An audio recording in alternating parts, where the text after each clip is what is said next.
Alrighty. Let's see if the mic works. It looks like it does. Hello, hello, hello. Amazing. And it also looks like the captions are working. That is good too. I'd like to see that. Okay. It looks like Twitch is live. It looks like YouTube is live. And it looks like should be good. Okay. Be with you in a moment.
Hello. Welcome. Good day. Good afternoon for me. Good day for you. Hopefully. Am I muted? No. Is the mic on? Looks like it. How's the music level? It looks loud on my end. I'm not hearing music. I can just see it in the little bar situation. Let's scroll and say hi. Let's scroll and say hi.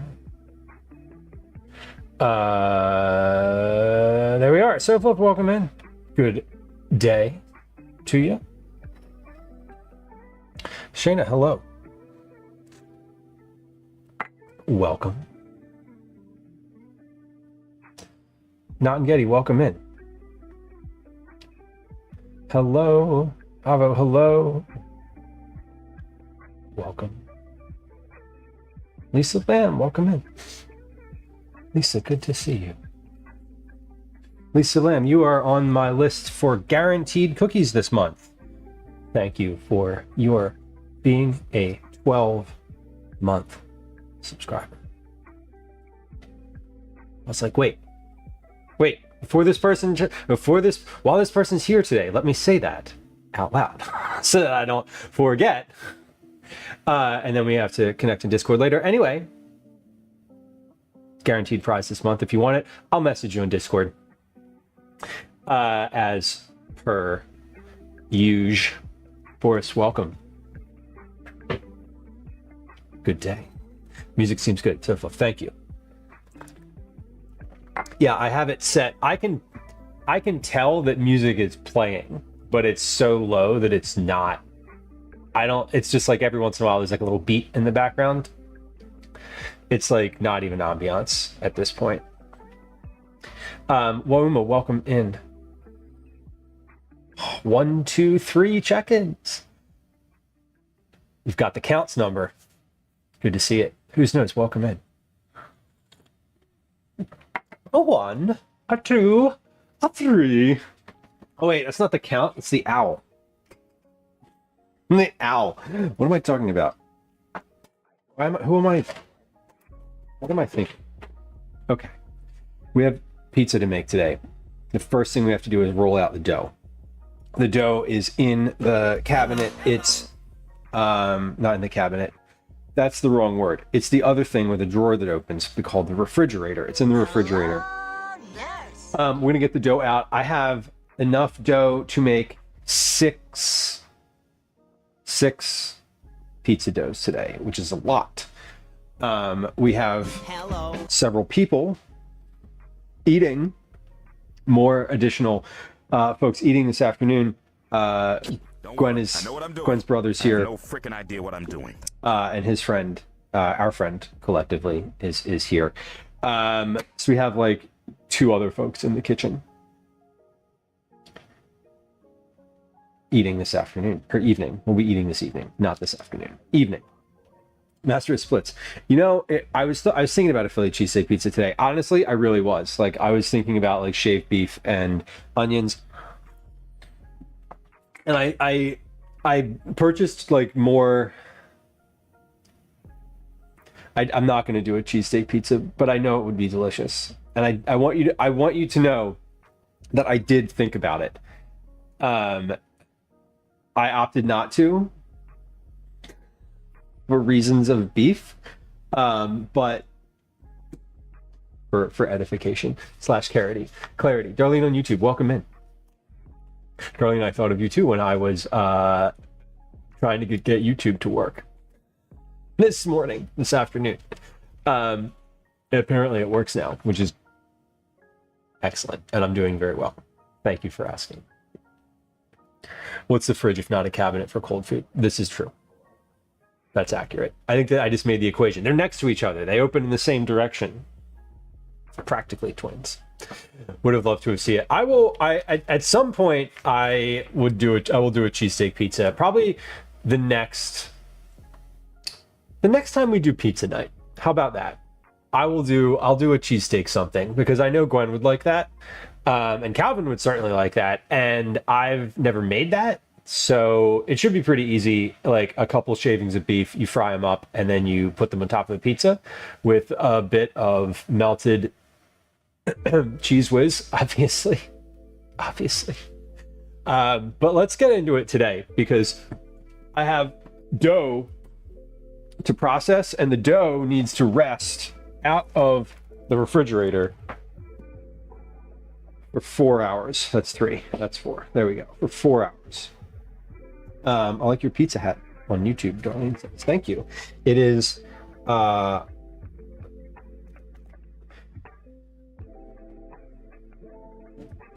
as most of my hats are, from Ape and Bird. Command hat. Thank you. It is a favorite hat. It's one of the hats that when I wear out of the house, like when I wear it, it usually gets like noted. Someone's usually like, "Oh, I like your hat." There's a few like that. The other one that often gets commented on is the pasta hat, especially if I'm in the Italian market. Somebody's like, "Hey, nice hat." Baker, welcome. Camping trip went great. Camping trip went really well. Not a lot of I said this to the folks on the trip. My sort of feedback was, my feedback on the trip was twofold, and both good things. One, there were no large like emotional sort of like blow-ups between the kids or the adults, but you know, nobody stomped off and got angry. Nobody needed to have an adult intervene or referee, if you will. Everybody was like regulated the whole time, self-regulating, which was great. The other thing about that is nobody had like devices. The kids are 9. None of them are 10 yet. None of them have a phone. None of them have a smartwatch. And they weren't at home. And nobody brought those things on the trip. So nobody was like sitting there on an island. At one point, Calvin was like, "I'm really bored." And I was like, "That's great." And I continued to sit exactly where I was sitting, watching the fire and did not a damn thing about his boredom. And wouldn't you know it, within 10 minutes, he was like up again doing other things with his friends. So, you know, go figure. It was a great weekend. Definitely disconnected a little bit. It also poured rain on Saturday night, like poured torrential rain. Torrential rain. It was so wet. Everything was wet. But that was fine. It was at 9:30 p.m. and it was like bedtime anyway. The kids were all tired. So it was like a really good, like, all right, everyone go brush your teeth before it rains. And it was like, all right, into the tent, get in the tent. And then all the adults went to bed at the same time except me. And I sat out and like watched the rain. I had a tarp up. I have a huge tarp. So I sat out under that and like watched the rain for a while, and then that stopped, and I kicked the fire back up, and then it started raining again. So it was overall a really good weekend, and pretty happy with the way everything turned out. I don't know. No complaints. No complaints, no issues. Good stuff. Rainy camping can be fun, Baker, and we knew it was going to rain, and the reason that I had my 16 by 18 foot tarp up was because we knew it was going to rain. And so like all the kitchen stuff was under that, like everything was underneath of that. It was like we were good to go. Was prepared for the rain. Okay, so dough. We're starting with dough today. I have a huge bowl of dough. I made this last night. Not made this last night. I made this yesterday at this time. It has been resting for roughly 24 hours now. And this is enough dough for, like I said, 6 pizzas. Oh, so fluff. I'm sorry. Take it easy today. I'm glad. Don't let me be prescriptive. I'm glad it seems like you're taking it easy today. I do hope you feel better. And no worries. I appreciate you. Regardless, Twinderella, welcome. Welcome.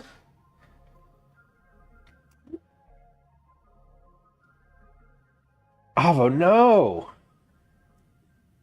Is that an electric one? Is that a like? I'm assuming that's a like temperature specific electric kettle. That sucks. 24 hours though. Hopefully you can return it. Oh, it was a warranty replacement. Great. The sofa. How was that? I'm assuming he made it. Were you panicked? Although I guess if in that position, it's sort of like, yes, just go. If anything's going to motivate you to like do that for the first time, that's a good thing, I guess. GPS, yeah. Oh yeah. AirTag, whatever. That is super annoying, especially getting a replacement and then you're just like, is it me? Did I do any? Like, no, it's not.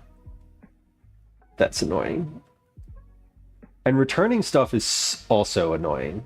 Actually having to like package a thing and like bring it back sucks.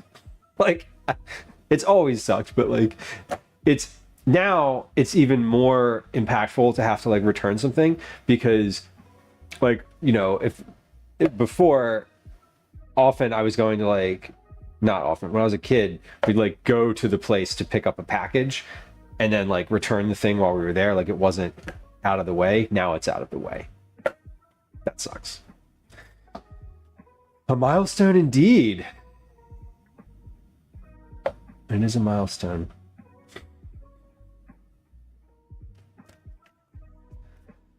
Oh, how many kettles? I've gotten a few electronic things before where they're just like, yeah, we'll send us a picture of it. And they're like, yeah, it's broken. We'll send you a new one. And I'm like, what do you want me to do with the old one? And they're like, we literally don't care. Okay, thanks. This is why there's not a small number of small electronics in my basement.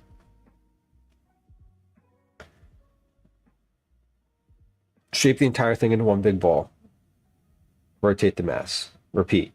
Repeat. Repeat. Cut with weight.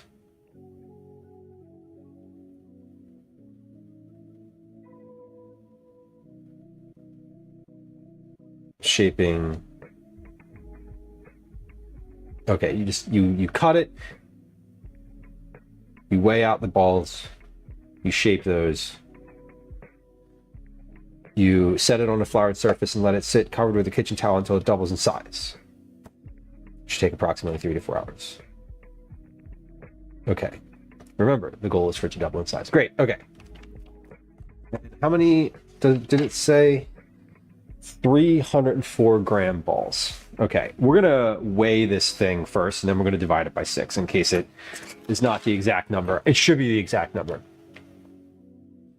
See, this says there's a bubble in the rim of a crock pot. They sent me a whole new unit. Uses the first one with a lineup. Yeah, of course, Sita. That is the move. For sure. If you can use it and it's like a factory second or something like that, hello? It's great. Loose bargain basement electronics. No, we're not.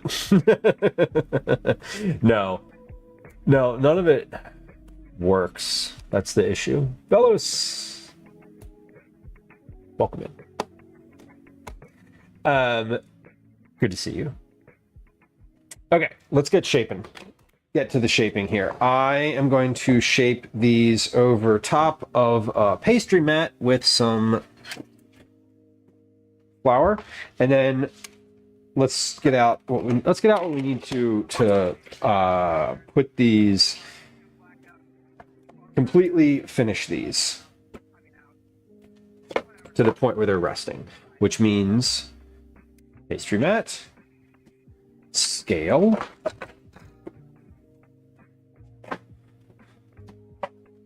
I need a sheet pan where these can all double in size. So let's put those on a cookie sheet pan. And I think we'll probably lay down some towels, a towel here, and then some flour on the towel. And that will be the base for our dough to rest on. Let's get a good towel here. The kitchen towels are so crappy. I think this is actually large. Fellas, enjoy the lurk. Oh, perfect. That is the right size. What does this one say? Dinner is ready when the smoke alarm goes off.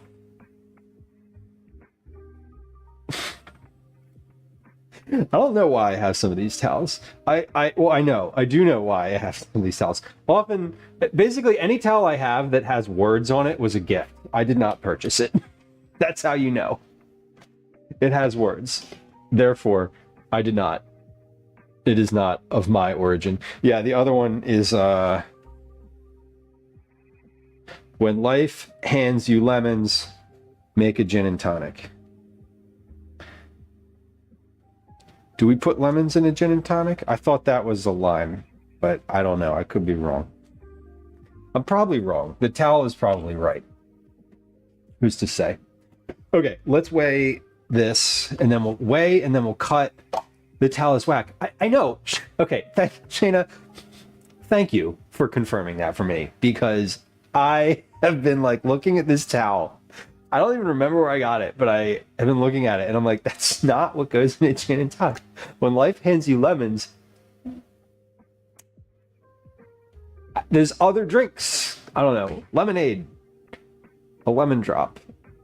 Which I assume is also a beverage and not just a person. I don't know. I'm off the rails. Sorry. Let's recalibrate. Speaking of calibrating. Weigh this. All right, a little bit of liquid on here. I don't know if this. Let me pause. Wash my hands.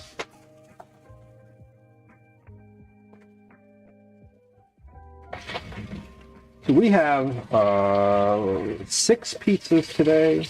That's the goal. All right, I'm going to take the lemon towel because it does absorb moisture really well. Do you have towels in your house that you are like, fuck, that couldn't wipe up anything? Like, it just somehow they just don't absorb any moisture? Even like bath towels. It's always weird. Some of these I like would never pick up to go wipe something off the ground. Like, this is so silly. But like, which of these two towels do you think is more absorbent? I know the answer to that, and it's this one. Despite the fact that this one looks fuzzy and like it could really soak up some liquid, it doesn't. It like doesn't, it like nothing. Like if you wipe your hands on this, they're still wet and the towel's like, fuck you. Try again. It's annoying. Small problems. Anyway, the lemon towel is really absorbent and it's great. I would have guessed the fuzzy one. Me too, Shayna. And you know what? I still do. Almost every time I reach for a towel over there, I'm like, why? Okay, I washed my hands. Let's get in on this. I also have, excuse me, I also have some flour for this. Oh, and I want to put on an apron today because this is about to get messy.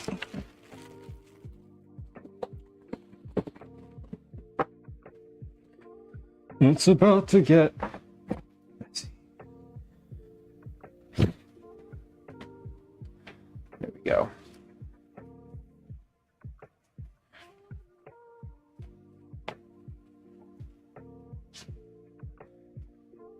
Okay. Ooh. Cincinnati chili. Oh, a Cuban. I was thinking about Cuban sandwiches the other day. I was also thinking about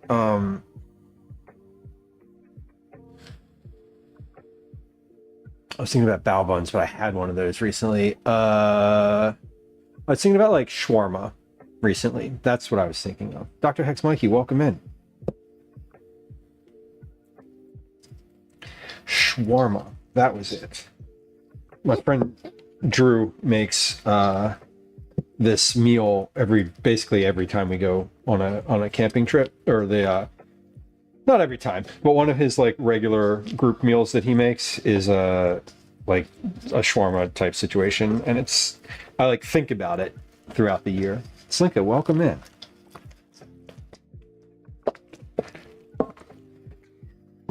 Okay, we've got pizza dough here. Let's stop, tear, and weigh. 2652. 2652 divided by 6 equals 442. So, 442 gram dough balls.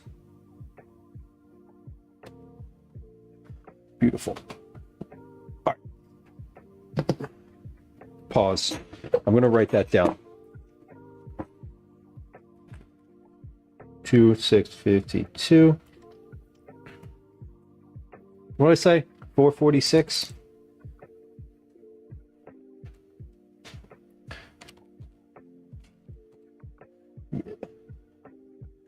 No, wait.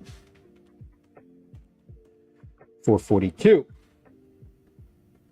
Got it. All the ingredients in a Cuban would be amazing.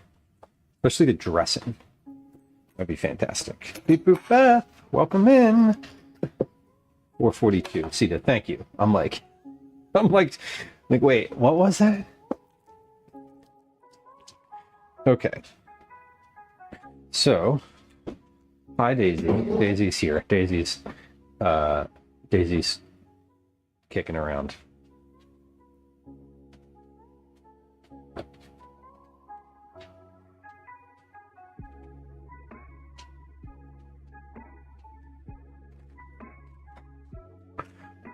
I have later today, we're going to have a bit of a discussion about toppings here, because I don't really know what all my toppings are today. I know what they all are.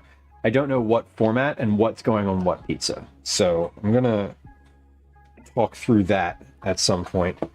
But we got to get this dough done first. We'll get the dough done, we'll figure out toppings. Then we'll start making toppings. By the time we're finished doing all the prep, I should be ready with my dough. My dough should be ready and we can start going. It's just when I get the munchies, I eat all my pizza toppings at 3 a.m. One of my favorite things about the pizza making experience is all of the leftover pizza and how it just sits in the fridge for like a couple days. And there's usually like a little slice of pizza if I want it, no matter what time it is. That's kind of my favorite thing. Okay. So we have dough here. This is like ready for shaping. And I think I'm going to cut this in half and then into thirds.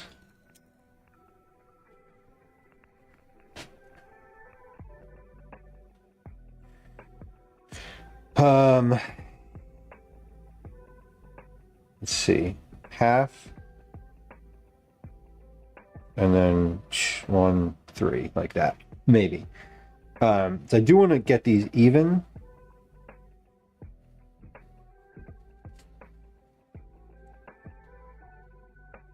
Try not to cut my mat here too. Lemon, welcome in. Costco was always good. Always love Costco. I'm definitely more of a Costco shopper.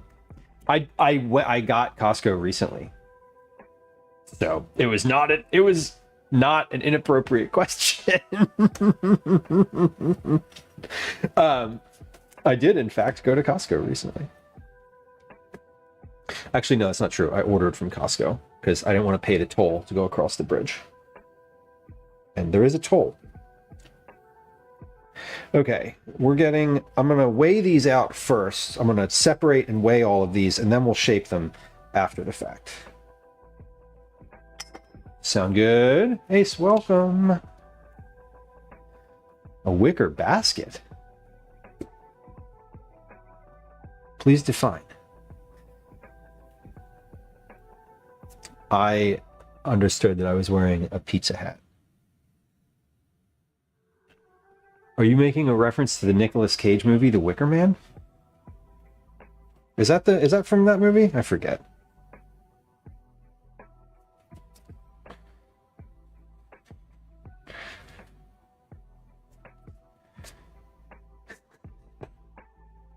$4.46. Close enough. What am I reading right now?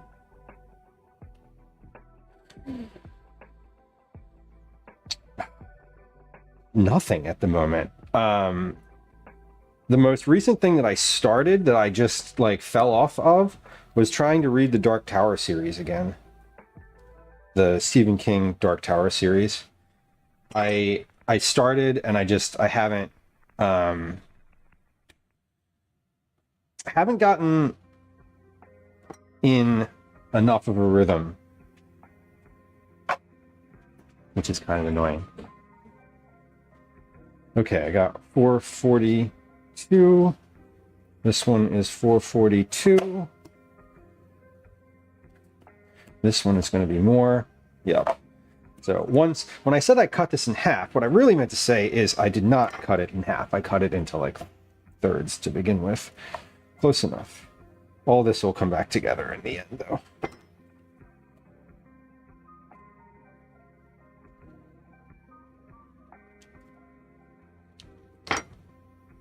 Good. That one's ready. How big are these pizzas? Avo, they're regular size pizzas. I don't know. They fit on. I'm gonna roll them out to fit on this pan. That's how big they are. The bees, how to get burned? How to get burned? God, that sticks in my head forever. Cyborg, welcome in. My phone, it looked like Red Riding Hood's basket. I mean, that's charming. That's still charming, and I'll take it.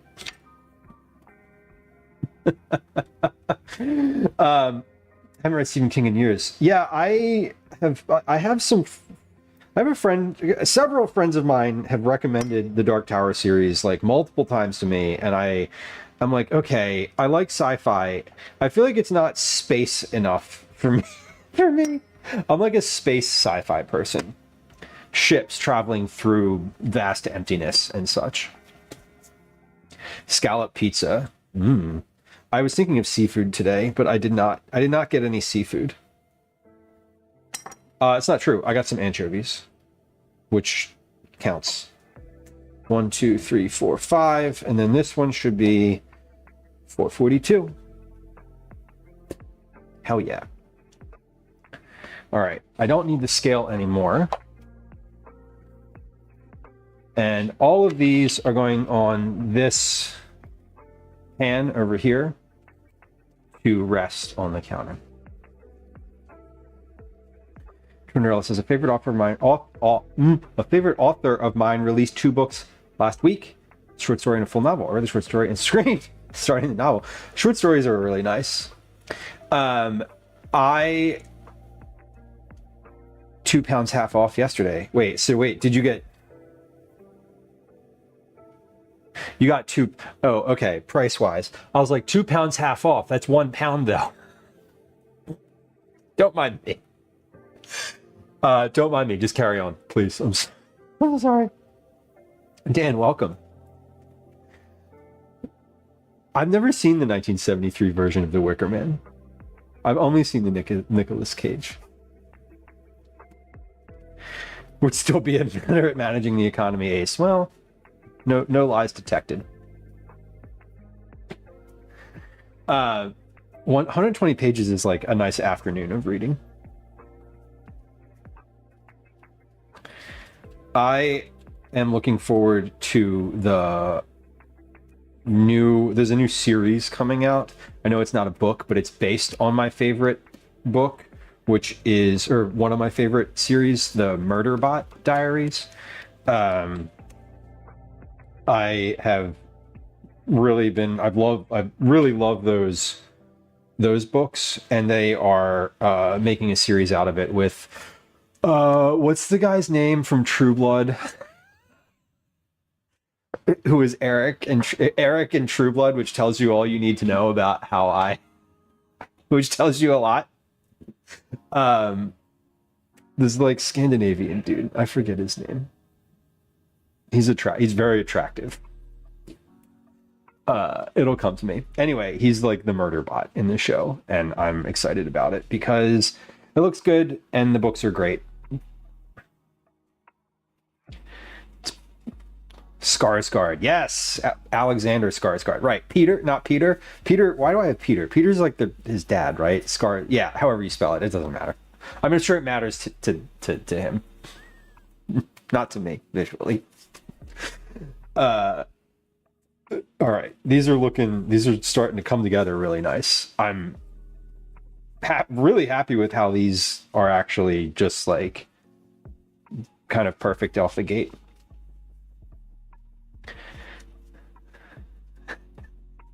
If you lead him to being handsome, he might cut you some slack on the spelling. Well, I mean, I find him to be so, but I don't know. Your mileage may vary, but like, I'm looking forward to the show, not because of that. Because in the show, he's like in a full, whatever. They're in space, so it's not very sexy. Don't at me. I'm just saying they're covered up.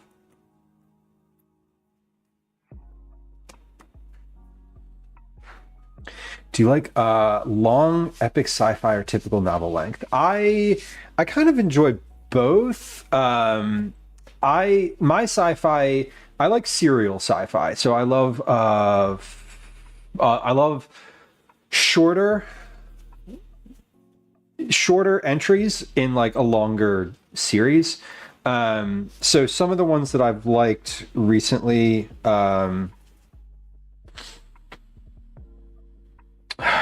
I mean, recently, like the past couple years, I'll think of some of the ones that I've liked. A lot of the ones that I've enjoyed have been trilogies recently. We have a poll in chat. Besides the Philadelphia cheesesteak, what staple dish should I turn into a pizza? Gumbo would be fat. Gumbo is a fascinating like entry. What's the name of the book? It's like Broken Earth series. I think is the name of it.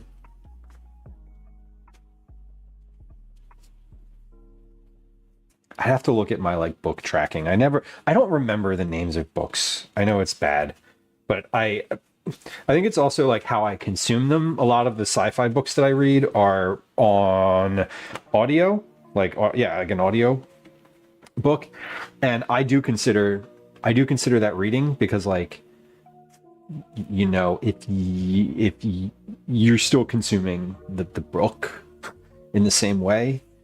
I think people who are like, that's not reading, like, that's a weird hill to die on, y'all, because, like, what do you do if you're blind? You're not reading with your eyes. What if you're reading with your hands or your fingers? Right? Like, it activates the same part of the brain. Yes, it does. The part where your words are going in and images are being generated. It's a good one. It's a good part of the brain. I'm struggling to come up with the name of the series that I really loved. I know I could tell you all about it. Gemstone Catcher. I love reading my favorite music albums. Well, your brain is interpreting the music in the same way. It's an audio input.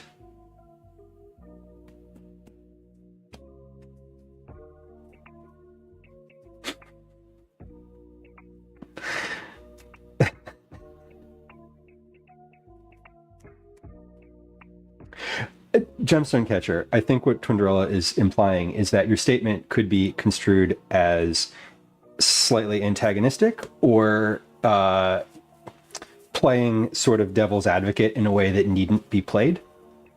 I think that's where that's coming from.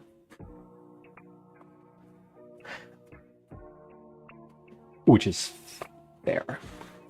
Who's News says I'm bad at reading. I'd come to the conclusion that it's because I have aphantasia. So I don't really picture anything. I can't do audiobooks. I don't pay attention if I can't just sit there. I'm not good at just sitting there. Who's knows? Yeah. When I say like I listen to an audiobook, what I mean is I'm like driving or I'm a captive audience somehow in a way that is where you can sort of have that focus, right?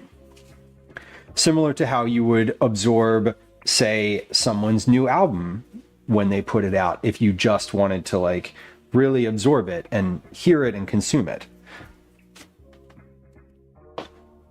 The focus time is definitely difficult. I feel you. I like a long form sci-fi book when I know that I'm going to have a long time to read it. Example, the past couple summers I've been driving Calvin, my son, to summer camp every morning. And it's a long drive. It's way more than I'm used to driving, which is none, because I don't generally drive. I don't know. I drive a couple. I drive regularly, but like not as a everyday method of transport. And so the summertime is weird, or has been weird, because I am like in the car a lot. So the past couple years, I've done a long form sci-fi book, like 1Q84 I listened to recently. I think that was last year. I mean, it might have been 2 years ago. Lemon, whatever happened to hi, how's it going? Sure. And we all love a contrarian sometimes. But science is on our side on this one. Not that anyway, we're gonna leave that comment alone. All right, these are done. Look at these pizza roll. Look at these pizzas. Here they are. They look good. They're pretty smooth. They could be smoother. I could do a better job on some of them. I will not. I'm just going to pat them with a little bit of flour on the outside. I already have a little bit of flour underneath. And then we're going to put these away just underneath of a towel. They're on a towel. They're going to go underneath another towel for the next couple hours. And then these are going to end up in the oven in just a few bits. I'm watching you going, that's weird. But hello. Hello downstairs. All right. Whoa. Let's wash my hands here. Get a towel over these, and then we're going to talk about toppings.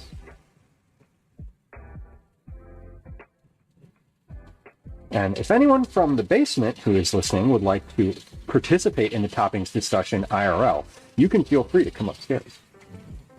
We're going to do... I'm going to do that in just a few moments here. This pizza dough, or not, or feel free to continue lounging and, doing what you're doing. But topping talk will commence shortly here. And you don't have to be on camera. Just FYI. You could be over there.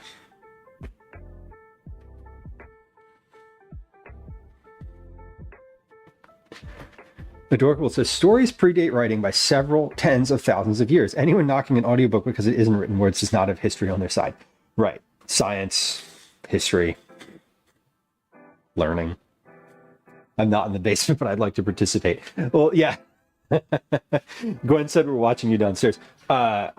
So I said Gwen's friend, Gwen's brother, and our other friend are here in town this week for a few days doing some things in Philly. So we're making pizza tonight. I was like, hey, do you want me to make you all a nice dinner? How about pizza? Pizza's not necessarily like a fancy dinner, but it is nice. And if you get nice toppings and make nice dough, it turns out pretty well, or it can. All right, let's get this on the stove. The rest, and then okay. Anyone from the basement? Sounds like you've got prisoners. Well, yeah, there are. Oh God, there's a cat. Topping. You brought a topping. Yeah, Gray is here. Fancy if it's handmade with love. Yeah, you get good ingredients. Like I got like good tomato sauce or good crushed tomatoes for sauce today. That type of thing. So if I also think that graphic novels are reading, I don't see why not. We still have a poll going in chat. We still have a poll going. Okay. Here's what we're gonna do before we get into topping talk. We're going to take our first words on stream break of the day, and that will be 3 minutes long. That will be accompanied by a game of words on stream, and then we'll be back in just a second to cover the topping situation. Pizza is probably very fancy to people who do not have access to it regularly. This is true. Who knows? I feel like pizza is both like a very low budget food and also like a very fancy food depending on how you make it. Ace, I love an audiobook that's read by the actual author. And the changes to the mids. Yeah, when you change narrators, it messes everything up. What? You want one? There's non-spicy graphic novels. So I love my favorite part of that. My favorite part of that is the implication that I was thinking about the spicy ones first. You invited us up, and then nothing happened. Dude, you have been upstairs for 15 seconds. Holy shit. All right, we'll be back in just a second. We're going to do a quick ad break so we don't get interrupted on topping talk. We're going to run a 3-minute words on stream break, assuming that words on stream works. I need to log in. Here it is. Spicy novel sort of guy. I mean, this is true, Baker. This is true. Do you want an alcoholic? Okay, let's be right back.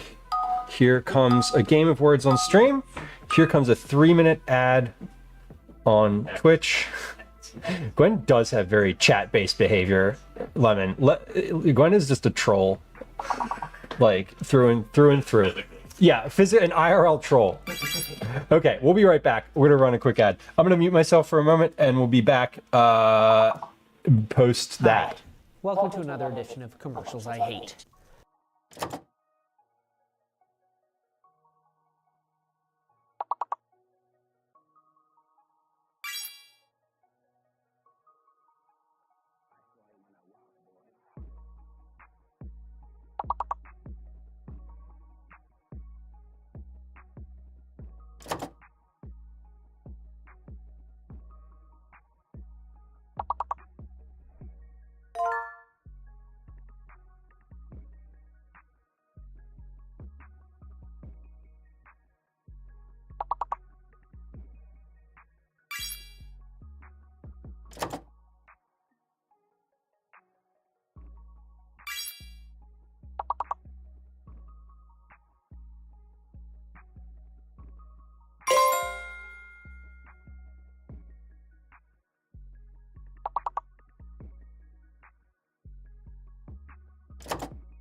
Okay, if you were experiencing an ad break on Twitch, thank you for your patience and welcome back.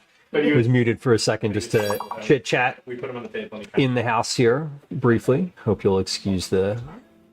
Is it fine? You can talk. Yeah, yeah, it's fine. Like The rules are. the rules are no. They're scared of you. The rules are don't say personally identifying information. That's it. Oh, okay. like your last name, where you live. Good thing I'm from Scottsdale, Arizona. Damn it. McDonald's. Sorry. Yeah. Yeah, but like names are fine. Names are fine. All of that is Snobsdale, Arizona. Yes. Yeah, names are totally fine. Just, if you don't want to be on camera, you don't have to be on camera either. I could turn the camera and just have it like on that side of the room, but I don't think nobody wants that. That's not what we're getting at. Gwen, you are on camera, by the way. Oh, hi. Yeah, you are just. I mean, listen. Oh my God. No, you can see up to the. Usually it's the end over here. This is Ace says, title of your sex tape. You invited us up and nothing happened.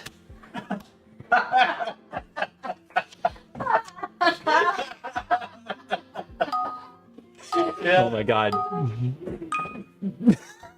Classic. Do you really want to end this match? Yes. Oh my God. Okay, there's people and cats in the kitchen. Nice Canada shirt, Gwen. This is Gwen's accompanying Canada shirt that I bought from the exact same place in the St. Lawrence market. Okay. There's also a cat up here. There's a lot happening. If you want to put the cat on the screen, you can behind here. You can hold him up in front of the camera without being her. Sorry, I don't know which cat you have. Here's Calico. There you go. Your eyeball. Oh, sorry. No, you're fine. Okay. There you go. The cats are here. Everybody's here.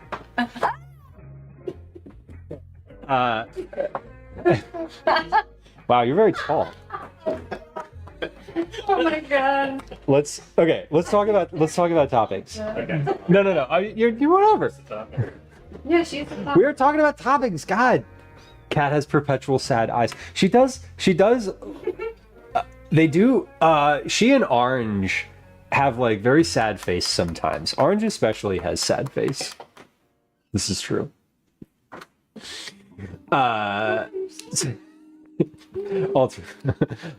Alternative sex tape title. Time for topping. Back to cooking. We will not. Sausage. There you go, Ace. We're in.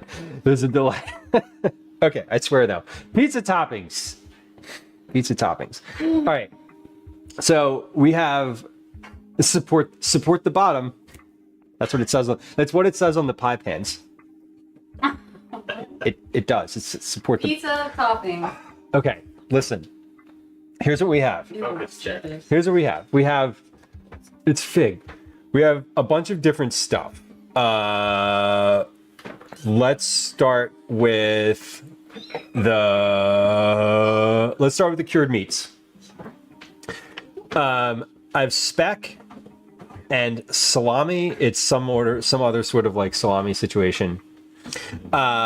Chorizo and Italian sausage. So there's like a spicy. Here's what I'm thinking. We do just one that's like that speck and a cheese with like a red sauce.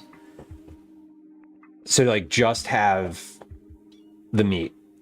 And then the chorizo I was gonna do with like mozzarella and feta and some sort of like corn and chipotle pepper because I have like leftover chipotle.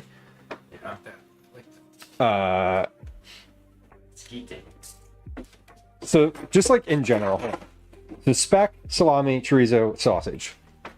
DJ Harley, welcome in. No eggplant, Ace. We don't. I see what you're trying to do. The egg. Wait, did I do that or did you? Here's what I have, just like topping wise. So meats, speck, salami, chorizo, sausage, cheese, Parmesan, mozzarella, goat, feta, taleggio, and something else that the person at the store said Veckerin. I don't know how to say it, but they said it would go well with the speck. So I'm like, that seemed fine. I tasted it. It was great. Cheese? Yeah. sauces, we could do a red sauce. I have pesto or Alfredo, like a white. Gwen wants a white with like some sort of sausage and greens. And then roasted garlic, fig, anchovies, chipotle. So I'm thinking one will have speck, Veckerin, that's the cheese, and then a red sauce. We'll have another with Alfredo, arugula, roasted garlic, and some sort of probably Maz on there. Oh my god. A recipe of all phallic shaped items. We could shape the pizza. We're not, but we could. Darlene, I'm glad you got to play Words. Was Words working from YouTube? What face, Mickey? Sorry. Literally standing in the kitchen. You're right here. But she also said she wanted sausage on that, so let's do sausage. All right, now, so one with meat, then another one with that salami, I think, like two like cured meats. Meat lovers. Salami, let's do salami and maybe pesto. And do the taleggio with that because they said that would be good. And I think that one's probably good like it is. And then I wanted to do another one with the chorizo, feta, red sauce, and chipotle. So let's see. We've got sausage, chorizo, salami, speck, arugula, Maz, feta, taleggio, macaron, pesto, red Alfredo. Okay, and then another with a white with Alfredo, corn, and let's see, we have mushrooms, a pear, a red onion.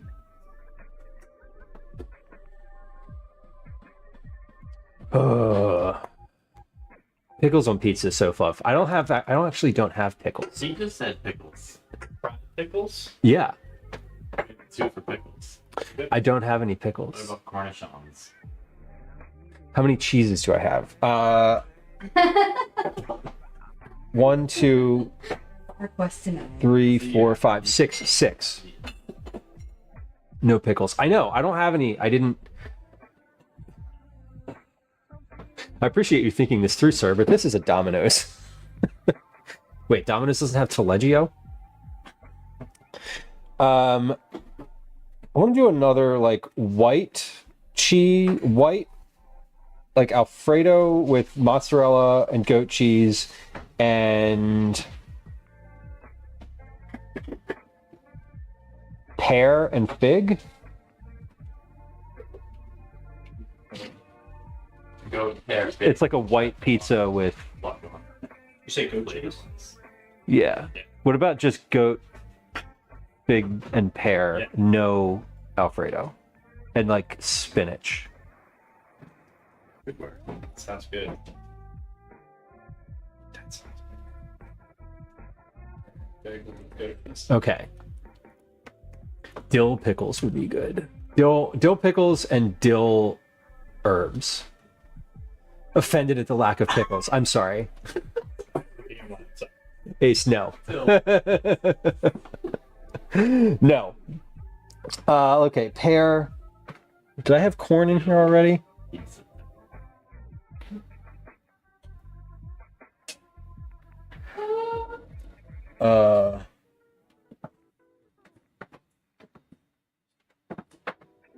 Okay, corn, and then one more. Do we just want like a red mozzarella plain pizza? Yeah. Gwen? Just like a regular like margarita type pizza? Yeah. A baseline pizza, if you will. Have you paired the anchovies yet? I think the anchovies might not make it in. Are they white or gray? I don't know. They're this. If they're gray, I don't care. If they're white. Cantabrian anchovies, wild caught. I don't know. I mean, I'm assuming they're silverish. I could put those on with the. Oh, I could put those on with the speck and the cheese. Should I put one of those on the cured meats? One of the cured meat pizzas? Or just leave them off? Maybe if you need a pie that needs a salt component, you add maybe if you have a sweet pie. The goat pear fig is the sweetest. Everything else is not really sweet. Maybe I'll add them with the speck, because the speck is not very salty, whereas the salami is. Yeah. Okay. Yeah. Okay. Okay. A baseline pizza baker. Why do you think it's SpongeBob? Who knows? I'm curious. Okay, so we have 6 pizzas that we're gonna make. I think we may do some evaluation of what the final toppings are based on sort of the process of making them. But back to our poll. A Cuban sandwich won the first poll. Second was Louisiana gumbo, which would be a pretty good pizza. Dan asks, does Cal like anchovies? Yeah, he'll eat anchovies. Yes, like is relative. He'll eat them. The Wayfarer series. Okay, Ace. You know which one I liked? The Tales of the City series. That one was great. That one's one of my favorite book series. I'm looking up the name of I'm looking up the name of the book that I read that I wanted to I couldn't remember because it was like 2 or 3 years ago. That was really good. Sometimes a Great Notion by Ken Kesey. That's what I read last summer. Where is it? Oh, Children of Time. That was the series. That was the sci-fi series that I really liked. Mr. Krabs can smell the anchovies, and he goes, "Anchovies, anchovies!" And chaos ensues. Can I be super honest? Who's knows? I haven't. I've only watched like a couple episodes of SpongeBob. It's funny because it's like a show that I didn't grow up with, so it wasn't like super familiar to me. But I recognize that SpongeBob is, and you know, don't hold me to this 100%, but it has that like chaotic energy of like sort of like Ren and Stimpy, or sort of like, you know, it's just like silly, and I can appreciate that. I think I love, you know, stuff like that. You kind of have to have silly stuff. You can't be serious all the time. Character limit. So Flip, you were the master at creating these though. Now you're extra fired? Shit. I'm sorry. Children of Time, or Wheel of Time. Children of Time was the name of the series. Children of Time was the first one. And it was just good. Brain rot for high adults. I love that for me. Yes. All right, let's see. What do we actually need to do then to like create these? The meats, I need to do nothing. So you need to grate that cheese, slice, and that's red sauce. Make the red sauce. Grate the ciliegio, slice the pear, spinach, nothing. Corn, prep. Arugula, nothing. Roasted garlic, nothing. Mozzarella, tear. Sausage, cook. Chorizo, feta, nothing. Red sauce, nothing.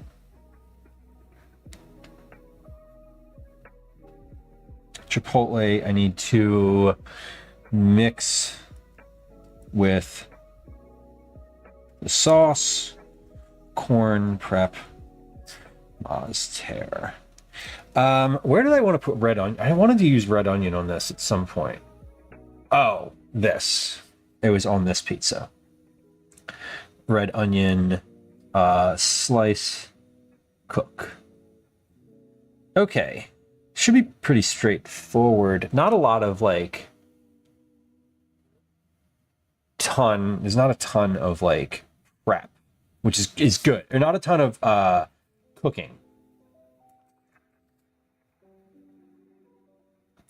But I am gonna prep. Everything does need to get prepped.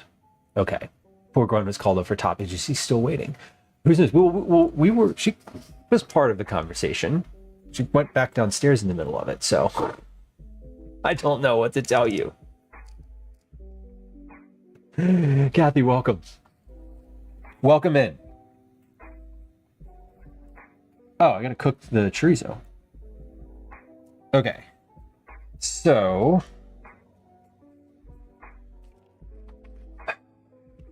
here's our list. Now, let's make a list of what we want to do in order. Let's see. So I want to start with the red sauce, because that is better the longer it sits. So that's crushed tomatoes with garlic and olive oil and salt that just sits for a while. That's easy. Let's then do the chorizo.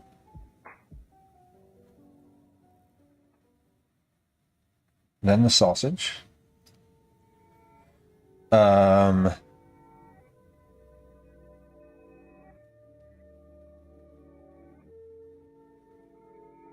Actually, let's do the red onion,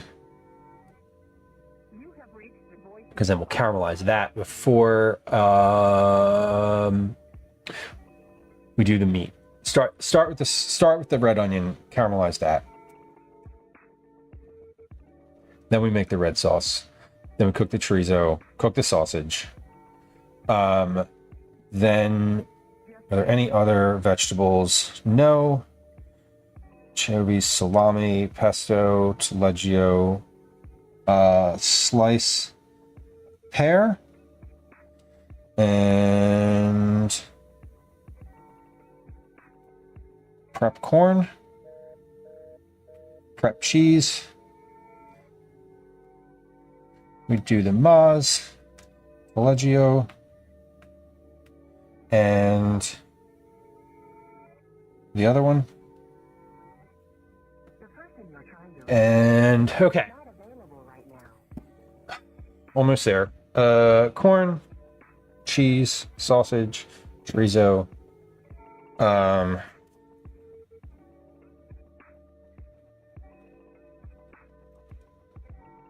I want to mix some of the chipotle stuff. I have leftover chipotle peppers. I'd like to cut a few of those up and mix them with some red sauce to put on one of the pizzas. Not like separate chipotle peppers. I just want to mix it into the sauce, so it's like kind of a barbecue smoky situation. I think that's it.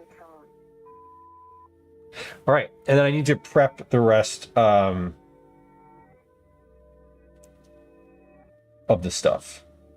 Like, if I want to use fig jam, I have to open it and get a spoon. If I want to use anchovies, I have to open it and get, a fork. Basically get everything out. I also bought ingredients today for that we're going to use after the fact. Like fig jam, Calvin likes that, so I got the brand that he likes. the red sauce I can freeze, so we'll make a kind of a big batch of that. And then the cheese, whatever I don't use, will probably get used for some type of cheesy dish next week. I don't know what, because I don't know what I'll have left over, but like I'm sort of planning on, okay, this week we'll use pizza, we'll use the rest of the cheese next week on something good. And then sort of everything else is gonna get used today. We should have a little bit of leftover Alfredo sauce. We should have a little bit of pesto leftover. Like those can just hang out in the fridge for, you know, a couple weeks and get eaten on the weekends or whatever. So not a lot of there should not be a lot of like stuff that gets wasted out of this. I don't think, you know, I'm kind of trying not to do that. So went for Pope.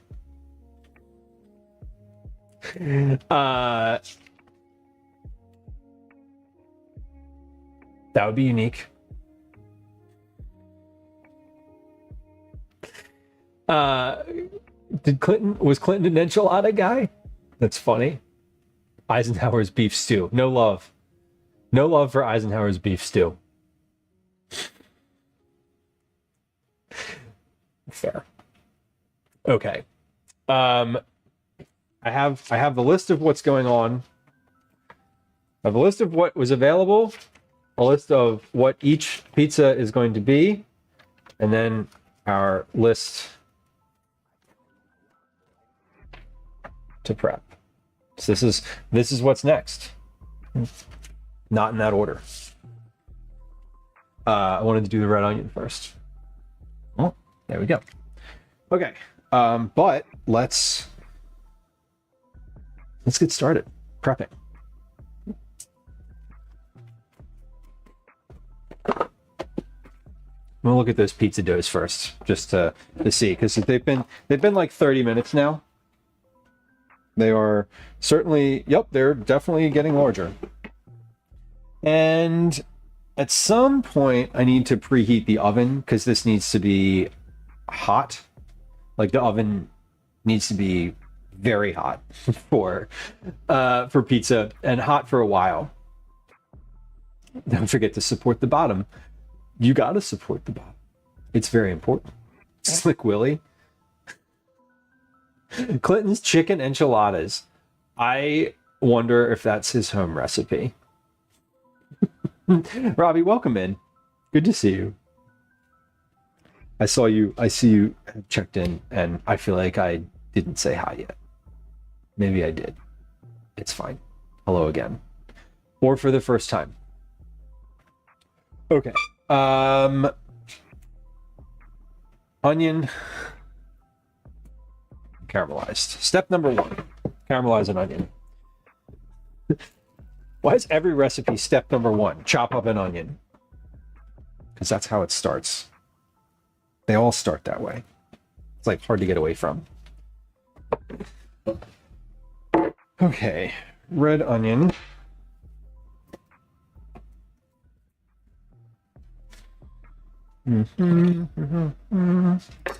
And let's get out the other things. Red onion, corn, and pear.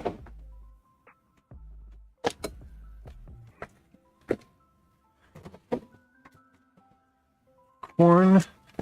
Hopefully we have some leftover corn. I don't know where this corn came from. It certainly didn't come from local. I'm guessing maybe California. I'm not sure. I asked, and the person at the market was like, I don't know. I was like, okay, cool. Got it.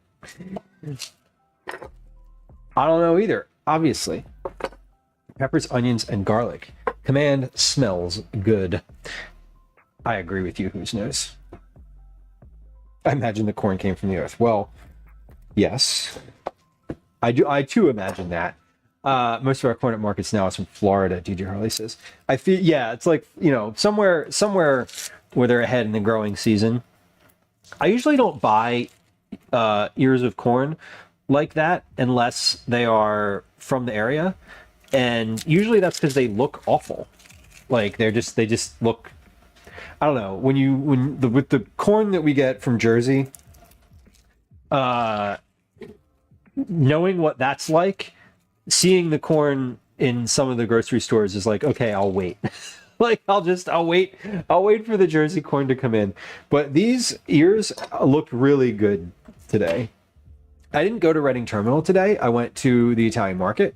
I went to the Italian market because I was hoping to go to Fonte's, the kitchen shop, but they are not open on Tuesday. So I did go to the market. It was a productive trip, but I didn't get I didn't get what I was hoping to get at Fonte's. I got it nonetheless, but I did not usually go to Reading Terminal for all this kind of stuff, but today was an Italian market day and it was super successful.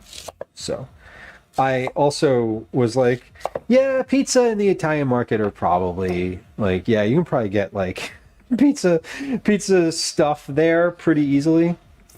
Eastern Shore sweet white corn when it's in season. DJ Harley, exactly. Yeah, that like, you know, midsummer fresh corn is, you're right, it is unbeatable. That's why I don't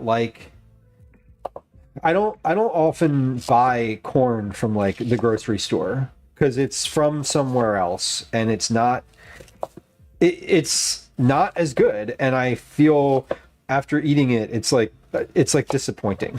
So I'd rather sort of not eat it than eat the suboptimal corn from somewhere else. I'll take the Jersey corn when it's available.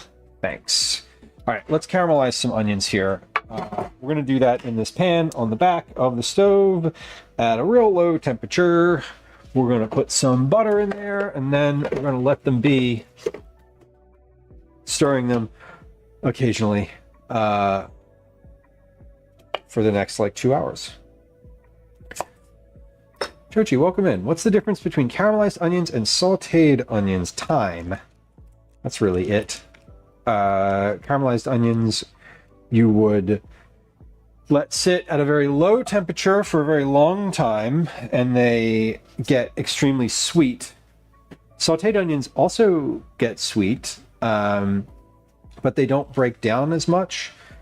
So a sauteed onion is going to still have some crispiness to it. Not crispy, like a little crunch to it, and it's still going to have a bit of astringency to it. So a little bit more oniony. A sauteed onion is what you get on a sandwich. When someone's like, you know, fried onions, that's a sauteed onion. Whereas a caramelized onion is what you get in like French onion soup, where it's much smaller and richer. They're brown. Yeah. They're different. They're a very different color. Probably going to end up today with something a little bit in between those two things. And because, you know, if you can caramelize an onion for a long time, hours and hours, or you can saute it in just a few minutes. I'm going to kind of take a middle ground between those two and cook it very slowly. French onion soup description. Yeah. And so I think, you know, if you get a sandwich with fried onions, like, you know, big chunks of fried onion, they're different. But yeah, French onion soup is definitely caramelized onion. It's why it takes so damn long to make, because you caramelize the onion first and then you make soup. So that takes a long time, and then then it takes even longer to make the soup. Okay. Let's grab our stove camera. So we're gonna try something today. We're gonna put the camera on the stove here. I'm gonna turn that on, and I'm gonna see if our encoder likes that or not.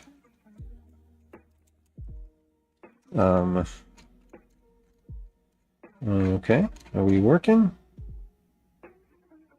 Oh, okay. User error, my bad. How do I get this on right over the thing? There we go. All right.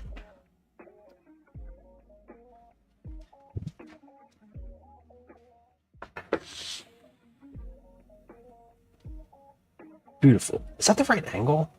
Is that the angle it's always? You ever look at something for the first time ever, despite looking at it for a long time? Otherwise? No? Me neither. Okay, let's see. Where did that put our video encoder? That put our video encoder. Great, still good. So you're using red onion. I tend to gravitate to the sweet and Vidalias. Yes, I love red onions on the salads and pizza. I'm thinking, so Chochi, one of the things that I was considering in this pizza situation was I wanted one of the pizzas to have some level of like warm heat to it. And so we're doing like a chipotle with that. And so red onion seemed like a good accompaniment as opposed to regular. And that one's also going to have some corn and feta and chorizo. So trying to give a little bit of like a taco situation almost.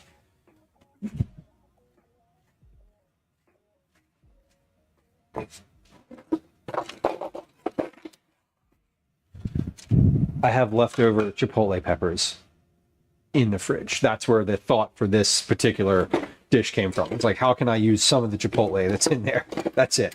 That's the motivation. That and the red onions. So some of this stuff I had already. A lot of the ingredients for this I have had in the house. So I went through the cabinets and pulled out the thing of fig jam from the back that's been in there for a long time. Because I don't reach for it making sandwiches, I could. Now that it's open, it will get used for that purpose. Yeah, that. The pesto, the goat cheese was in there, the pear was in there, the fig, the Alfredo was frozen. What else did I have? The roasted garlic. So I didn't buy as much as I thought I was going to for all this. I ended up, and when I looked in the fridge this morning and the cabinets, I was like, what can I pull out for pizza specifically? So some of this stuff was like, hey, you got pears last week, didn't eat all of them. There's one left. But I think that's good. Having that let's use what I have type of scenario today was, let's figure out what I have and then what can I buy to augment that, produce wise, because I didn't go to the market last week. I was camping.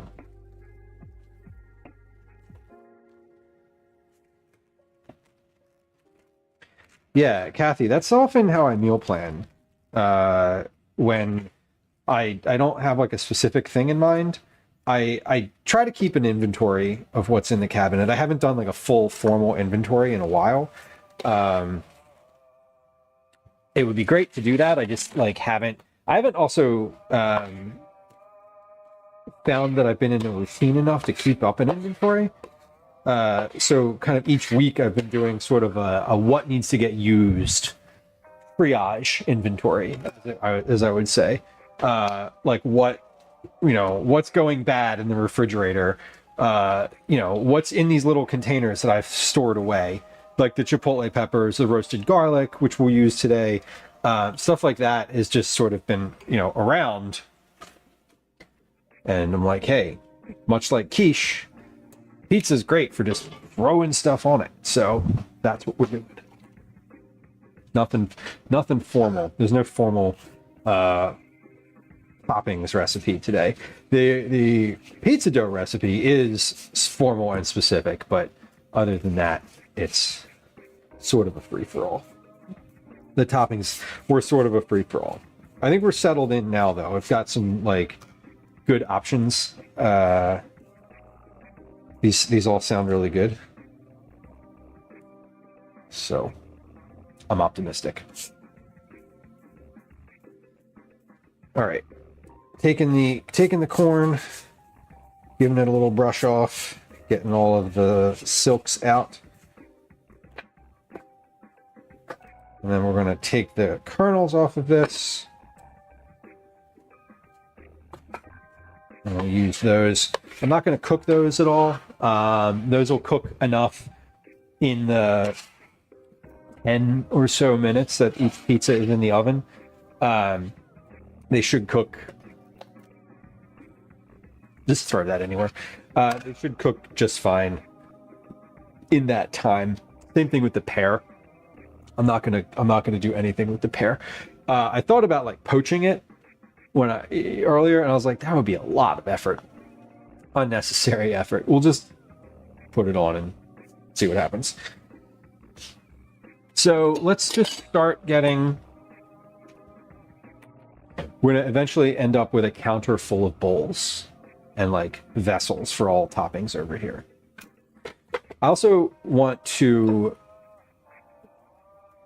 Yeah, like the greens, like I have spinach in there. I have some arugula. We're not going to use all of that. So I just want to get out like a handful or two to have on the counter. So basically what I'd like to have is a little like set of bowls for each pizza that are ready to go that I can just like bring over. Here's the toppings for this one on in the oven. That's the goal. I don't want to be getting ingredients out and making and getting ingredients out, unpacking, portioning, all of that. Per pizza.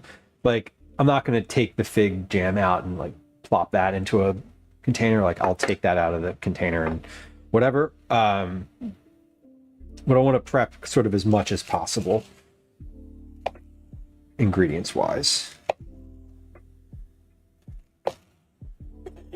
so that I can just get in a rhythm of making the pizza, topping the pizza, shaping, topping, baking, repeat. That's it. Kathy, what was in your corn salad? Fresh off the cob kernels, have cherry tomatoes, light pesto sauce. That is perfect. Yeah, no cooking. Just, that sounds amazing. I'm assuming it wasn't cooked. Maybe, was the corn like blanched real quick in some capacity? The cobs here, I'm going to put in a bag and save for stock. The summer of corn cob stock begins. Again. If you were here last summer, you know how it can be. There's just corn all the time from now until it's not in season anymore.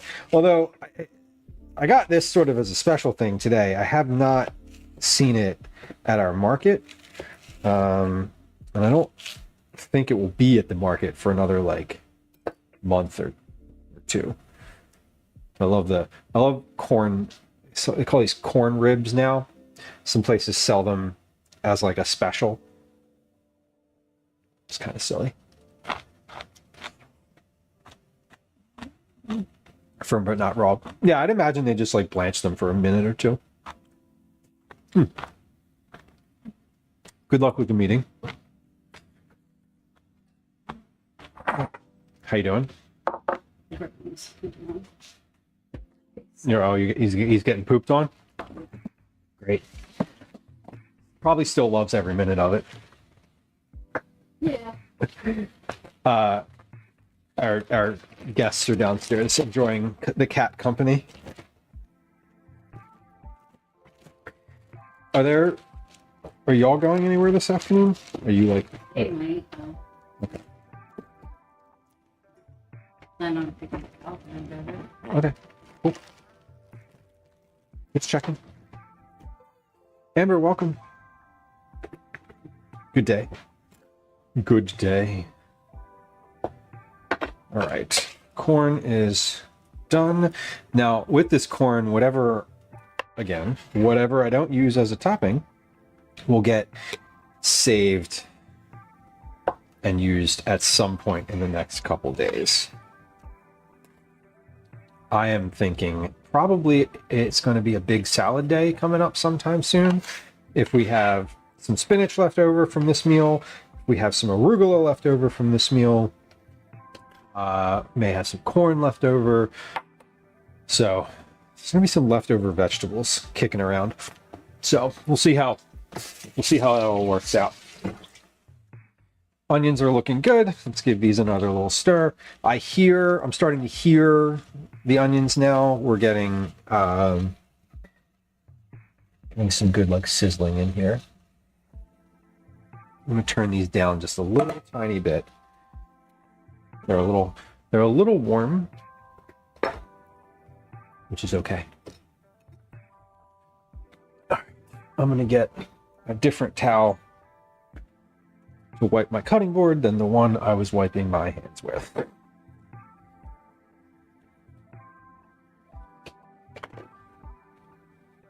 Okay. Good. We'll leave that over here. Oof. Master Splits, good luck with your school day. I hope it's an easy one. I hope all of your assignments are clear and straightforward, and that you have ample time to complete them in a way that feels comfortable. Next stream will be Thursday. What are we doing on Thursday? Cookie Club. We're going to make cookies on Thursday. That's right. I don't know which cookies we're going to make. I feel like we're going to make cookies with an orange theme because we have several good orange cookies in Discord at the moment. The cookie chat channel specifically is where I'm looking at. And some good options. Haven't picked one yet, but I was looking at them earlier. Just ran out of time for picking cookies today. But that's okay. I don't need to make them until Thursday, and we'll figure it out. We are going to do the drawing today. So we are going to do our Cookie Club drawing. I'm ready. I should note that I'm ready to do the drawing. So, FYI.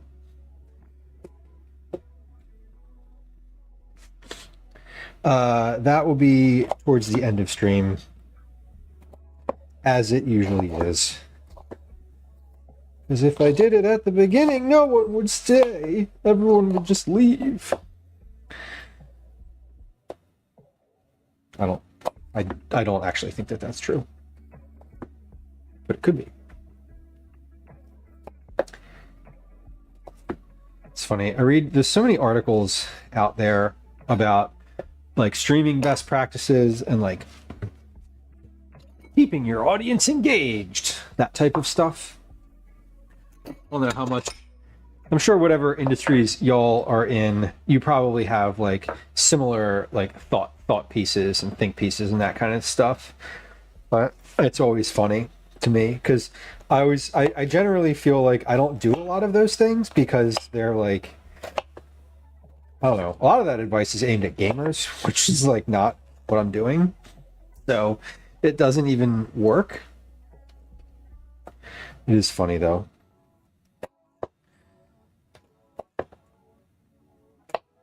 Anyway, all that is to say, I feel like, saving drawings and community engagement and interactions to the end of stream so that it builds up suspense and blah, blah, blah. I feel like I could read that in like an article.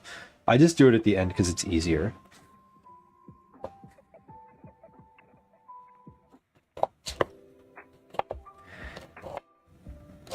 And also we do a like next picked.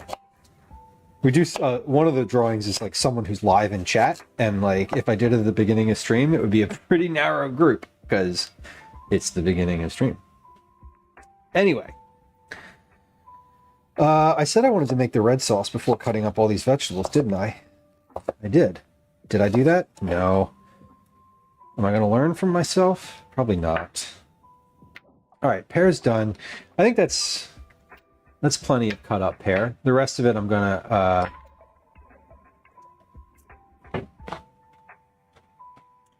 eat and see how it is. Amber, I forgot about that.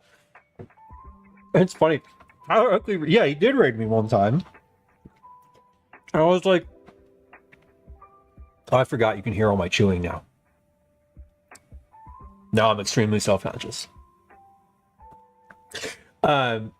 Yeah, I definitely did not. Like, it was one of those things where I was like, wow, that name is familiar. Like, why do I know this person?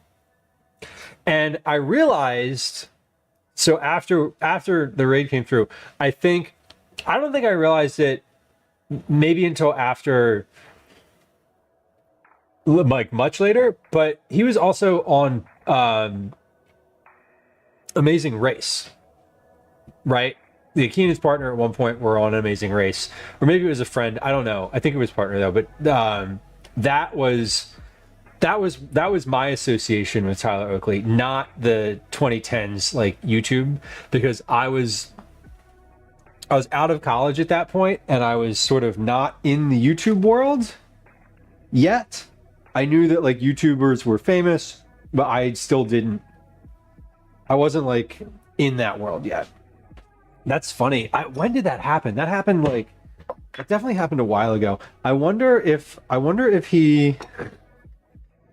why he rated me to just like to start, but I was curious. I wonder. I do. I wonder if he was like put off by the fact that I had couldn't place him. Like, do people who have internet notoriety feel entitled to acknowledgement in that way? Probably not. I'm guessing. He was on that show as well. Yeah, he was. I remember I watched that season of Amazing Race. I definitely remember watching that season. I feel like they might have come in third or something like that. I remember they did really well. Caramelize the red onion. Yup. Slice the pear. Yup. Prep the corn. Yup. Okay. We're gonna make the red sauce next. I have a huge idea of why he rated you. Maybe he was an Eat It Dad's fan, right? Just kidding.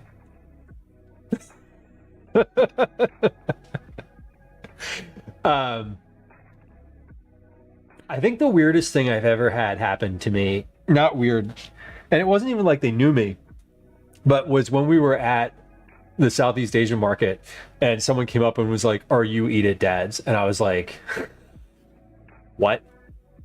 I've never met you. How do you know this information?" And I guess they were probably just like watching Twitch and it says Southeast Asian market. I don't know. Maybe they, whatever. I don't know why.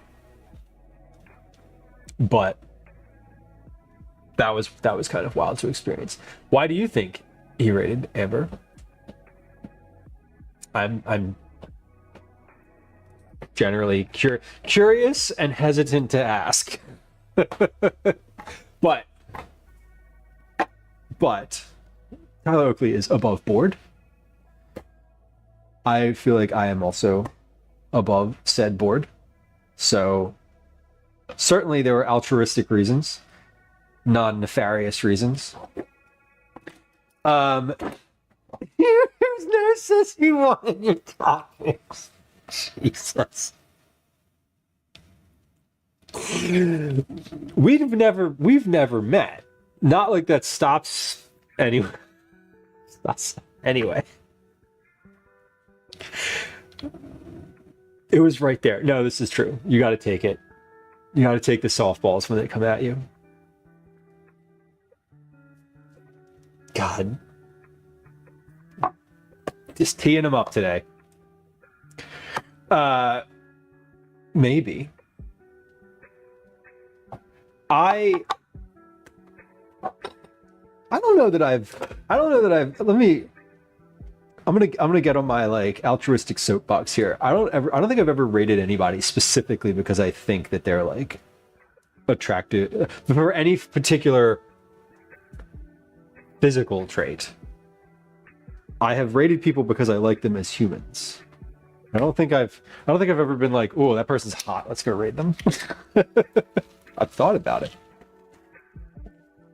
Would not lie and say that I haven't thought about it, but it's not the primary consideration.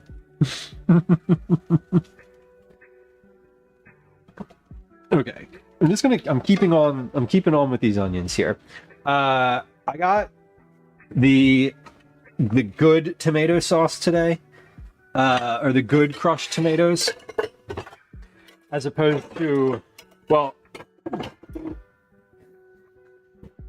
I got the crushed tomatoes that are like really, like apparently really nice and good. These are, if the place that I went had Jersey fresh tomatoes, I would have gotten those instead. But I got these today. California grown crushed tomatoes and puree. Is there anything else on here you need to know? No.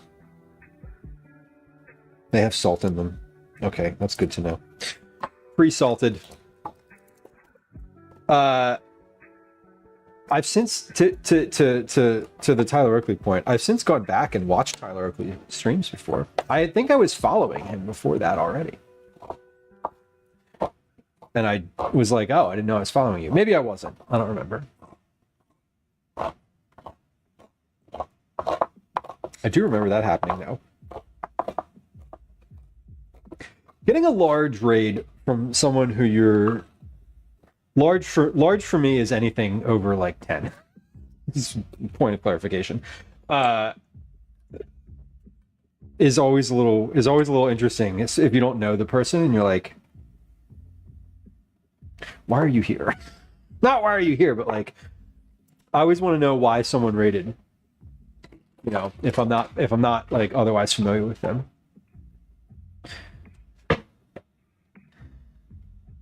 Well, Amber, I don't care why people raid as long as they're nice when they do. You can have any reason you want to. That's the nice part about Twitch. If you want to lurk somewhere and I don't know, whatever it is,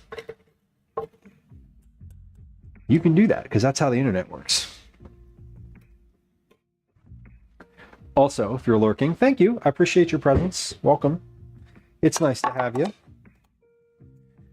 If you're lurking and not currently following, follows are silent. There's no alerts. There's no chat. And I don't acknowledge you until you chat and make yourself known. But follows are silent. Feel free to hit the follow button if you're hanging out and not following. No one will ever know. All right, we're going to take this sauce. I don't know why I put this in a pot, because this actually doesn't need to get cooked. Should have put this in a bowl. And I think I'm going to transfer this to a bowl. Amber, that's funny. Yeah, and that's like, I know in the past, Amber, you've like used that reward and been like, tell the one about, and then it's like something that's made up. That's exactly what that redeem is for. They're like, I've totally forgot about that happening. And I appreciate that. I appreciate that surfacing again. Which is kind of wild. I feel like I'm trying to remember the largest raid I've ever had. It's probably from like a food streamer. I would imagine the largest numerical raid I've ever had was probably from like Gingerbread Beauty or like Patrick Richards or someone who's up there in like the 150, 160 range. Generally speaking, I don't know. I don't keep track. I do keep track of who raided. I just don't keep track of what the size of that raid was. Because, whatever. Because dwelling on it is not, not, whatever. It happens. You get raided or you don't. It doesn't change what I'm doing. It does change what I'm doing insofar as I then, like, stop and say hi to people. But generally speaking, it doesn't, like, I'm not changing my content based on that. My content. I'm not changing my interaction because I can't. Because this is just what it is. There's no changing here. Okay, into this sauce, we're gonna add some garlic. I'm gonna shave some garlic into here. I don't know how much, just like a bunch. And then we're gonna add olive oil and salt into this. Mix it in, and then this is just gonna go on raw onto the pizza. It's getting cooked at high temperature, 550, for like 10, 12 minutes. And for 6 of those minutes, it's getting broiled. So the garlic and the sauce and anything that's on that pizza is going to cook basically no matter what. Same reason I'm not going to cook the pears ahead of time, and the same reason I'm not going to cook the corn. It's unnecessary.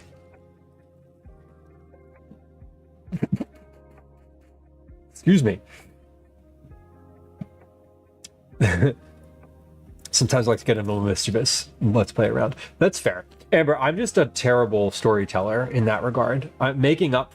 I would be happy to make up things, I think, in a less pressure. It seems like it would create a lot of pressure to make up a story of me in that situation, and I don't do with pressure very well. I did have an interesting redeem I thought of the other day, yesterday specifically, that I'm sort of like, I could implement this, and it would be fun, but we'll see.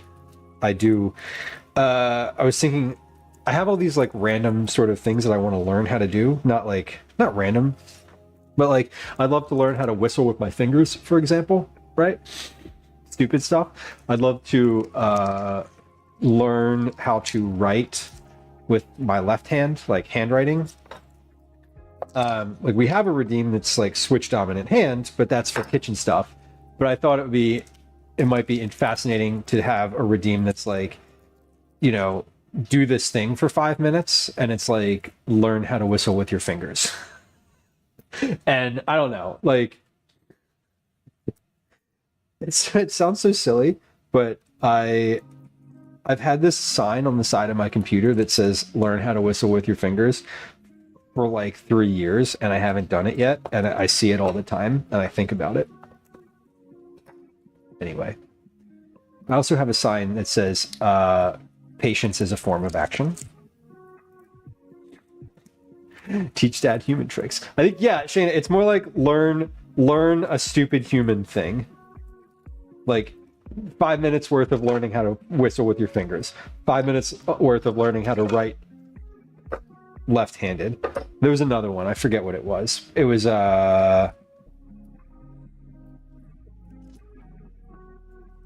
on. I texted it to myself.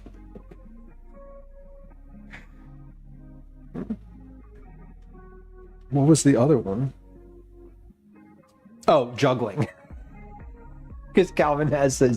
It was the juggling that I thought about initially, because Calvin has these like juggling balls on his little table over there. Like I thought it might be fun. Like, you know, the redeem is basically just like learn to ... and it's like whatever I'm learning in that moment, I'll stop and do that thing for like 5 minutes based on a channel point reward. What could we learn from Daisy? Could certainly be a good instructor for something. Not juggling. She doesn't have thumbs. She does a very good yoga though. Good downward dog. Good stretching and posing. Okay, that's some garlic. Let's have maybe a little bit. Oh, these are, oh, perfect. I got 2 big cloves left on this bulb.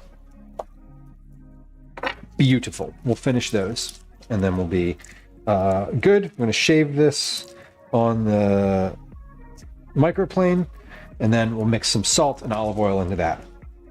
After that, we're going to take our second Words on Stream break today, and that'll be about 3 minutes. We're going to do that in about 5 or 6 minutes here, whenever I'm finished with this garlic. So just a heads up, if you're watching on Twitch, you're going to get a 3-minute ad. In a little bit, I'll let you know again. We'll play Words on Stream during that time. I will not be learning to juggle during that time. I will probably be putting away some dishes from the dish rack. So just a heads up that will be happening. Okay, garlic. Let's get this shaved into my crushed tomato. So what I'm making is like just a red pizza sauce. It's a very simple no-cook pizza sauce. I got the method. I'm not really using a recipe per se, but just the like, you know, shaved garlic, tomato, salt, olive oil, came out of the same cookbook that I got the dough recipe out of. and it's easy. It's easier than cooking for sure. And the other thing that I love is you can just make a big bowl of this, or a big batch of it. Use as much as you need, and then it also makes a really good pasta sauce. What I do with it is, if I have leftover and I'm using it for pasta, I'll cook the pasta, dump that into the colander, and then I'll throw this sauce in the pan and just warm it and like cook it a little bit, because it does have raw garlic in it. But that's really all you need to do with it. So it's a versatile sort of prep, and so I don't mind. That's why I always make a lot of it, because I'm going to use it for the pizza, and then I'm going to use it for pasta or whatever's left over later. Recently, we did a pasta night with just that. I had a little bit of pizza sauce left over from a previous version in the freezer, thawed that out to put with the other little bit of red sauce that I had in the fridge. And that was dinner. So it does get used.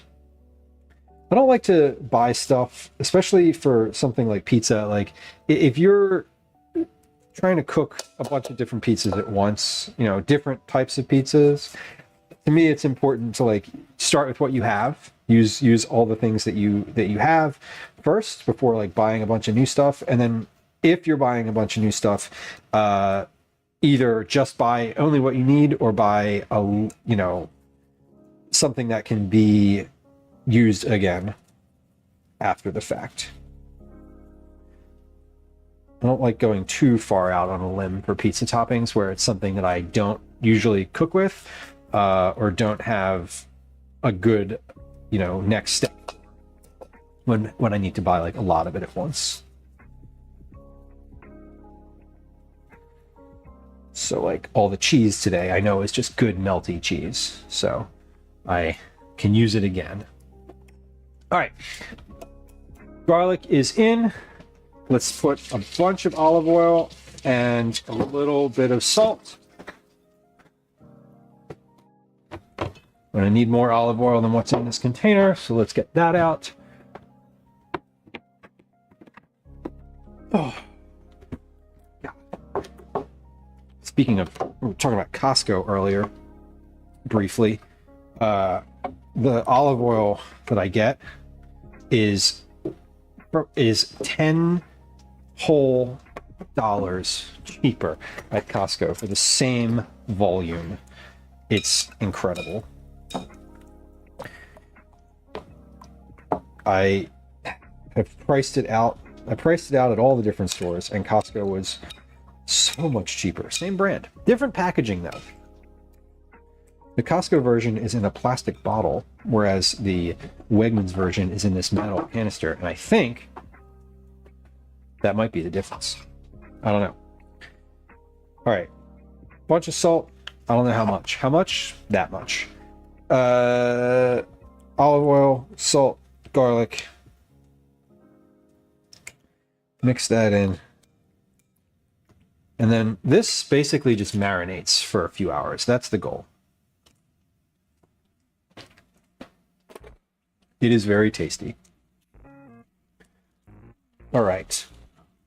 I'm going to stir these onions. I'm going to turn these down even farther because they are looking great right now. But they're starting to brown more than I want them to at this point.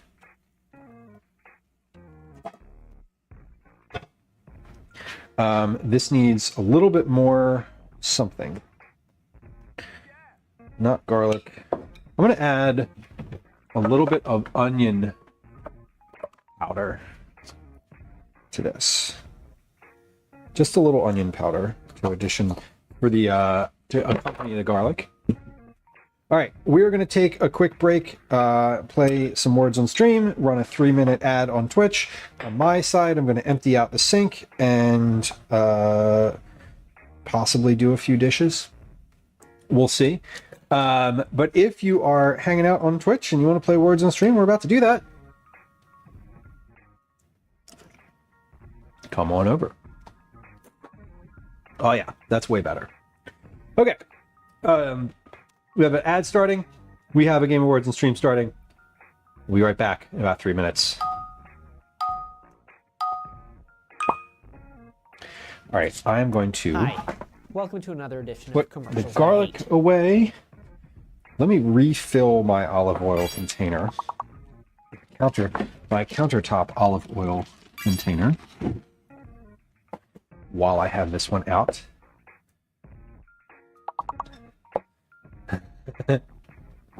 That's a good one.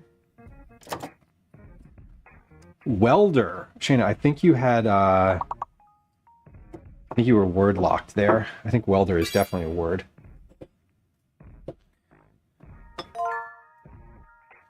I feel like welder is a word. Yeah.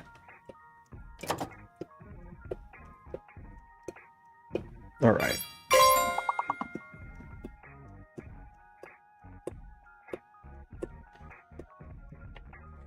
When we come back from a break, we have just more checklist items to do. We're not quite there. We're not quite towards making pizza yet. And that's okay, because our dough is not quite ready yet. I should put a timer on that dough. I think I finished it at about 13:45, which was just almost 2 hours ago. So the dough has at least another hour, at least one more hour to go. We'll check that when we come back to.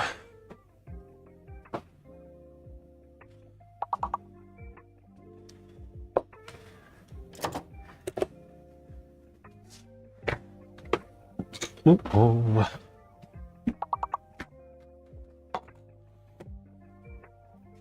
Actually don't need my notebook today. It is in the way.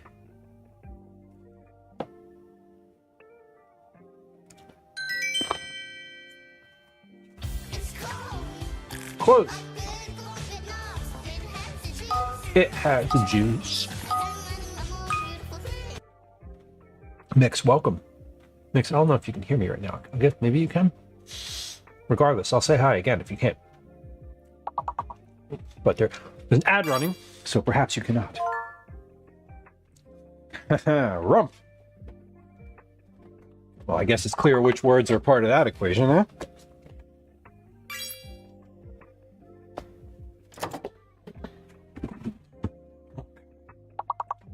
Refilling the salt. Remember when I said I was going to do something with the dishes? I didn't do anything. Mix, great. Thank you for letting me know. I'm never sure if people come in, if I'm like running an ad break, if it's still running or what's happening. If you can hear or not. Okay.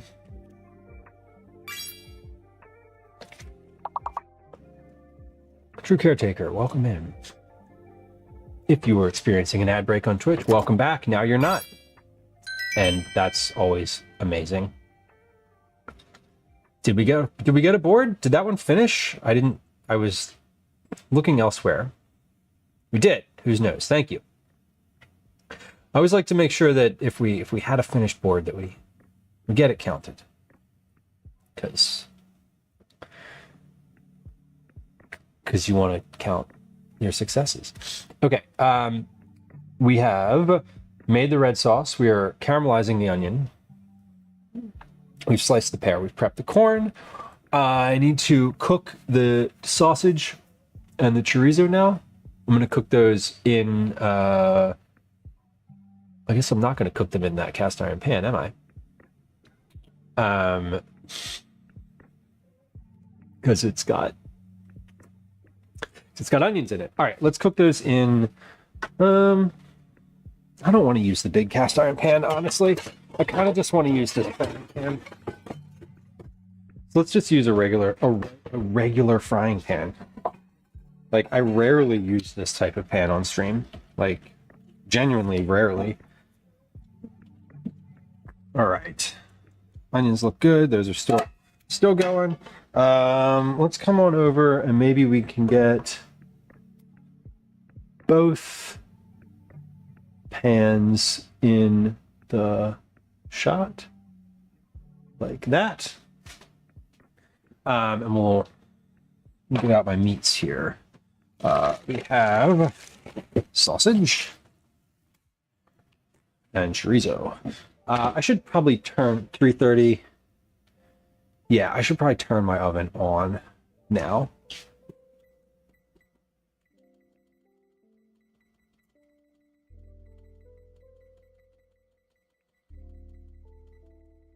Okay, because I wanted to have at least an hour to come up to temperature. At least an hour. Not to come up to temp. It'll come up to temp quicker than that. But I have a pizza stone in here. So first off, let's move this rack out of the oven because that's going to be the number one thing that I'm gonna wish I'd have done if I don't do it. All right. Pause. Oven is on, and it's gonna wipe this off. There's like some crumbs on here. I'm just gonna wipe that off with my hands. This is gonna get nice and hot in here, and hopefully nothing. I don't know. Hopefully what? Hopefully it doesn't break. Mix, congrats on your progress. That is progress. Truly. As someone who's very active, I imagine that it doesn't feel like progress, but it is. I'm glad that you see it like that. Okay. Oh, I should have preheated that pan, huh? Yeah, I should definitely do that. Let's do that. We're going to preheat this pan. It only takes a few moments here. And we add just a little bit of olive oil in here, not a ton, just enough to get things started. All right, we have sausage, and then the other meat is chorizo, which is in a little package. So let's get that opened and out and ready to cook. The sausage here is already in a good spot. It's got, I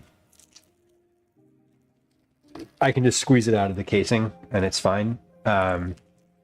This is kind of double packaged here. So let's get a knife, cut those little chorizo links. And I'm going to cook all of this. And if I don't end up using all of it on the thing, I will, again, put it away. I'm feeling like it's going to be a quiche week next week because we're going to have some leftover cheese. We're probably going to have some leftover meat. We'll definitely have some leftover corn. So I feel it coming. I feel quiche is coming. I'm usually just mad and hoping if I say it enough, I'll believe it. That's reasonable, Mix. Yeah, I feel like if you're charting and keeping track of where you're at, somehow, like, hey, today I did this thing. Like, you know, if you can look back on it, I think that's always helpful. If you're operating in a vacuum where you're not really sure necessarily, or you're not like, it's measuring day to day, but you don't ever get to look back, that's probably pretty hard. The progress is good. Just a little while ago, you were struggling to like just be up. So this is indeed progress. All right, hold on. I need that knife. So I'm letting that pan heat up. I'm just gonna cut the casings off of these before we get into it.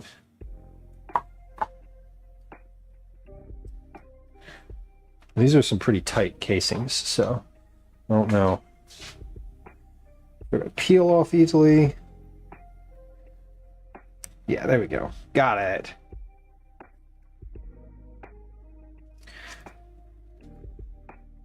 Nighttime close-up person. Good.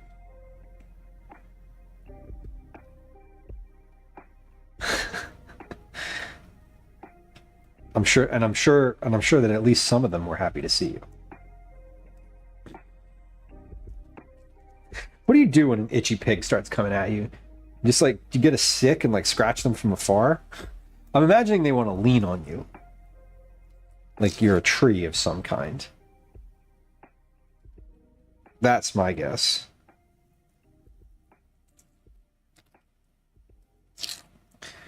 I'm imagining instead of like a back scratcher, it's just like a yard rake. Oh, whose knows? I'm sorry to hear that you're going through something. Going through it. Whatever it happens to be. And I'm glad that you can just sit here and hang out with us and get something out of it that is positive for you. That's a good thing. Some days are like that. Some days things are just too much. And that's okay. If you're taking care of yourself, that's a good thing. Start with that.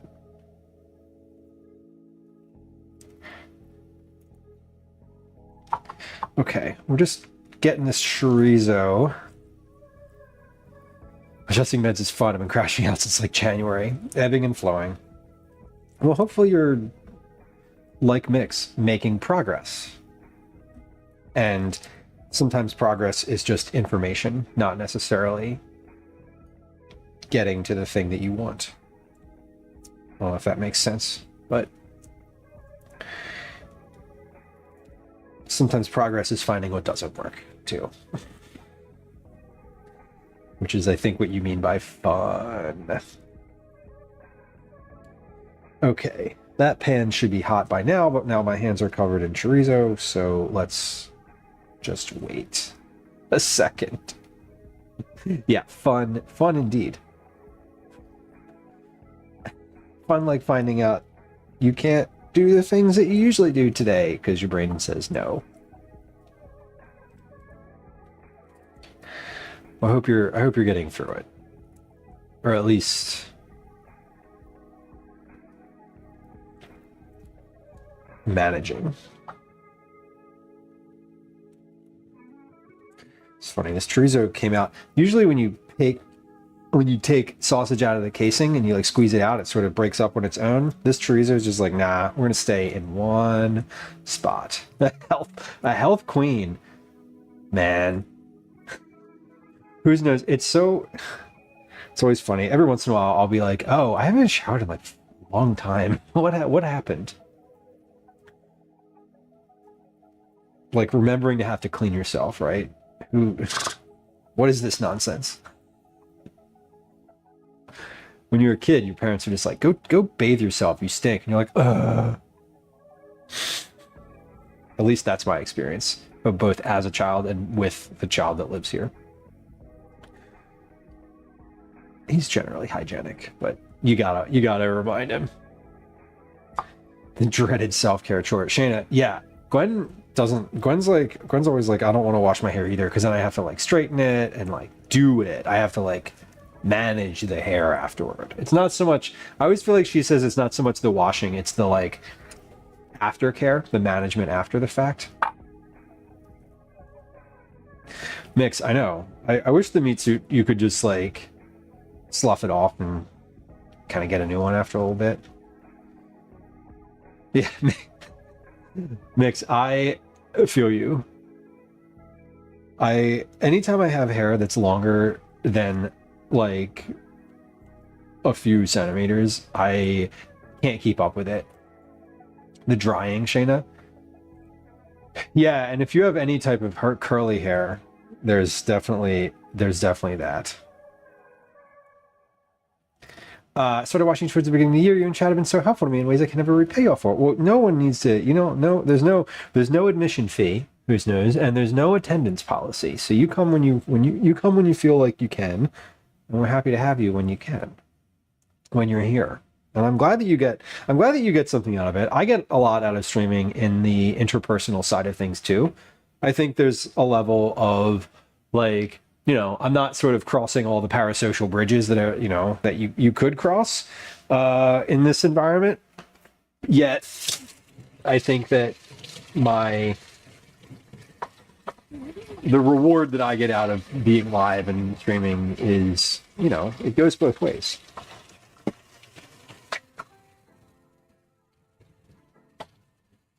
I enjoy it too. When I first started streaming, it was because Gwen did not want to sit and hang out at the counter and like talk to me all the time after work. When I was like, I'm going to cook dinner, come sit here and talk. And she was like, no, I want to play Fortnite. I've been talked to enough today. Thank you very much. I do not need you to talk to me for the next 2 hours. Why don't you live stream and talk to people on the internet instead? And I was like, this sounds like a good idea. I can do this. And here we are just about 3 years later. It'll be 3 years soon, actually. Checking. Let's see, hold on. Yeah, soon. I don't understand how old me had longer hair longer than my ribcage. I've never had that. Never had hair that long, but that sounds like a lot. It sounds like a lot. I have the same problem mixed. Yeah. She was like, I don't want to sit and talk to you for 2 hours a day. I don't. Sorry. And I'm like, you're not sorry. But it's fine. It's fine. And honestly, that would be a lot to ask at the end of the day. It is a lot to ask, generally speaking. Okay. This is good. We're on low. We're on very low here. It turned my mood up so fast. Who says I like live in the permanent state of that? That's just like my natural resting state. I feel like over the past 3 years of streaming, god damn it, that's still out of alignment. Sorry. I can't like see it. There we go. Hold on. Sorry, if it's not aligned on the computer, it's going to bother me. There. Okay. Oh, the pan is crooked. Great.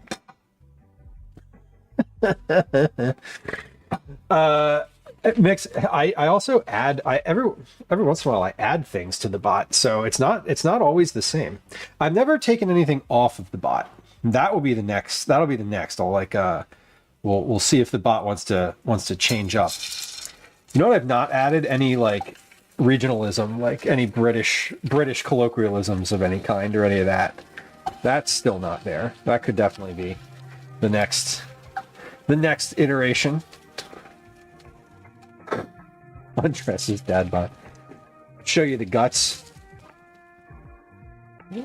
I love working in the bot. I've thought about. I mean, this is so unsexy it hurts. But I've thought about doing more like admin focused streams like that, where like we get to look at what's in the bot and build some things in there. New things. But Fanny flutters. Well, neither of those things did, so obviously we have some work to do. I feel like Fanny should absolutely trigger the bot. I don't know why it doesn't, but I know why it doesn't. I know technically why it doesn't. It's an easy answer. Okay. Great. Sausage. Sausage is in. Let me wash my hands again.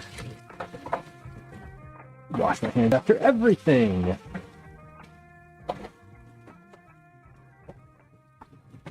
So much hand washing. Oh my god. I must have bumped the camera or something. There we go. So brutal. Fanny pack to a British friend who said, like a tampon? A bum bag.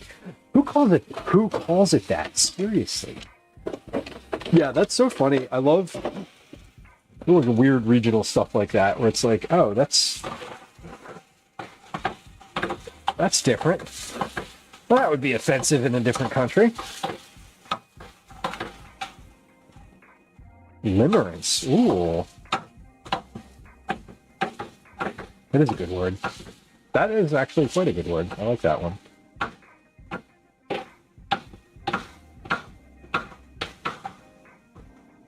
I feel like there's a large crossover of words that are auto-modded on Twitch that should also be in the bot, but they don't need to be because they will get auto-modded. It is weird that it's on opposite sides mixed. That's kind of fun. I don't know anything about British slang. Meanwhile, my YouTube algorithm is like quietly resetting itself. Let me get it tattooed. What's your favorite word? Is that your favorite word? Mine's sequoia.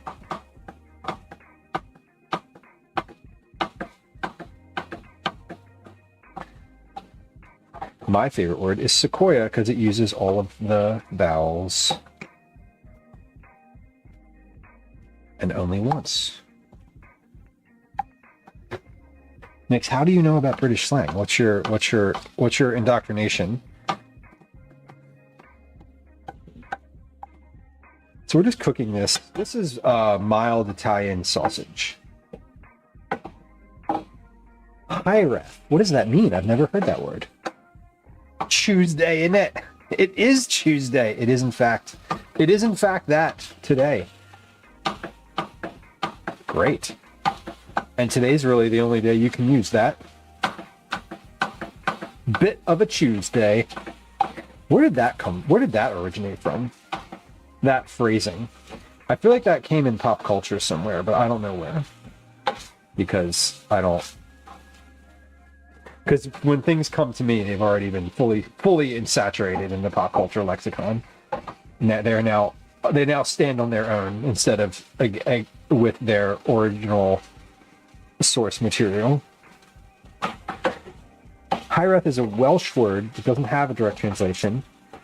A deep complex longing for a place, person, or era that is absent or lost, often combined with a sense of homesickness, nostalgia, and a yearning for something intangible.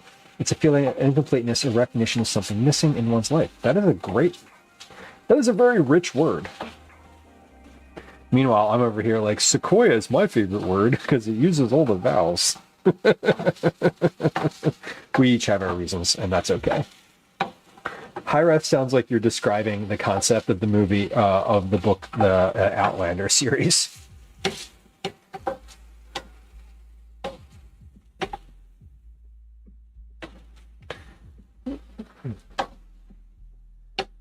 That's great.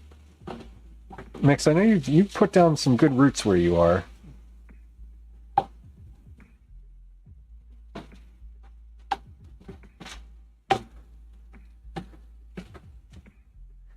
Speaking about Canadian friends, I saw an Alberta license plate yesterday. I was shook. They were parked in my neighborhood. I was like, well, you are lost, friend. Where did you come from? I mean, I know that they came from Alberta, but like, why and when? My dad had been intentionally keeping me from visiting because he knew I'd leave the moment I could. Sounds like a disservice, a bit of a disservice. That's funny.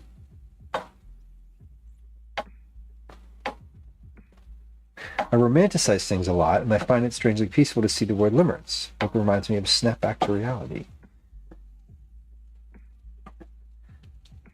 I'm trying to place the word limerence, and there's like a cultural reference to it, but my brain doesn't want to bring that to the front. It's okay. I'm not in our age of like media saturation. I feel like anything could be a reference if you try hard enough.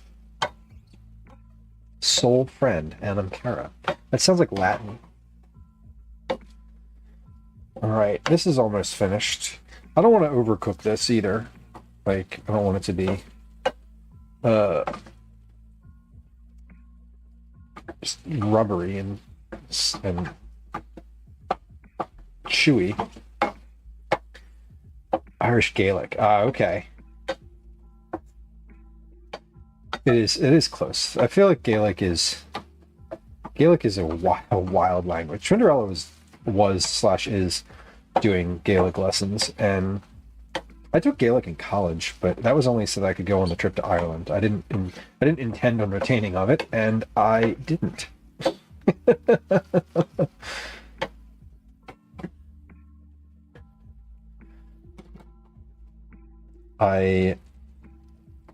I could probably recognize it if it was spoken out loud.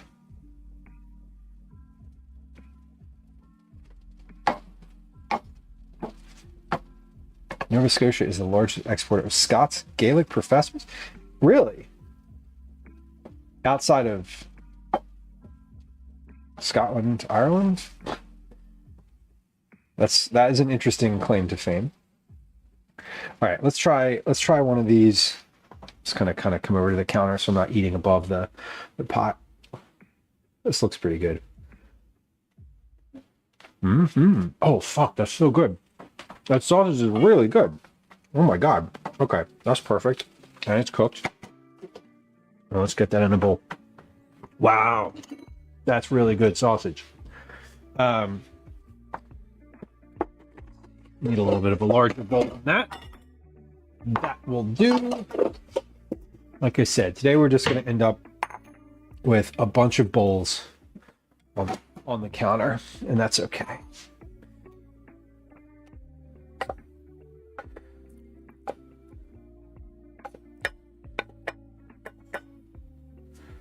More in the Isles, it's encapsulated. All the Cape Breton's road signs are in English, Mi'kmaq, and Gaelic. I had no idea. I've never been to Nova Scotia. I was talking to Calvin was with me when I saw the Alberta plate yesterday. I pointed it out. I was like, holy shit, look, an Alberta license plate. Holy shit. It was like super surprising because it's very uncommon. And he was like, how many Providences are in Canada? And you know what, friends? I could not answer that. I think it was 11, but am I wrong? Working Welsh isn't half bad. Mix, that's incredible. That's neat if you're in an area where other folks are available to like practice with, right? Like it's hard to learn a language if all you're doing is talking to Duolingo or like whatever language however you're learning it. If you're not speaking to a person, I feel like it's like extremely difficult. And you have a selfie thread in Discord with the photos channel. Have you considered adding a tattoo on? Whose knows? I have not, and I will. Do you want to, if you would like me to do that, put that in the stream dump channel and I will add it. That sounds like a great idea. 10 provinces, 3 territories. Okay. Yeah, I was like, he was like, because he was asking me like, what would be the rarest Canadian province? He kept saying Providence to see, which I thought was really cute. But I was like, the rarest, probably like Northern Territories. And he was like, what's that? And I was like, it's the northern half of the country. This is nothing. He was like, why is it rare? And I was like, because literally no one lives there. Like, because there's nothing there. There's like 7 people who have license plates. It's more than that, but I'm just being glib. Newfoundland and Labrador. That's why. Okay. Well, there you go. See, I was sort of right. I thought I knew what I was talking about. It turns out I was wrong, but I was like, I think it's 11. But I just had the same terrible thought that everyone else had who doesn't actually know anything about Canada. All right, we're going to cook this chorizo now.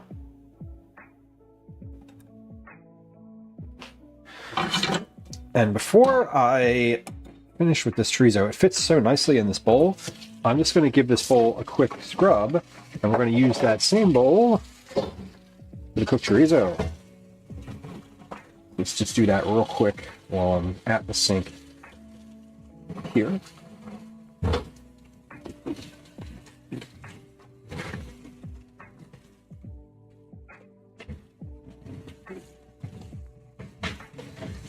Yeah, I could name most of them, but the ones that are like in the north are not as easily, like I don't have as good of a recollection of those, obviously. If I could have one superpower, it would be to know all the languages, both verbal and nonverbal. Oh my God. Yeah, nonverbal. Yes, please. I feel like I feel like I have such difficulty with that sometimes. But I also have difficulty with like the text. With I don't know, with picking up what people are putting down in text too, but that's on me.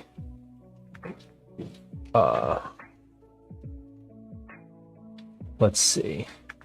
I'm just adjusting the white balance on this camera just like a little bit because it's looking very warm, warmer than it actually is. Got it. Okay. I have a babblefish tattoo. I've never read Hitchhikers. To be open, I've also never like seen the movies, so I have no frame of reference for it. We did the regular sausage first, so now we're doing the spicy.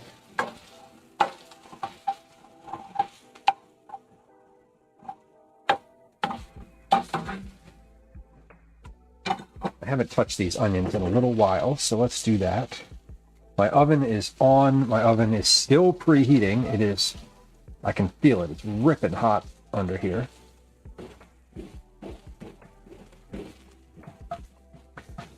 It would be cool to know all the languages. It would be nice to be able to like speak all of the languages, speak and read, not just like understand them, but actually like functionally use them. That would be amazing. Polyglots are so impressive. I've seen some YouTube videos of people who are like, you know like 20, 30 plus languages when they like meet each other, and it's super weird. It's also kind of fun. I am not a polyglot. I have a great grasp of the English language, and that is probably how I'm going to be for the rest of my life.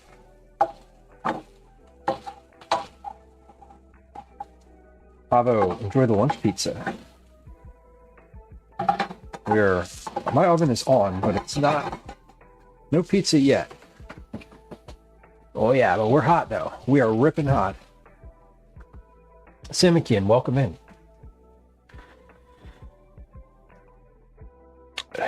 Who knows? That would be funny. That would be a wild outcome. Like, I would like to know all the languages that have existed or ever existed. That'd be a really amazing thing. Certainly there's far more languages that have ever existed than currently exist in the world today. Just like there's probably far more gods that have been worshipped than currently are worshipped across the globe on a long enough human timeline. If you stick me in a group speaking something different, I'll pick it up very quickly. Mix, that's incredible. I do not. I'm just like, what noise is this that I'm experiencing? Samikin, 2 whole chickens in the Instant Pot. Hell yeah. That's what you use an Instant Pot for. Good work. What was the occasion? Just meal prep? Or did you have like something you were cooking for? That's fantastic.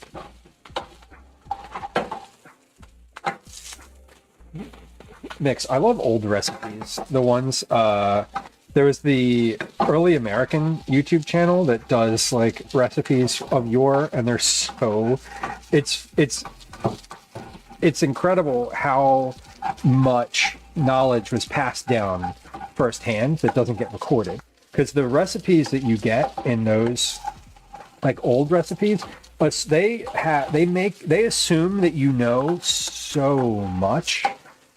It's like direction 1, make a pie crust.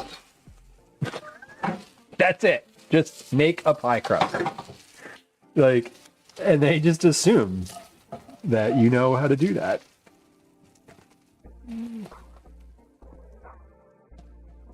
Make biscuits. Okay. Great. And pow. Meal prep. And they were on sale. 2 birds. Literally 2 birds were killed in this situation. No stones involved.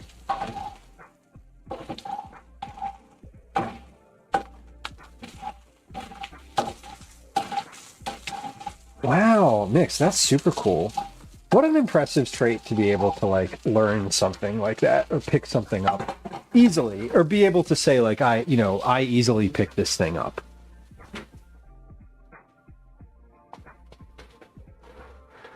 I can usually not understand. Often if I hear a language, I can sort of place what language it is just based on like tone and sort of some of the words, based on like pop culture exposure, but I don't pick stuff up very easily like that. I pick up English things really well, but it's difficult.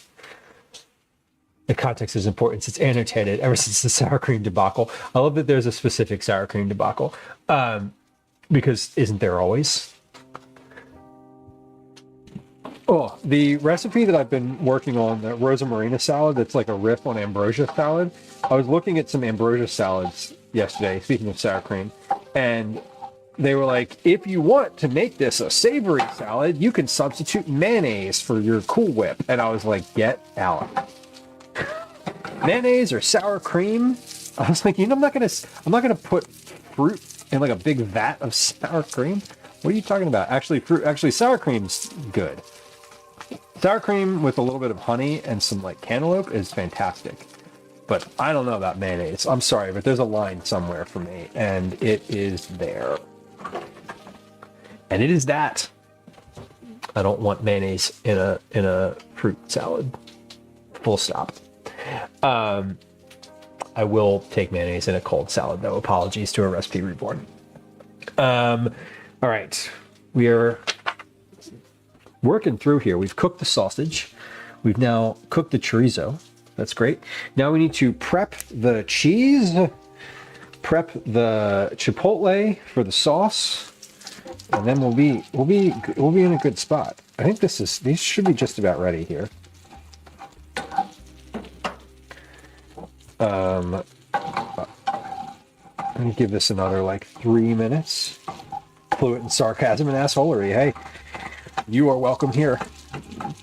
Although if we want to get down to it, if you are gonna, not you, whose knows, not you specific, you broadly, if you are going to be sarcastic in chat, I am 100% probably going to miss it, and I'm going to ask you if you're serious.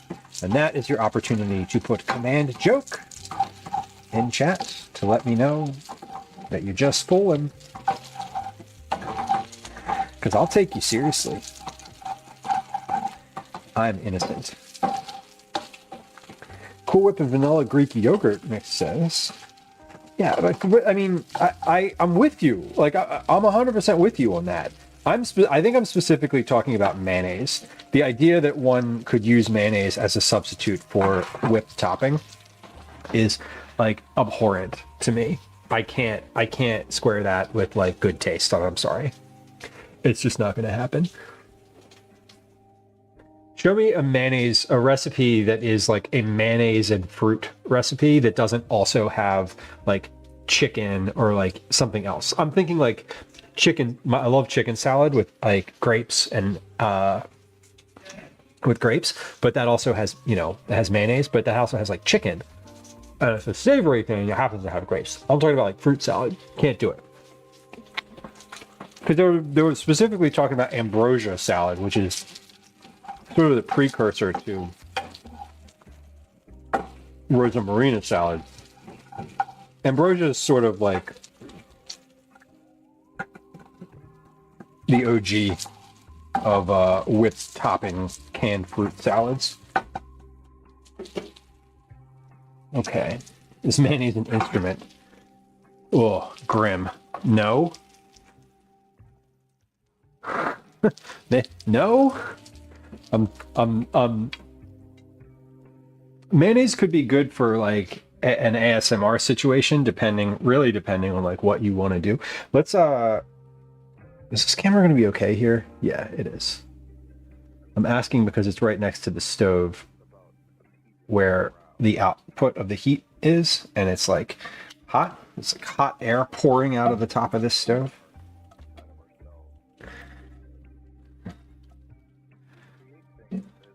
Okay.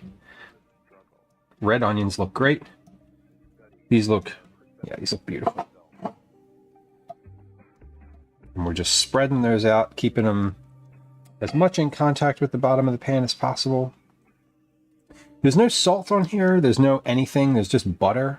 It's salted butter, so I guess that counts. But there's just butter on there at the moment. All right, let's take the chorizo, put that back in the bowl.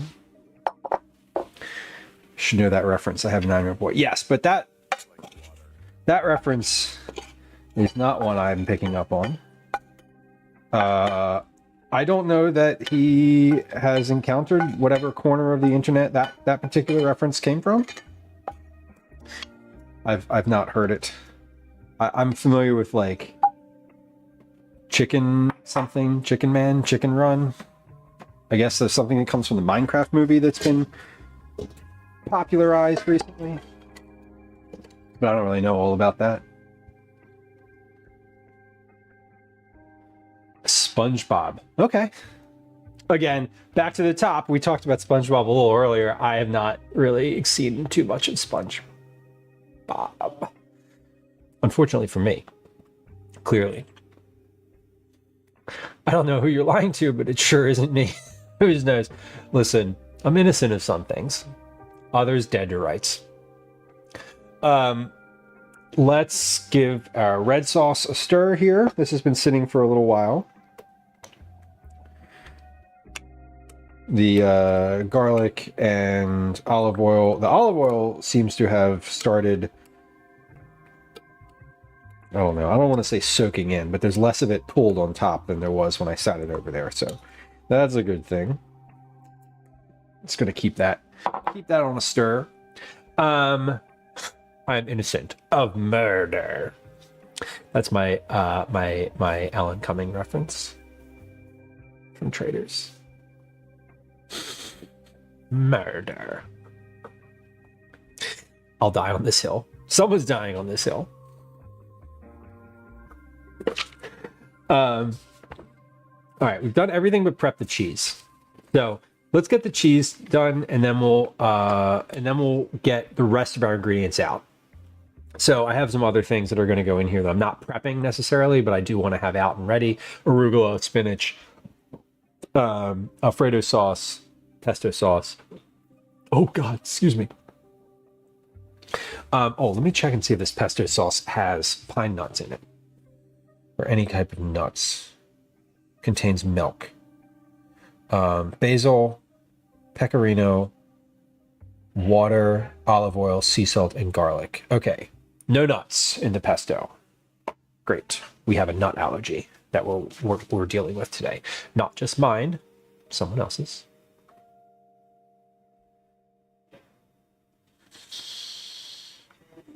Mix. Apparently that's the way to go, right? Pig farm.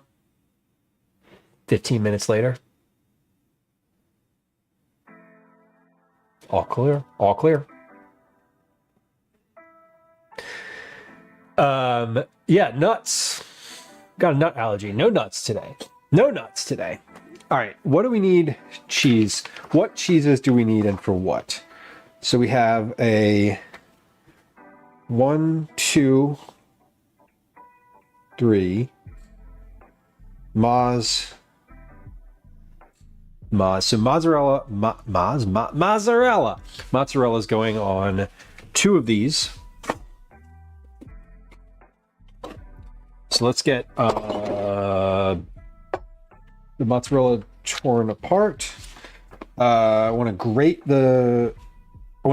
one of them and cut the other one. I forget which one, but the one that's really soft, I want to cut that one, and the other one I'm going to grate.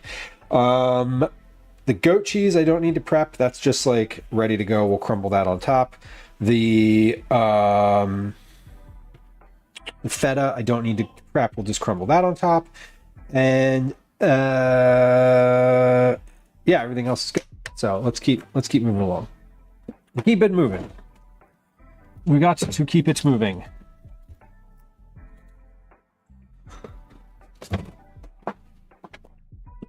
So the mozzarella is handmade mozzarella, made fresh sell by. I don't know when it was actually made. We're gonna get. I got a large bowl of this, and then I got a smaller one, and we're gonna tear up both of them.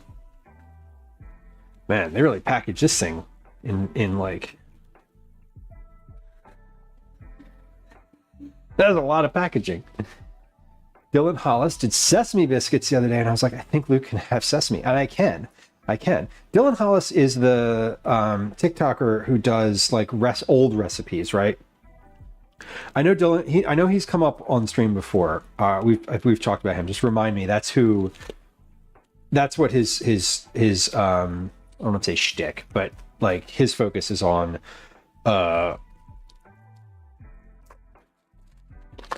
antiquated recipes, for lack of a better term.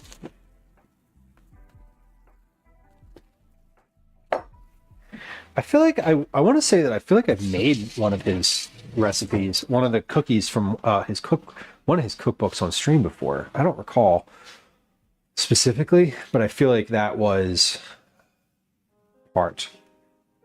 Every time you mispronounce mozzarella, an Italian grandmother has a heart attack. It has a T in it, doesn't it? Mozzarella. Am I missing something? Mozzarella. I just call it Maz. Let's just call it Maz. That makes me think of other things, though, so I don't like that. How am I pronouncing it wrong? Mozzarella? Is it mozzarella?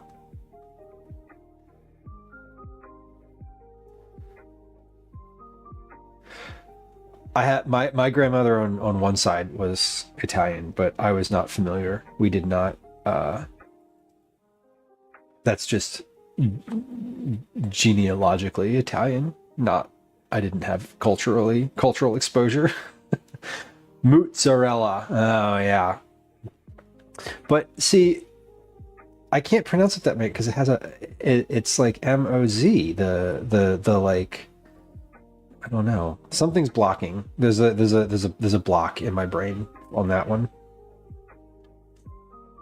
Mozzarella. Mozzarella. Well, listen, Amber, that was a good phonetic. That was a good phonetic spelling. I got that one right away. Mozzarella. I feel like when I hear people pronounce it like with a sort of an inflection, like a large inflection,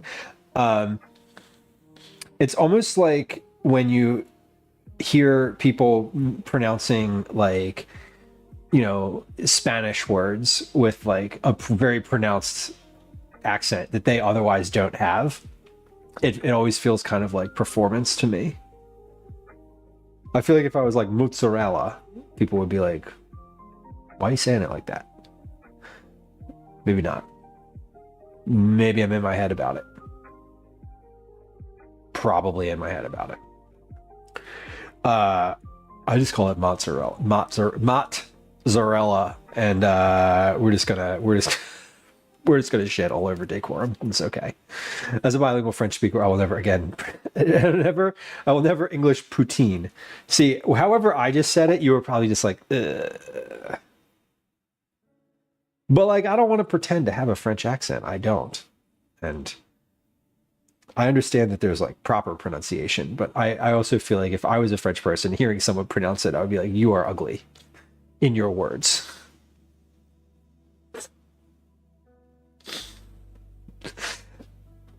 As long as I can understand what you're saying, it makes no difference to me. True.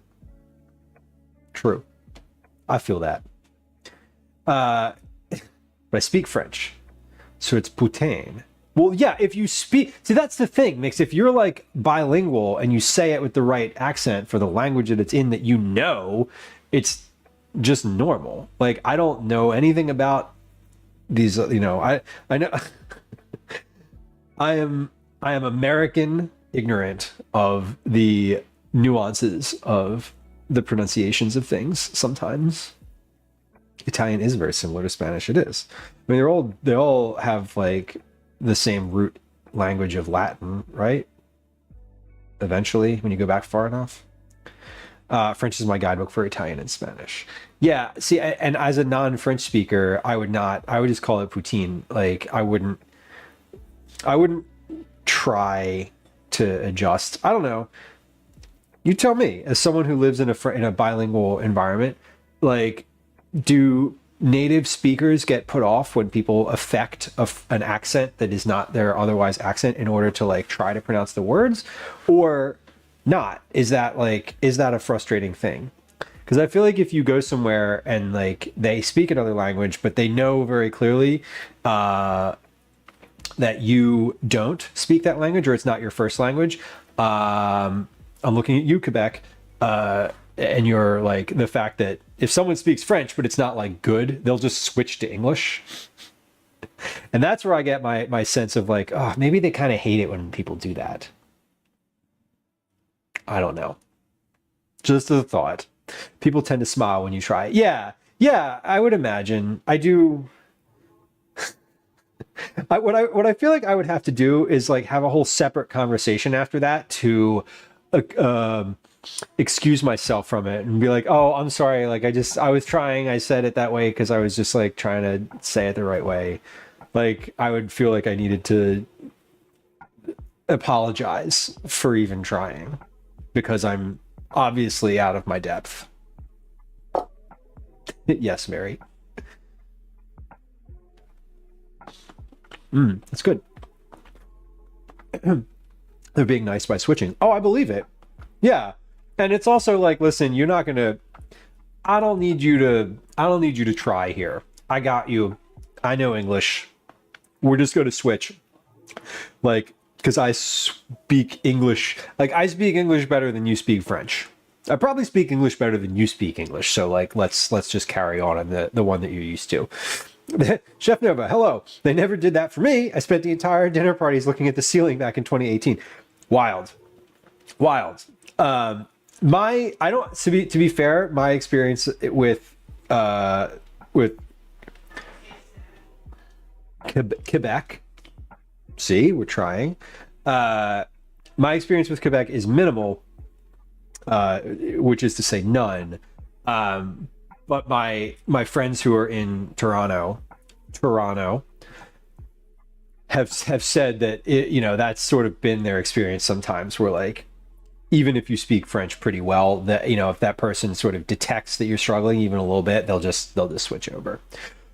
But I imagine that would be frustrating if they didn't. I don't know French, so it would be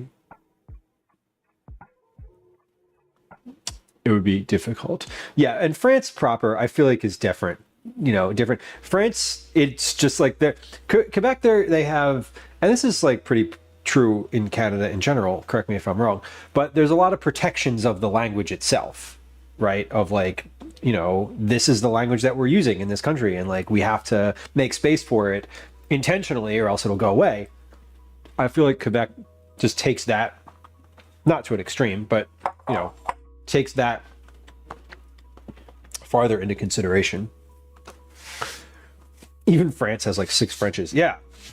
Listen, you could speak perfect English and you could come to Philadelphia, come down and chat with like my neighbor down the block, and you would have no idea what they were saying.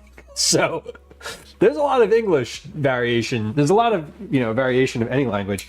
That's really the fascinating part, is if you do know another language, it's not just like the language itself, but there's then all these like dialects and regionalisms and colloquialisms and slang terminology and shorthand and sort of, this rich world past just your basics, which is really nice if you're into languages.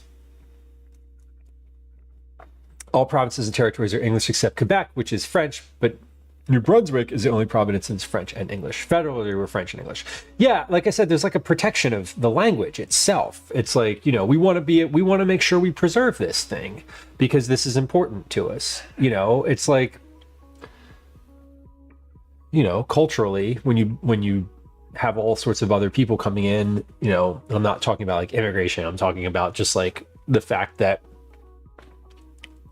it's a very international you know, the big cities anyway are very international, and like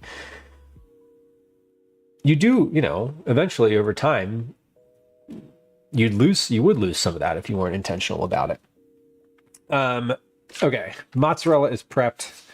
What was the other thing?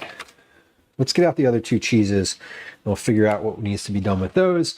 Then we need to make a little bit of a chipotle sauce, and then we need to prep the rest of the stuff. So we're doing good. I think we're good on time here. Two. I don't know. I don't have like a target time for specifically for dinner. I was looking at 7:30. Excuse me. I have the hiccups now. I keep eating little bites of all the stuff that I'm making, and I'm like, am I full? No, I'm not. What is this? Vecherin Free Bourgeois. Vacherin Fri Bourgeois. Okay, mozzarella. Exactly. Metism slides into local accents of demure. My then friend was entirely confused in 4 months when we were in Kentucky, Ohio, Ontario, and Nova Scotia, and my whole way of speaking just meshed within 24 hours. Incredible mix. My brain would not. My brain would be like, no.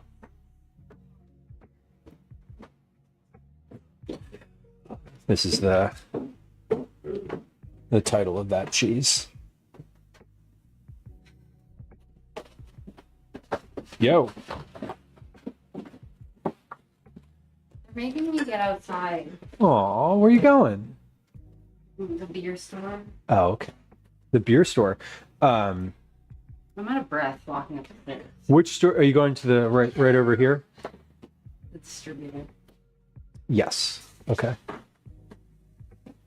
Can you get me something? Yeah. Can you get me a case of the best day mixed case? Okay, so what do I need to do? Take your little cart and stuff? I mean, if you want to, it's in the garage. Are they heavy? They weigh as much as 12 cans of beer. Yeah, what do you mean are they heavy? They weigh like a case Do you of think beer. I can carry a case? Not along with yours. Take the cart. Take the cart. Cart. There. No, it won't. Because yes. And a thing of the hop water. Lagunitas hop. Can you text both those things? Because I already know. Can I text you those two things? Yes, I can. See, yeah. If you're gonna go to the distributor, they're both in the NA section. It's on the left. When you walk into the main section, they're both going to be immediately on the left-hand side. No. What's the other one? You got it.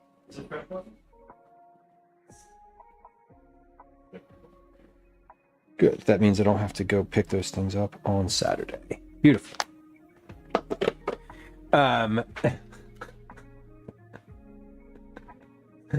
A good little dirt pile for bugs. I love a good little. Who doesn't love a good little dirt pile? Whose nose says my brain would be like, I spent too much time trying to assimilate. They can deal with me not understanding. That's valid too. I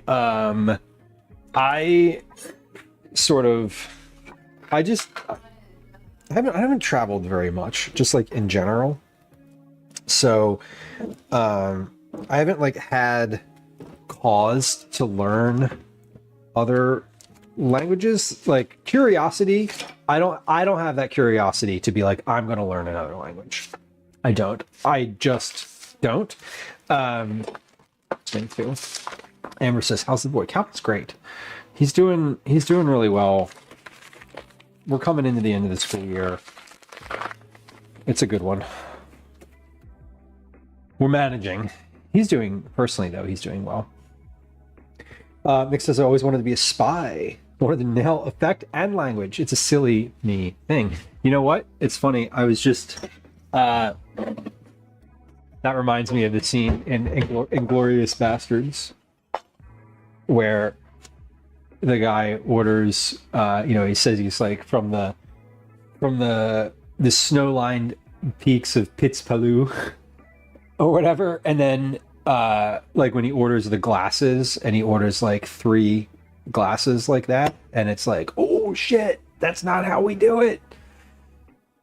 That kind of thing is fascinating to me. I like cultural things like that, but language specifically hasn't really come up. Or hasn't. Language I don't gravitate toward. I like food related cultural stuff. Met when he was 6. Yeah, I mean I started streaming. I started streaming when he was 7. He was 7. He's 9 now. So, yeah, he was 9. He was 8. He was 7. Yeah, it's interesting. He told me the other day that he's looking forward. He's going to do a camp with like a cooking related summer thing. And he told me he's looking forward to being able to like help on stream more after he like goes to this cooking camp. And I was like, you can just help now. Like I can help. I can give you things to do. Like we could manage this. And he's like, yeah, I know, but he's having me teach him something is less exciting than having someone else teach him something. But I do imagine sort of throughout this summer and into the fall, maybe into the fall, we'll see how long the interest holds, that he's going to want to help on stream a little bit more. So maybe we have some stream days where it's just, let Calvin sort of do the recipe and not have it be mac and cheese. Not that there's anything wrong with mac and cheese, but that's just like what he's typically done on stream. And I think what he's talking about is like more. If I'm going to Ohio, they can suck nuts. I mean, listen, I'm not going to learn all the Ohio terminology, but at least I can understand them. Yeah, I'm not going out of my way for Ohio either. No offense, Ohio. I'm not going out of my way for a lot of things. Yeah, Soflup would rather someone else teach him. And honestly, someone else teaching him is probably better for him learning too. Like, I'm pretty sure that he's going to get more out of that time than me doing it. I'm glad your nap was productive. I was also thinking about a nap. I was thinking about a nap today, but then I was like, oh wait, no. We don't have time for that. I think about a nap every day, to be fair. Every day after I drop Calvin off at school, I make the calculation. Is today a nap day? Mostly the answer is no. Sometimes it's a yes. All right, what was this called?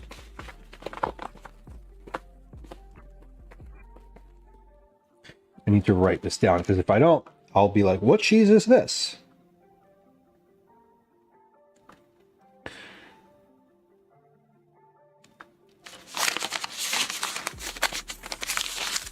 Okay. And then I'll forget which one they go to, and it would all go down in flames. All right, this is obvious. This is very obviously mozzarella. I feel like I don't need to label this one. We're good. It's the bigger bowl. The biggest bowl. So yeah, I have like some cheese left over here, which is amazing. This I will be able to use for, like I said, for other stuff. Oh, I already got the other cheese out. We're gonna keep these rinds too.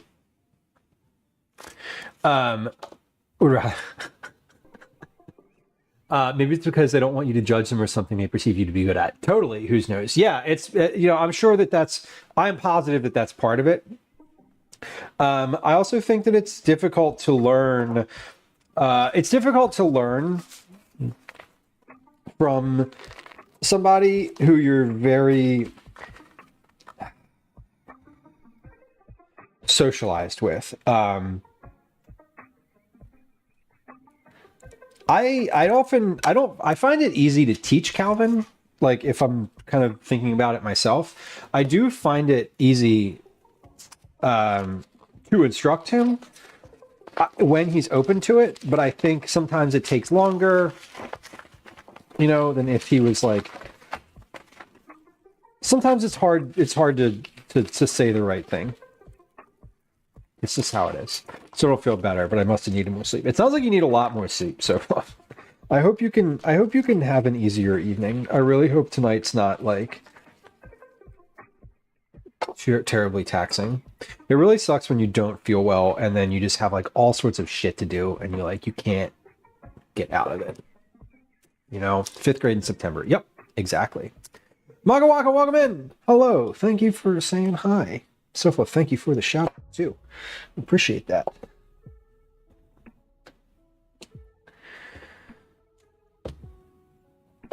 I hope you've been having a good one. Next school year's bus paperwork? Holy crap.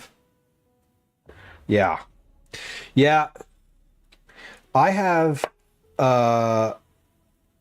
dates on the calendar for all the rest of the year already. Like school next year, school already put out their calendar. It is kind of nice. Like we are, the school district calendar is out.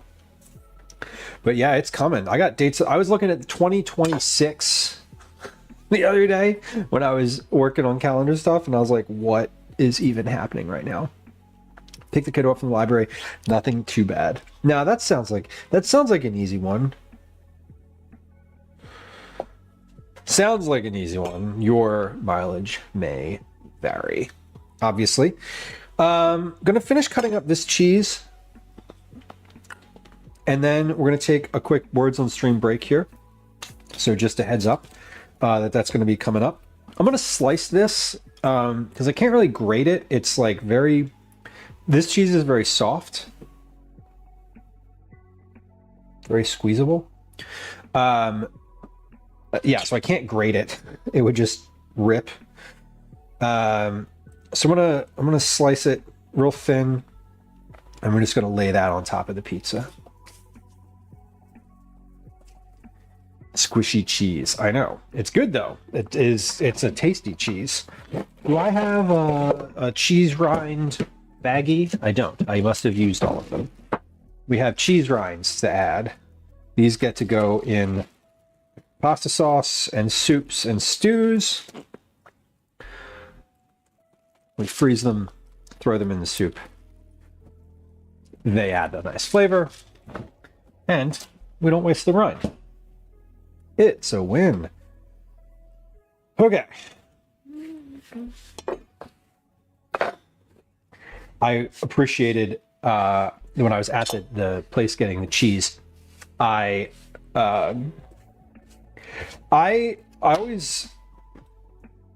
think running a food service establishment or place is hard, obviously, and like getting people to kind of follow all the rules and do everything the right way is, imagine, very difficult.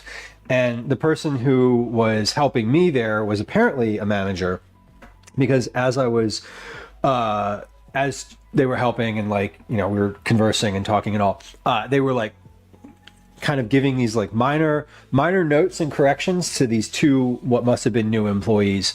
And it was great. It was an interesting little look into like sort of how they work.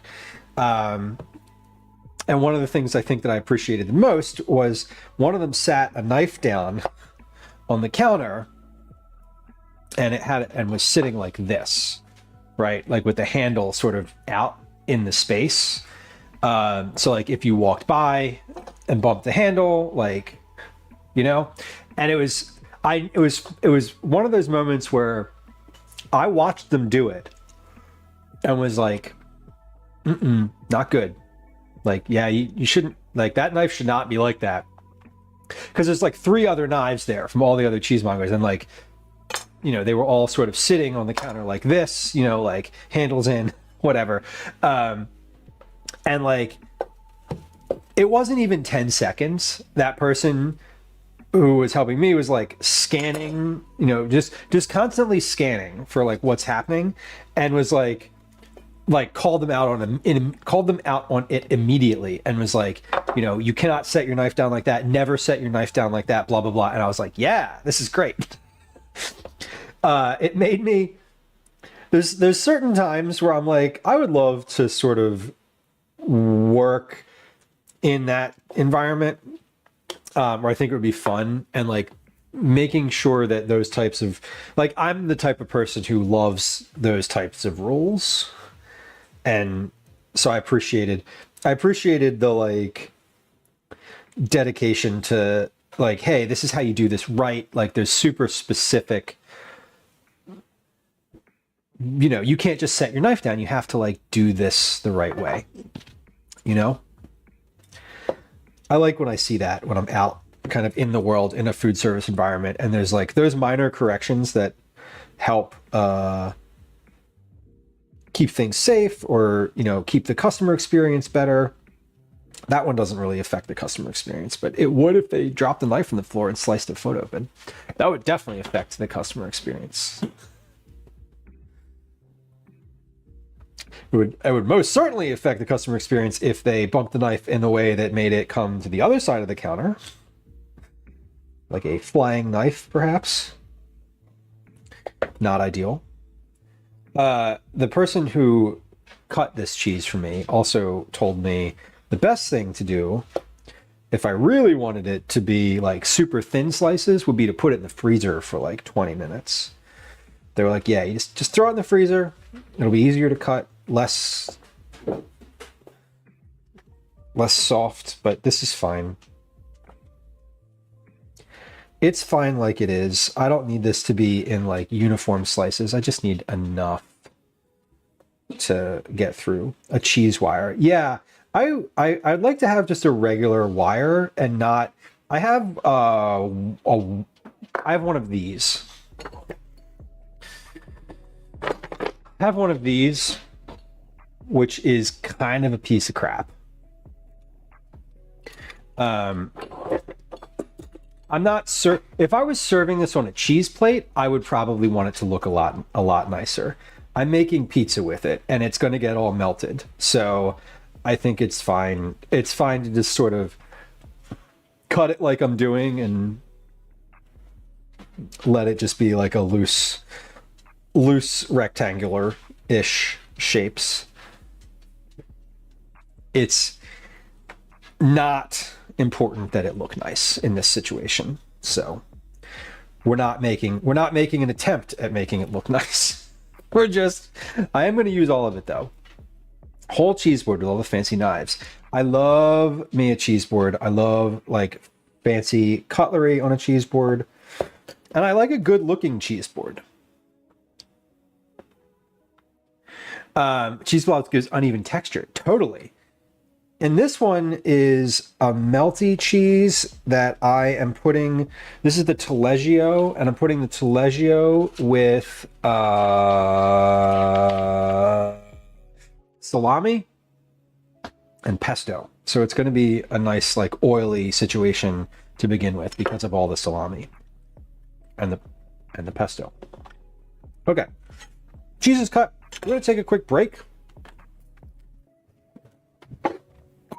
When we come back from the break, we're going to finish with our toppings. I still need to prep some chipotle sauce and then get the rest of the toppings ready.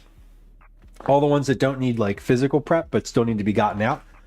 So when we come back, we're going to finish prepping the toppings, and I'm going to then put the ingredients on the counter in an order that makes sense. Get my mise en place together, or as we say in America, miss in place. And then we're going to make pizza. After that, the onions look pretty. Kathy, they do look pretty. I'll be honest with you, Kathy. I'd forgotten about the onions for about the past 30 or 40 minutes. I may have mindlessly stirred them at some point when I was finishing some other task, but yeah, they look great. They're beautiful right now. All right, we have an ad break coming up. we're going to take that. We're going to play a game of words on stream. So get ready. Get ready, y'all. Here comes a game of words. Here comes a 3-minute ad on Twitch, and we'll be right back. You can subscribe on YouTube if you don't want to get an ad. Links in chat. Okay. Hi. Welcome to another Yeah, edition of Commercials. Those I are Hate. cooking. Chef Nova, those are cooking. All right, we're going to clean up a little bit here. Clean up my counter. Get my... I was going to say get my dishwasher loaded, but like the dishwasher's full. There's no room in here. That's kind of annoying. Although I didn't generate a lot of dishes in this prep. Not that many dishes. I still generated some. But let's clean... I'm going to clean the dishes that we have. Or at least get them ready. We're going to do the pre-wash, where we rinse all the solids out and put them in the dish rack, or dish pan, for later wash. No, this I can sit in here. Pot can go in there. This frying pan can definitely go in the dishwasher.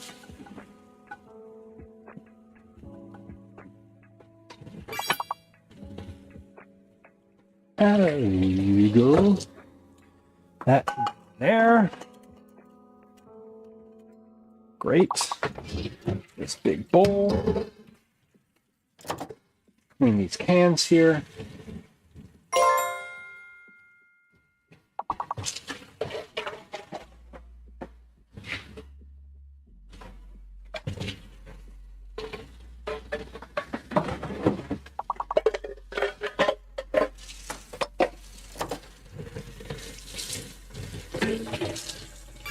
I wonder if they all went to the store. Or if Donnie's still downstairs with the kittens. One of the folks that we have over today, very taken with the kittens, as are we all. But he is in particular fascinated with their every moment and movement.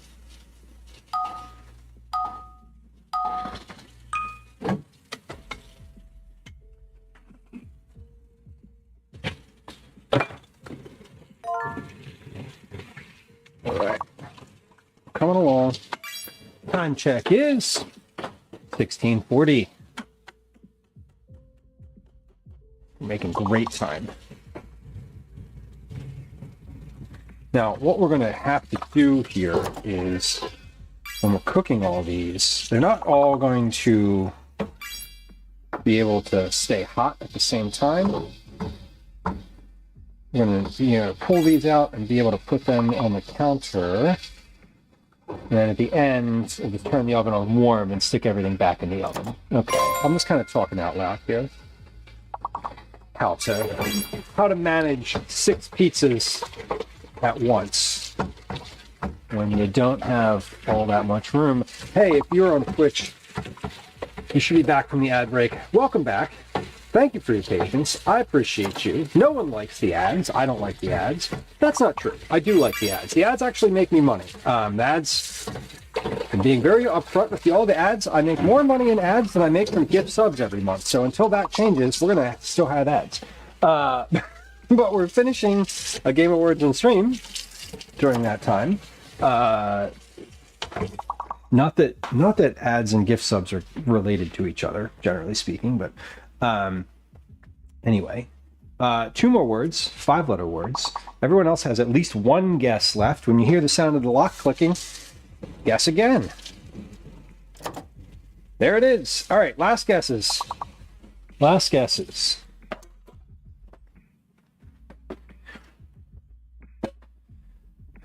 And I am just finished cleaning up. Look at that. We had great timing. Great timing. Oh no, that's okay. We don't always win. We don't always win, but sometimes we do. Welcome back. Okay. Let's see. Where are we at? Where are we at now? We've got the Taleggio. We've got the Karen. Excuse me, I forget how to say it. The person said it out loud when they handed it to me. No, it's like, thank you.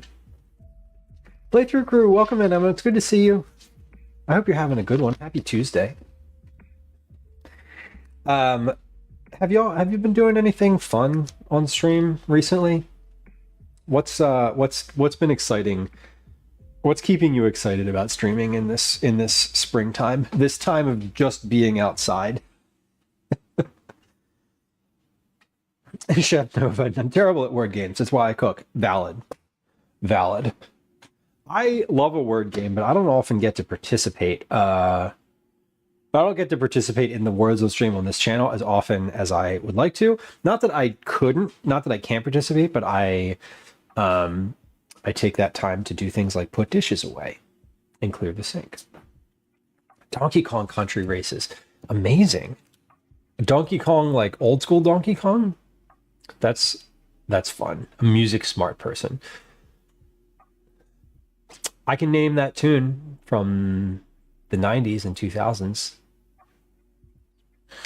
Won the Donkey Kong 2, so we're starting 3. Man, I love it. I just the other day got Calvin to play Mario Kart with me. He has not been enthusiastic about it because like playing Mario Kart alone kind of sucks. Was I about to write? No, maybe. I was checking stuff off my list. That's what I was doing. What was I doing here? Okay, I want to make sure we've got everything together here. Someone's calling me. Providence, Rhode Island. Nope. Nothing against Providence. But if your number's not my phone, 0 chance of picking it up. Like less than 0 chance that when my phone rings from an unknown number, I'm going to pick it up. Unless I'm expecting a call, which is infrequent. No writing, no more. Probably, I don't think I'm going to be writing. We'll see. I might. Probably not though. Okay, let's do this now. We're going to get together our various pizzas. So let's number these. 1, 2, 3, 4, 5. I just numbered those in like the weirdest snake direction. Like 1, 2, 3, 4, 5, 6. Pick up 6. That was, I don't know why. No normal person would write numbers in that order. Oh well. Amazing. Thank you. Those are the 2. Did you get anything fun? Huh? Did you get anything fun? Got some IPAs They have a super craft beer section there. and something else, but I forget what it was. Nice. It doesn't matter. I'm sure it's good. Beer. It's beer.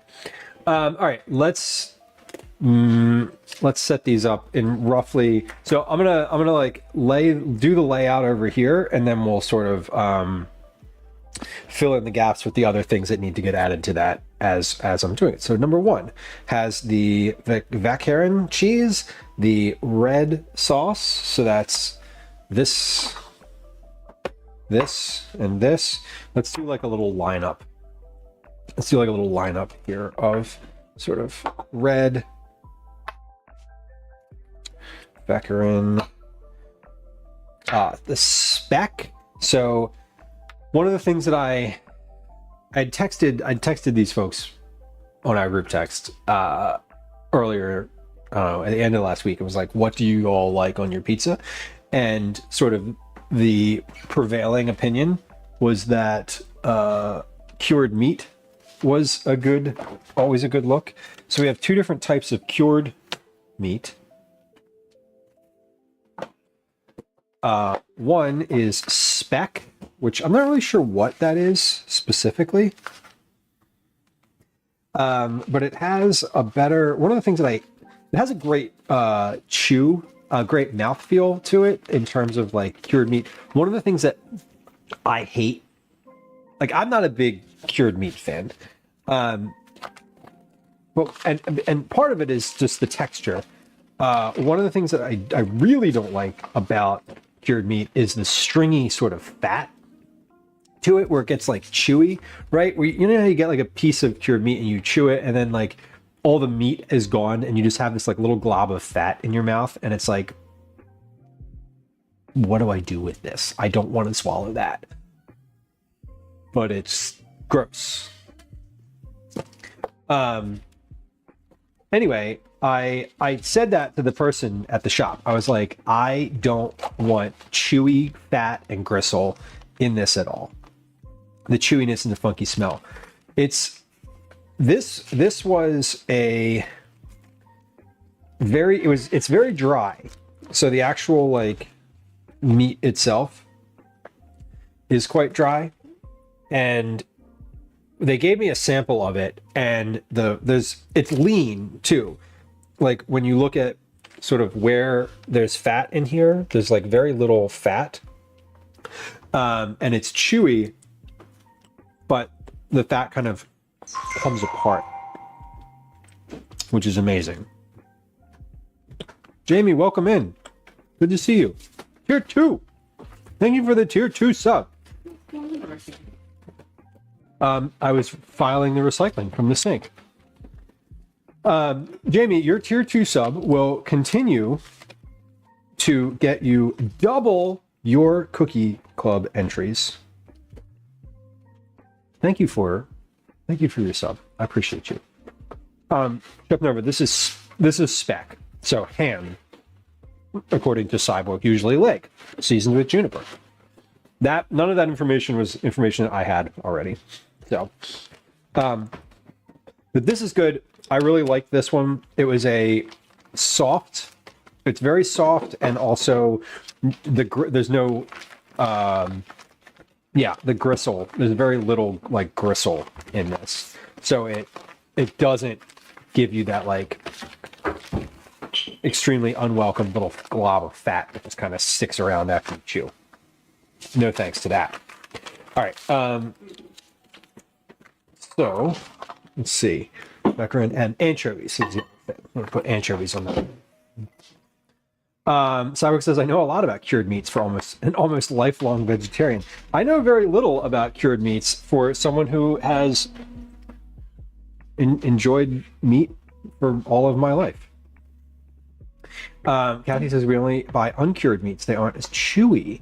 Yeah, the chewiness and the fat sticking around after all the meat is gone is the thing that I don't like. It's almost like if you're eating like, pistachios or like walnuts and you have to like shell them. Like when you're eating that some cured meats, you then have to like just like discreetly dispose of the little fat globule after every time, and I'm not there for that.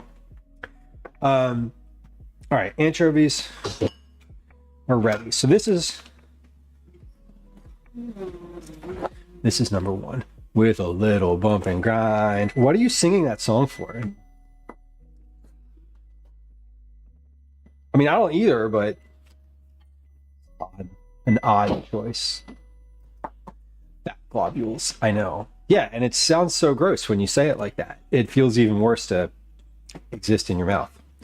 All right, number 2 is corn, Alfredo, arugula, mozzarella, and sausage. So, corn, Alfredo. Alfredo is in the freezer. I wonder if this has a... I don't know when I bought this, but it's... does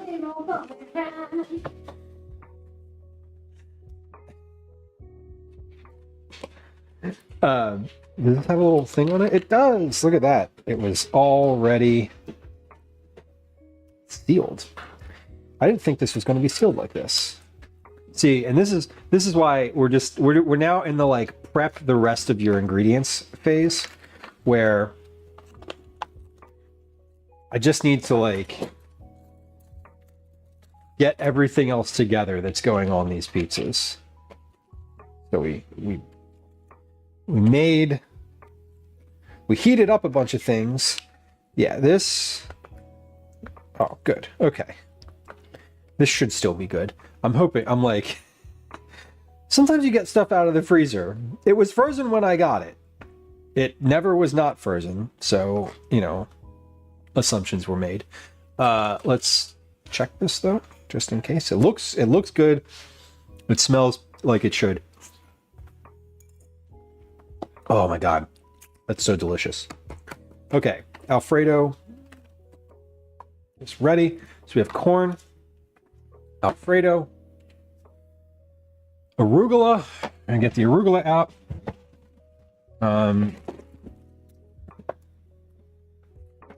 Yeah, arugula.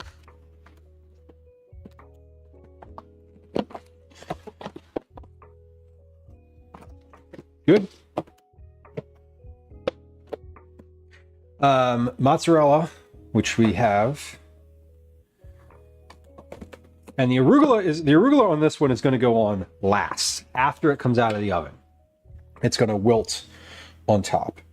Mozzarella and sausage. Hold on. Here's the sausage.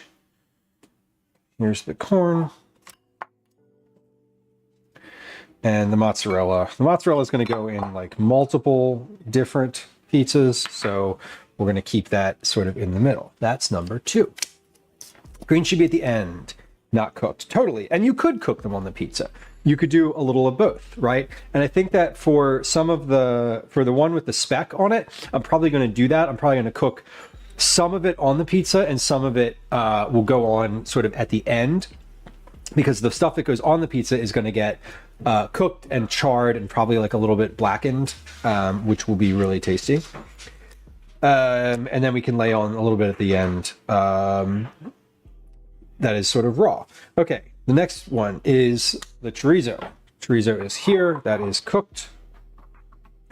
Chorizo. Oh, chipotle. So I want to mix a little bit of sauce together for this. Just a little bit of the red sauce. So we generally use about a cup or so, a little less than a cup of red sauce per pizza. So I'm going to take basically like 1 pizza's worth of sauce and mix that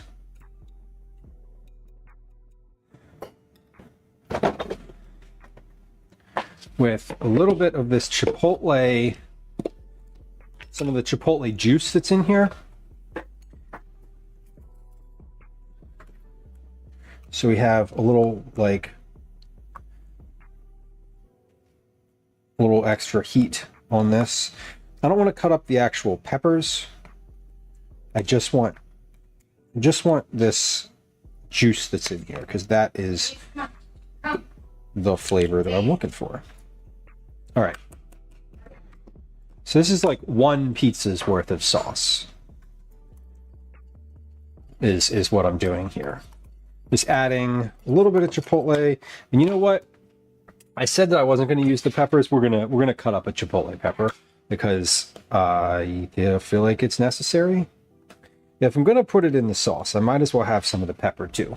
Right. My favorite? Amazing. One of mine too. For some reason, I can't ever remember the word chipotle. I was in the cheese shop this morning.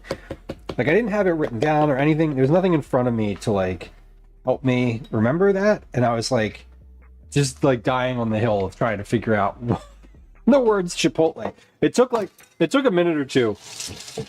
I kept saying, I kept the word Calabrian kept like, it was just like in my head and I couldn't get out of it. I couldn't be like, it's not Calabrian chilies. And then I was like, is it jalapenos? I'm like, no, not that either. So we got it. We figured it out. I was finally like, Chipotle. And the person was like, Chipotle. And it was very Seinfeldian. Anyway. And then they were like, definitely use feta cheese on that. And I was like, cool, let's do it. Yup. That is good. Not spicy, but good. Not, what's the word? Not overwhelming. It's spicy, but like it's spicy like chipotle peppers are spicy. And listen, it can't be that spicy. They named a restaurant predominantly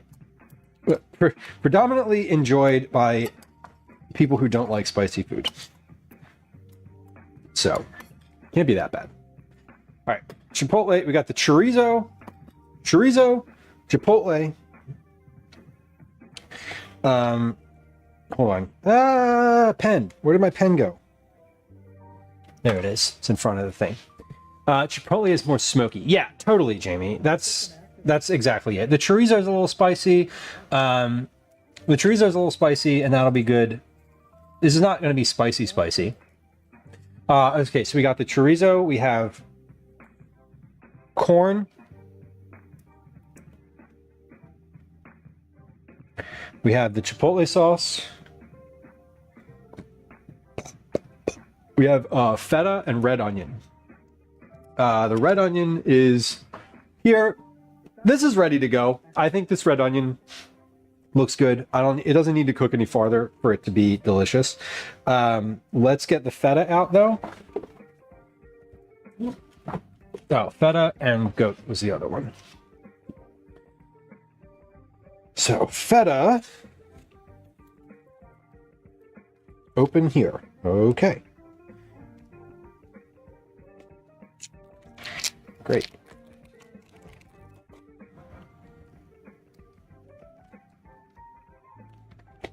Well, that didn't work. That is still definitely not open. Cool. All right. That's fine. Let's open this.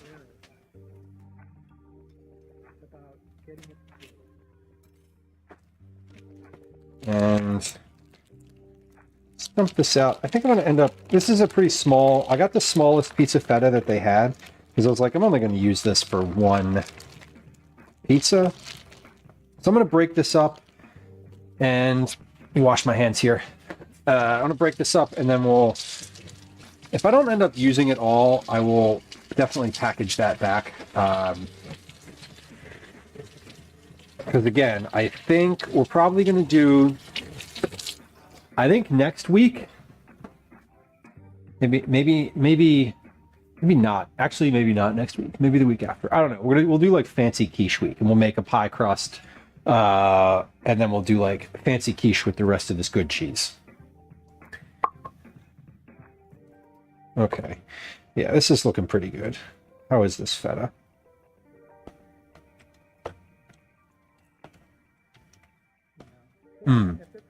It's good. That is extremely smooth. It's not it's not like lemony. It's just straight. This is just a straight cheese. No additions, no herbs, no nothing. Just really nice. Okay, that looks good. We have feta. One more piece. Okay.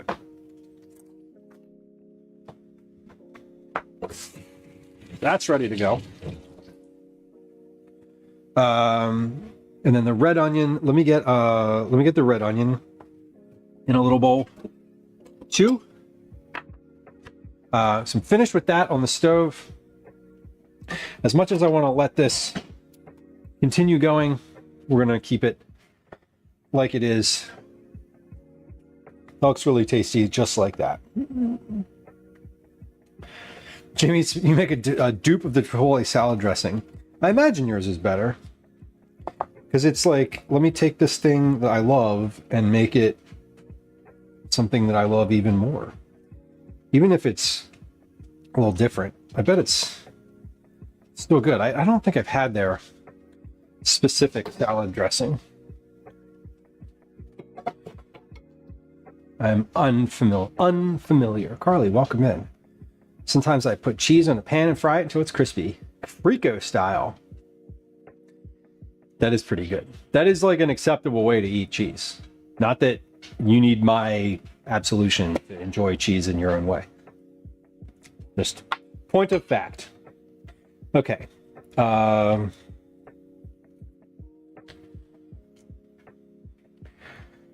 one's good. Next, number 4. Okay, that was number 3. 3. We're doing 6 total pizzas today. 6. A lot of pizza with a variety of different toppings. Number 4 has salami, which is this. It is Bialis Salami Napolitana. You're feeding an army. I am feeding more folks than usual, Jamie. That is accurate. Gwen's brother and other friend are here this evening. 2 other large gentlemen with healthy appetites. And leftover pizza is never a bad thing, too. You can always freeze it. Crawdalt, welcome in.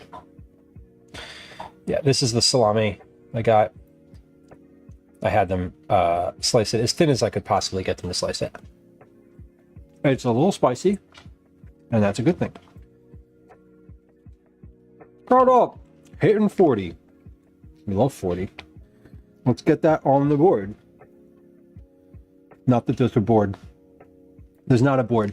There's just my little note cards that I use to keep track of check-ins and things like that. And eventually they make their way into Discord. Usually about 2, maybe 3 times a month I update in Discord. All right, salami. Third pizza, super easy. Salami, pesto. Again, pesto, frozen pesto. I went in the freezer and pulled out all the sauces I had in the freezer. And the salami is slightly spicy. It's very tasty. Oh, come on. Get out of here. I hate these things that I hate plastic wraps that don't open very well and then they leave like a rim, like a plastic rim around the edge. If you know what I'm talking, if you're like, yeah, then you know what I'm talking about. And otherwise, just leave me alone. To my complaints. Thank you.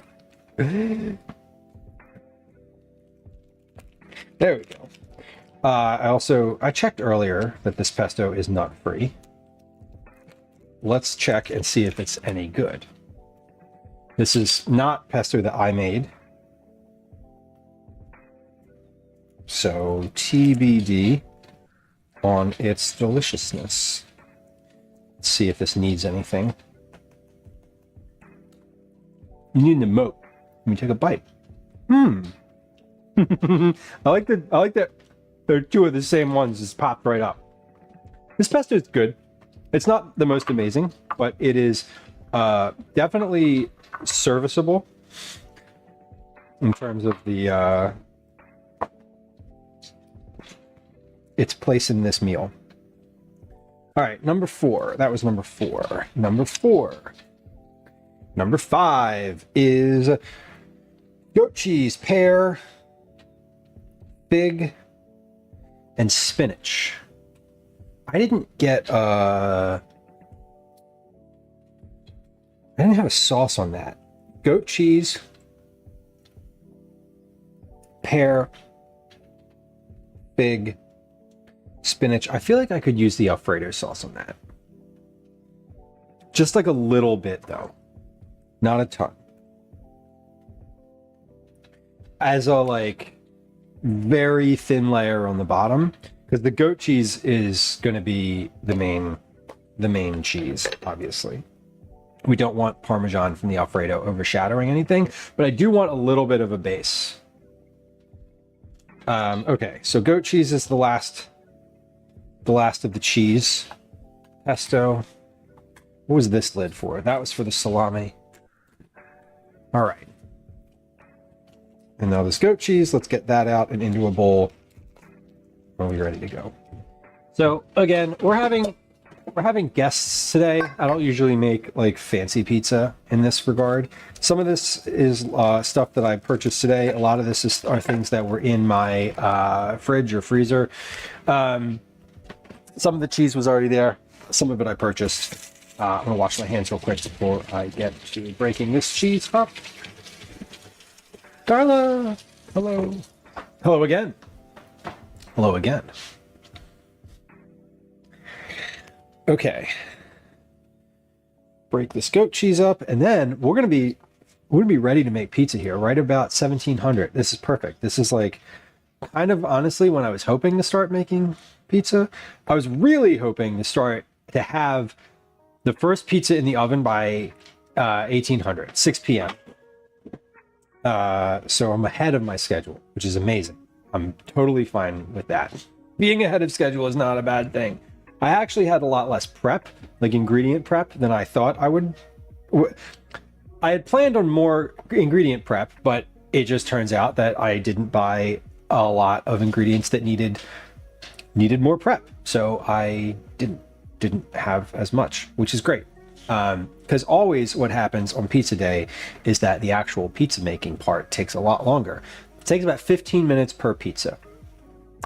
So think about an hour and a half, make 6 pizzas. They only have one oven. We only bake 1 pizza at a time. So it's the actual baking takes longer.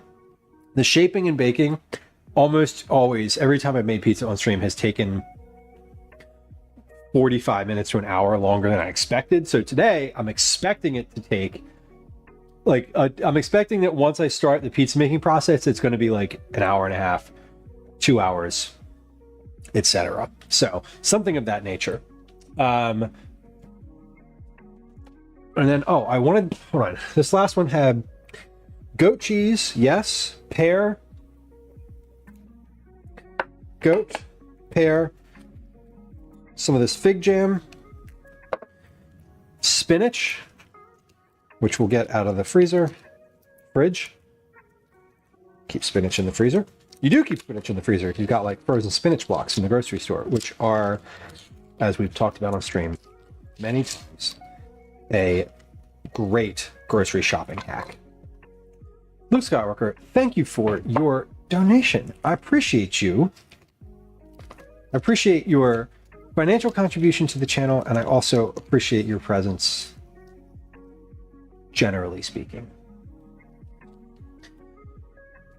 You have several entries in Cookie Club this month. I should note, we are going to do our Cookie Club drawing at the end of stream today. So stick around or stay tuned or whatever. You don't actually have to be here to win. So do what you need. There is one entry that if you are here, you'll win if you didn't get drawn otherwise. But I think y'all all know that. So, or maybe you don't.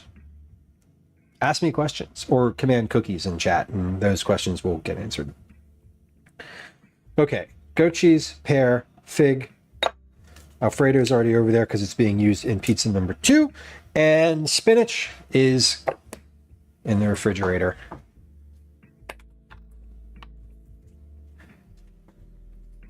Already. Okay. Let's get set up.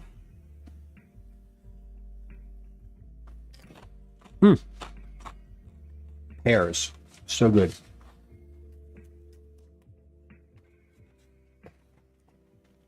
I hardly had any because of your early streams. Well, I'm on a better schedule now, Jamie, I think. Better meaning I have a more consistent like Tuesday, Thursday schedule now that I'm trying to stick with. I'm really trying. The exceptions will of course come, and I think when the actual summer vacation, school vacation kicks off, that will also change again. But I am trying to maintain a consistent schedule. Wasn't trying to blame you. Oh no. Listen, it is my fault. The times that I stream are 100% my fault. I will completely take ownership of all of that. Don't you worry. I do recognize that consistency is important for lots of people. So you do get cookies this month, Kathy. And yeah, next month, no matter what. But Folks that are tier 2 subscribers get double your entries. I should note that if you are a tier 2 subscriber, your subscription literally doubles every entry for Cookie Club. So it's like entering twice, no matter what you do. This month's guaranteed cookie folks are Kathy, taking me through the gate for 6 months of being a subscriber. This is just 6 total months. It doesn't mean that you've only been around for 6 months, just full stop. Lisa Lamb, who we talked to earlier in stream, for being a 12-month subscriber, and Handlebar II for also being a 12-month subscriber. Redeemed points last week. The point redemptions count double too. Everything counts double. If you're a tier 2 subscriber and you donate 1,000 bits, that's 4 entries, not 2. And then pizza number 6 is just red sauce with mozzarella. I don't even need to label that one. That one is what it is. Just easy. It was in May. Right. We could bank those for something else. Are you excited for your camping trip next week? Darla, I am. You know what I should do? While we're standing right here, I should check the weather and make sure, because I would like to confirm that is going to be possible to do. And let's see. Yeah, weather's looking real good next Thursday. It's not looking amazing, but it's looking better than it's looking good enough. Good enough. Just noticed the pizza hat. It is a pizza hat. It has pizzas of all kinds.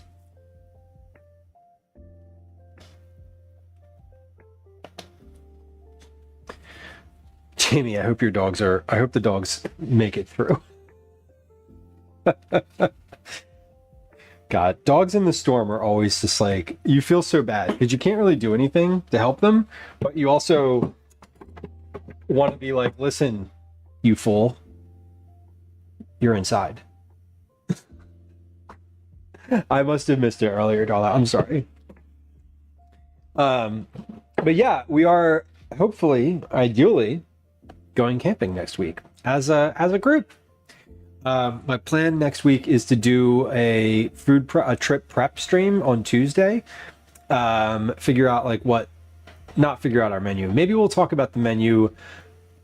Maybe we'll talk about the menu for camping on Thursday this week. That would be a good idea. We should definitely do that. We should talk about the camping menu. And then on Tuesday, we're going to do a prep stream. And then we're going to do a stream on Thursday from the campsite, the campsite. If you caught the very brief stream that I did over the weekend from that campsite, maybe you get a sneak preview. And yeah, things looked good. So I'm hopeful we can do it. If the weather, basically, I'm going to make a go, no go call on Friday. That way I sort of know how to structure my week. Maybe Friday, maybe Saturday, if I'm being honest. But we are going to go camping next week. The goal is to do that on Thursday during like normal stream time. We'll probably start a lot earlier. We'll start earlier in the day, that day, probably like 11 a.m., maybe noon. I'm going to see if we can do like a hike or some sort of like camping activity. And then I'm going to do some campsite cooking. It should be fun. I'm going to have a little campfire at the end of the evening. So these pizza dough balls, let's check on these. Hopefully they're good. I mean, hopefully they are as expected. They are. These look great. If you were here at the beginning of stream, these have significantly expanded and are now ready for shaping. So what the book says is they should be springy to the touch, still pliable, but they should bounce back when you press into them. And if we take a look at that in real time, hard to see from that angle, but they do. They are bouncing back. They're quite pliable and good looking, so I think we have some good pizza. I keep failing at anything involving yeast. Of course I fail at pizza dough. It does happen. It's trial and error for pizza dough for sure. Grotto, I want to tell you, I've been making pizza. I've been using the same recipe for pizza dough for a long time, and only in the past year and a half have I figured out how to cook it. I was putting it on a sheet pan, like I was doing a lot of other stuff with it, but I have a much better process now. And so it's interesting because sometimes it's about the recipe and sometimes it's about technique. Often, I mean, if it's like not rising or whatever, you know, that's probably a little of both, but I definitely don't give up. I mean, I know that you're not giving up on it, obviously. If you've been if you keep failing at something, that means you keep trying, which I want to say is a good thing. Here's what we're gonna do. I'm going to make sure I'm completely set up to make pizza from the first moment of bringing the bowl over to the last moment of pulling it out of the oven and finding somewhere for it to sit. So let's do all of that at once. Let's also set this camera up to be able to capture all of the action in the oven. So we're gonna set up. Here's okay. Here's what we're gonna do as far as timing goes. Just like run of show. I'm gonna completely set up to make pizza. Then we're going to take a quick break because I need to use the restroom. And once I start the pizza making, I don't want to stop. I don't want to have to take a break for words on stream more than once. We're still going to have to take a break in the middle because Twitch is going to mandate that. But I'd like to take a break and then start immediately after that, so there's no gaps otherwise. I hope that's okay. But let me like finish setting up. So, what do I need on this counter? On this counter, we're gonna take. Hold on. Gave up on anything with yeast, Chef Nova. It is. I make a very few things with yeast in them. Focaccia, pizza dough. I've never made a loaf of bread, like a loaf of sourdough. Never made it. Don't have a starter. I was in the store today, one of the stores I was in. There was someone in there who was like, "Do y'all sell sourdough starters?" And the person was like, "No, like we definitely don't sell a sourdough starter here." And it was interesting because like, how do you get a sourdough starter, right? You just make one, or you have a friend who has one. They were like kind of shocked that they didn't just sell like sourdough starter. But it wasn't a bread store, it was a pasta store. So like, to be fair, it was not a bakery. Annoying horse to try to tame. Good at things don't need yeast. Soda bread and noodles. Yeah, I'm great at quick breads. Banana bread, I'm in. Zucchini bread, sign me up. Sourdough, never done it. You can get good sourdough starters on Amazon. Interesting. Yeah, I know there are things that you can purchase, but it was the first time I'd ever been in a store and been aware that someone was like trying to buy a sourdough starter. That's not a normal, that's not a typical ask, I think. I don't know, maybe I'm just naive. Made a loaf of sourdough before, but it was a lot.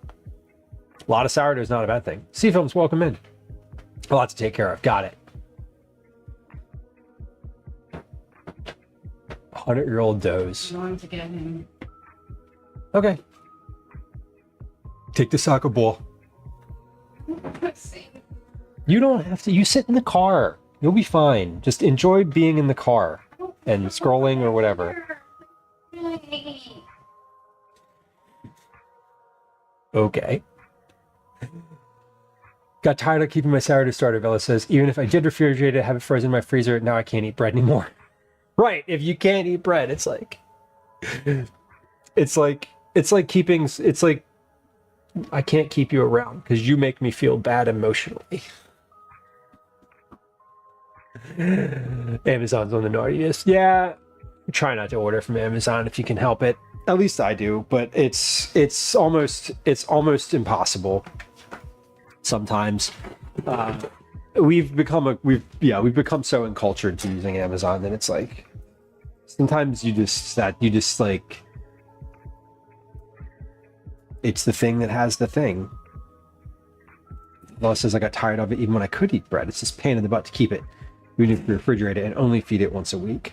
Yeah, I feel like a lot of the folks I know who were like sourdough people during COVID are no longer sourdough people. I don't know anybody who was just like an adamant bread baker who's now like still just baking bread like casually baking bread. It's too much of a hassle to look elsewhere. Totally. And we live in a world where like the convenience of it is, I don't know, incredible. Like you can either not have this thing or you can get it in like 3 hours.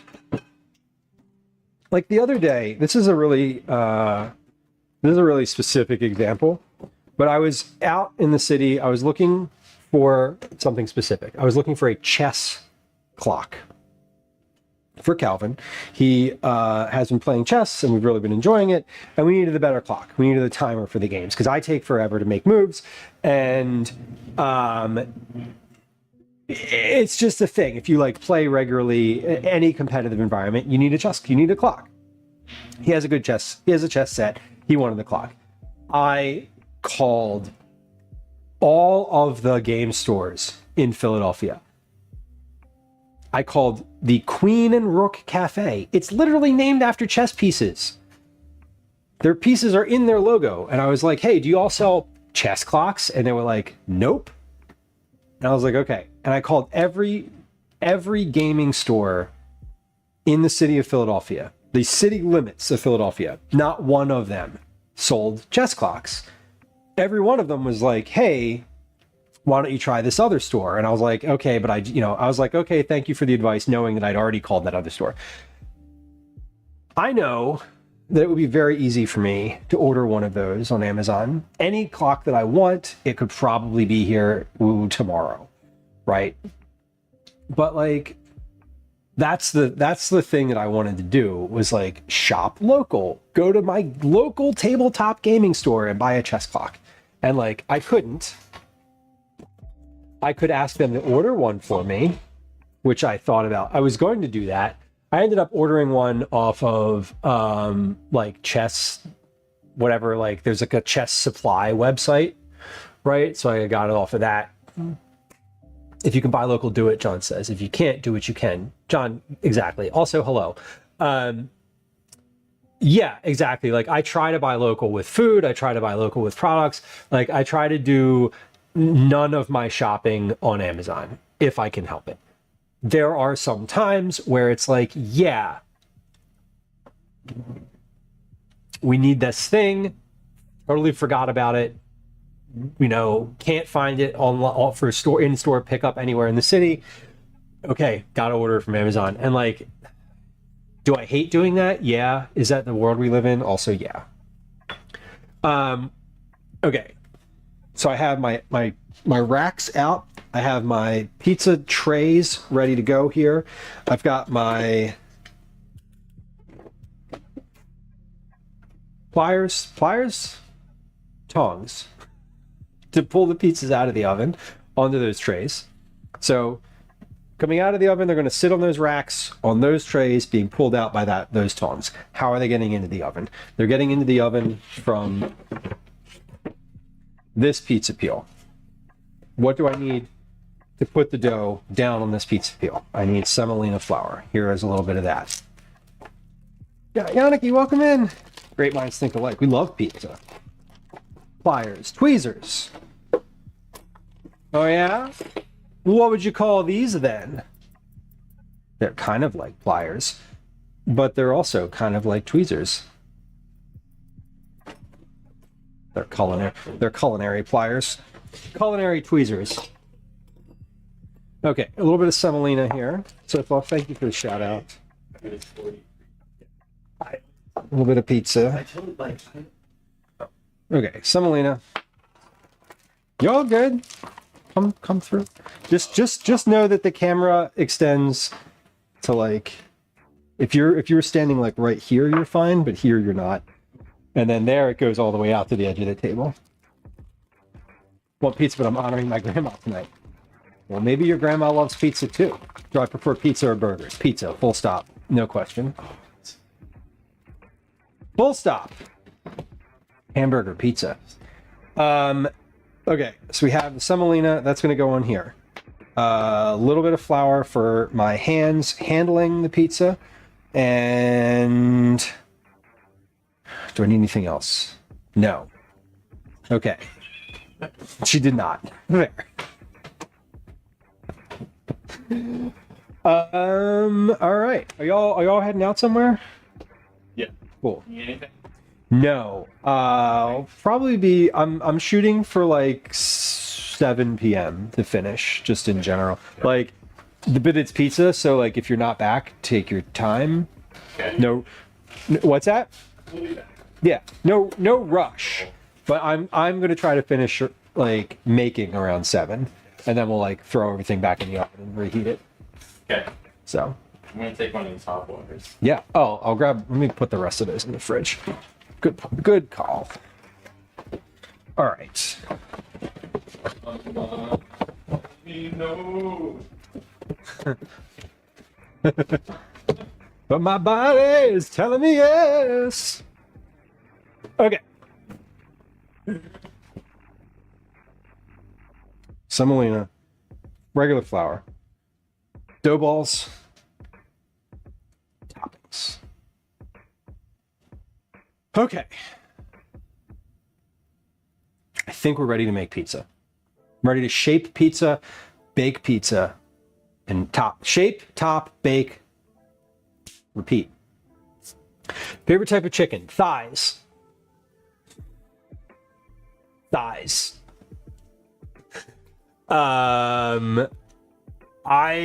Although generally speaking, I really love a good like pesto chicken. See films. And my favorite type of pizza is black olive and mushroom.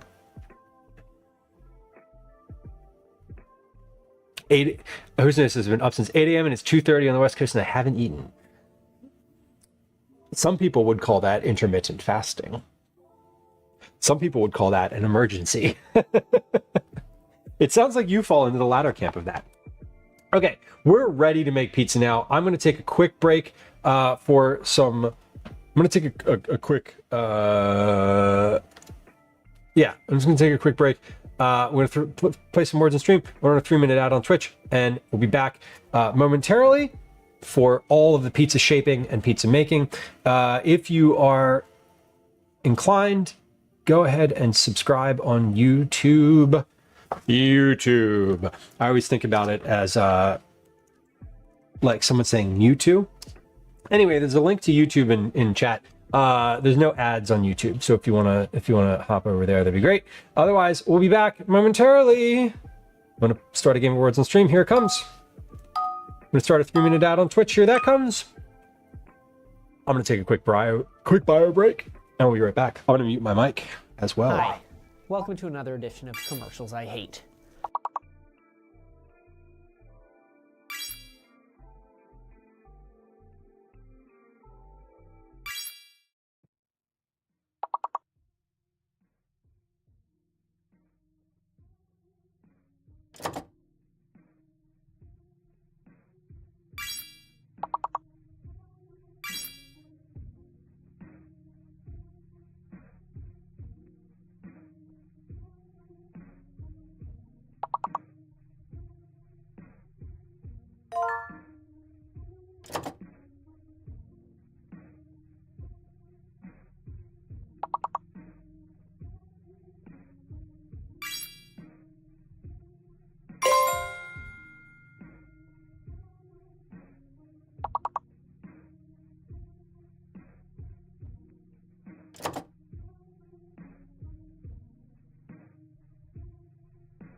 All right, I'm back.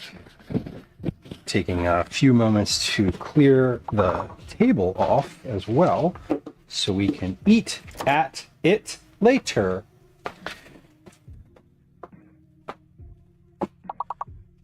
And what else? That's good. Ads, we're working through the ad's going. Put some of this stuff in the dish pan away while I can. I hope Calvin isn't super disappointed. He mentioned something with wanting, he mentioned barbecue chicken earlier today, but I don't have any chicken and I don't want to buy any chicken. That's actually not true. I feel like I do have chicken. Maybe I should have, whatever, it doesn't matter. He'll be fine. Salt I don't need. Pepper I don't need. That I don't need. Let's clear the stove of stuff because I'm going to need to have some space on the stove to stage things when they're coming in and out. I don't want brittle in the way. Okay.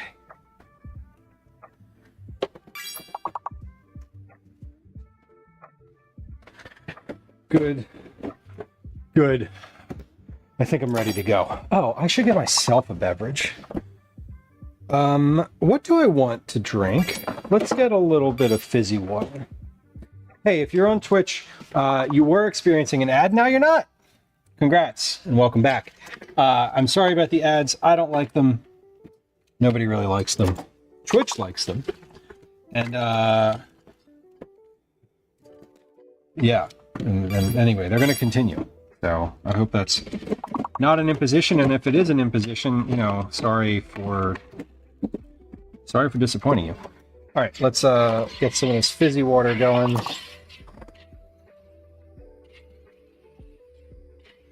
Actually, to be fair, I'm not sorry for disappointing you. I recognize your disappointment and hope that you're okay sitting with it. All right, we have one more guess left. I see that someone got giraffe. That's wonderful. Who got giraffe? Whose nose got giraffe? Amazing. Last guess. Everybody get your last guess in. If you're making a last guess, now's the time. Excuse me. Oh God. I'm so embarrassed. I feel like now you can just like hear all of me, like all my like little belching, and it's probably kind of gross. Or not, but anyway, it will continue because I am a human who has gas. So anyway, oops. Sorry for all the noise. Let's make some pizza. We're ready. Ooh, delicious. Belly flops, welcome in. Good afternoon. Hey, you're right on time. You are right on time. I'm washing my hands first, though. It's not like everyone burps, you cretin. I know. See? Cretin. That's exactly. It's funny because I probably burp more than anyone else in the house. I'm the one who's like the most extemporaneously gassy. And Gwen's always like, ew, gross. Like, that's so disgusting. Why are you like that? And then she'll be like, bleh. And I'll be like, ha ha ha. And I'm just like, what the fuck? She's like, but I never belch. I'm like, yes, you do.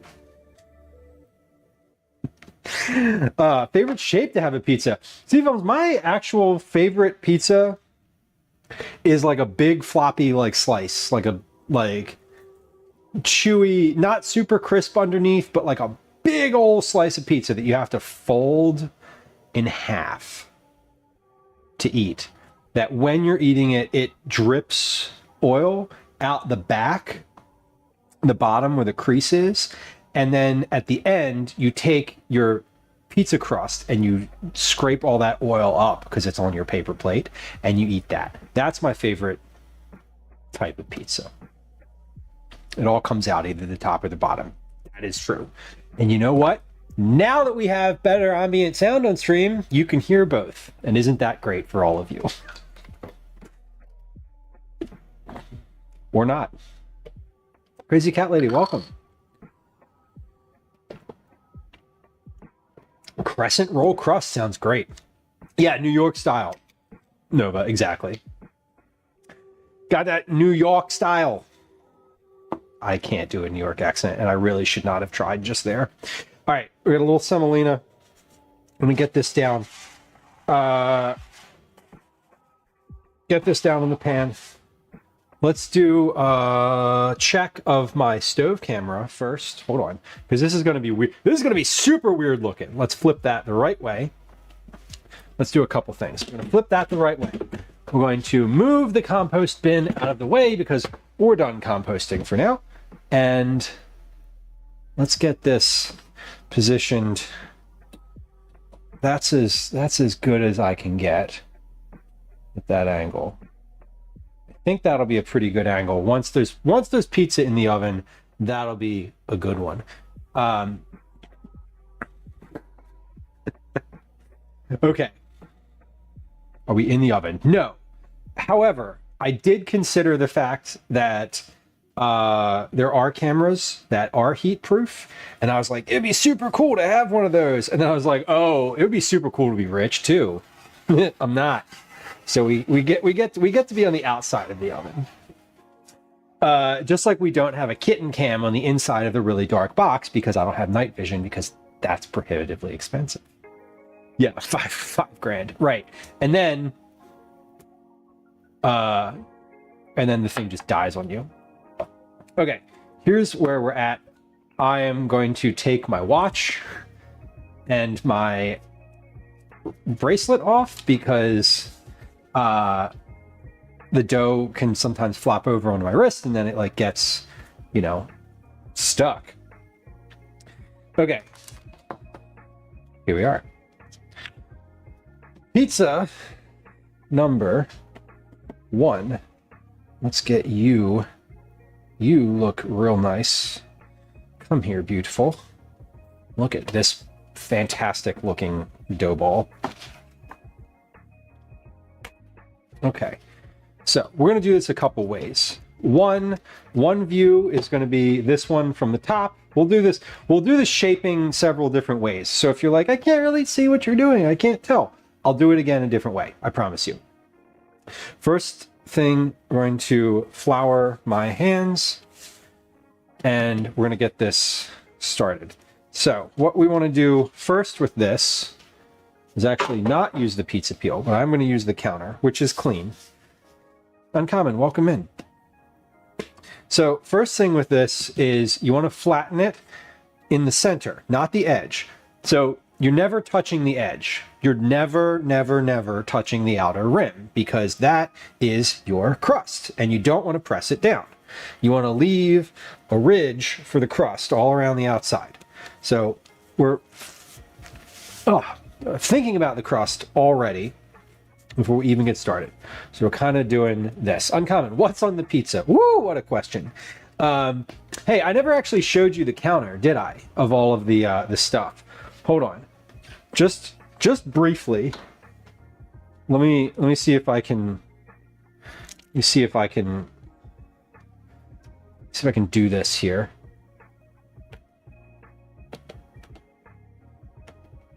Let me show you the counter.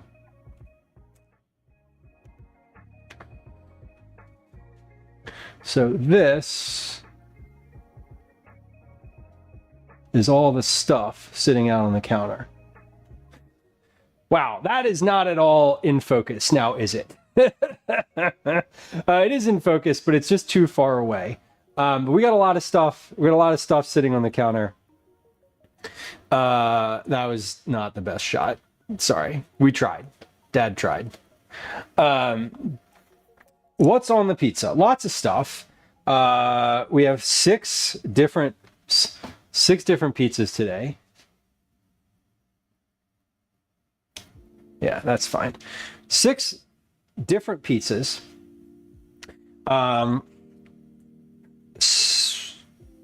Cured meats. We got anchovies.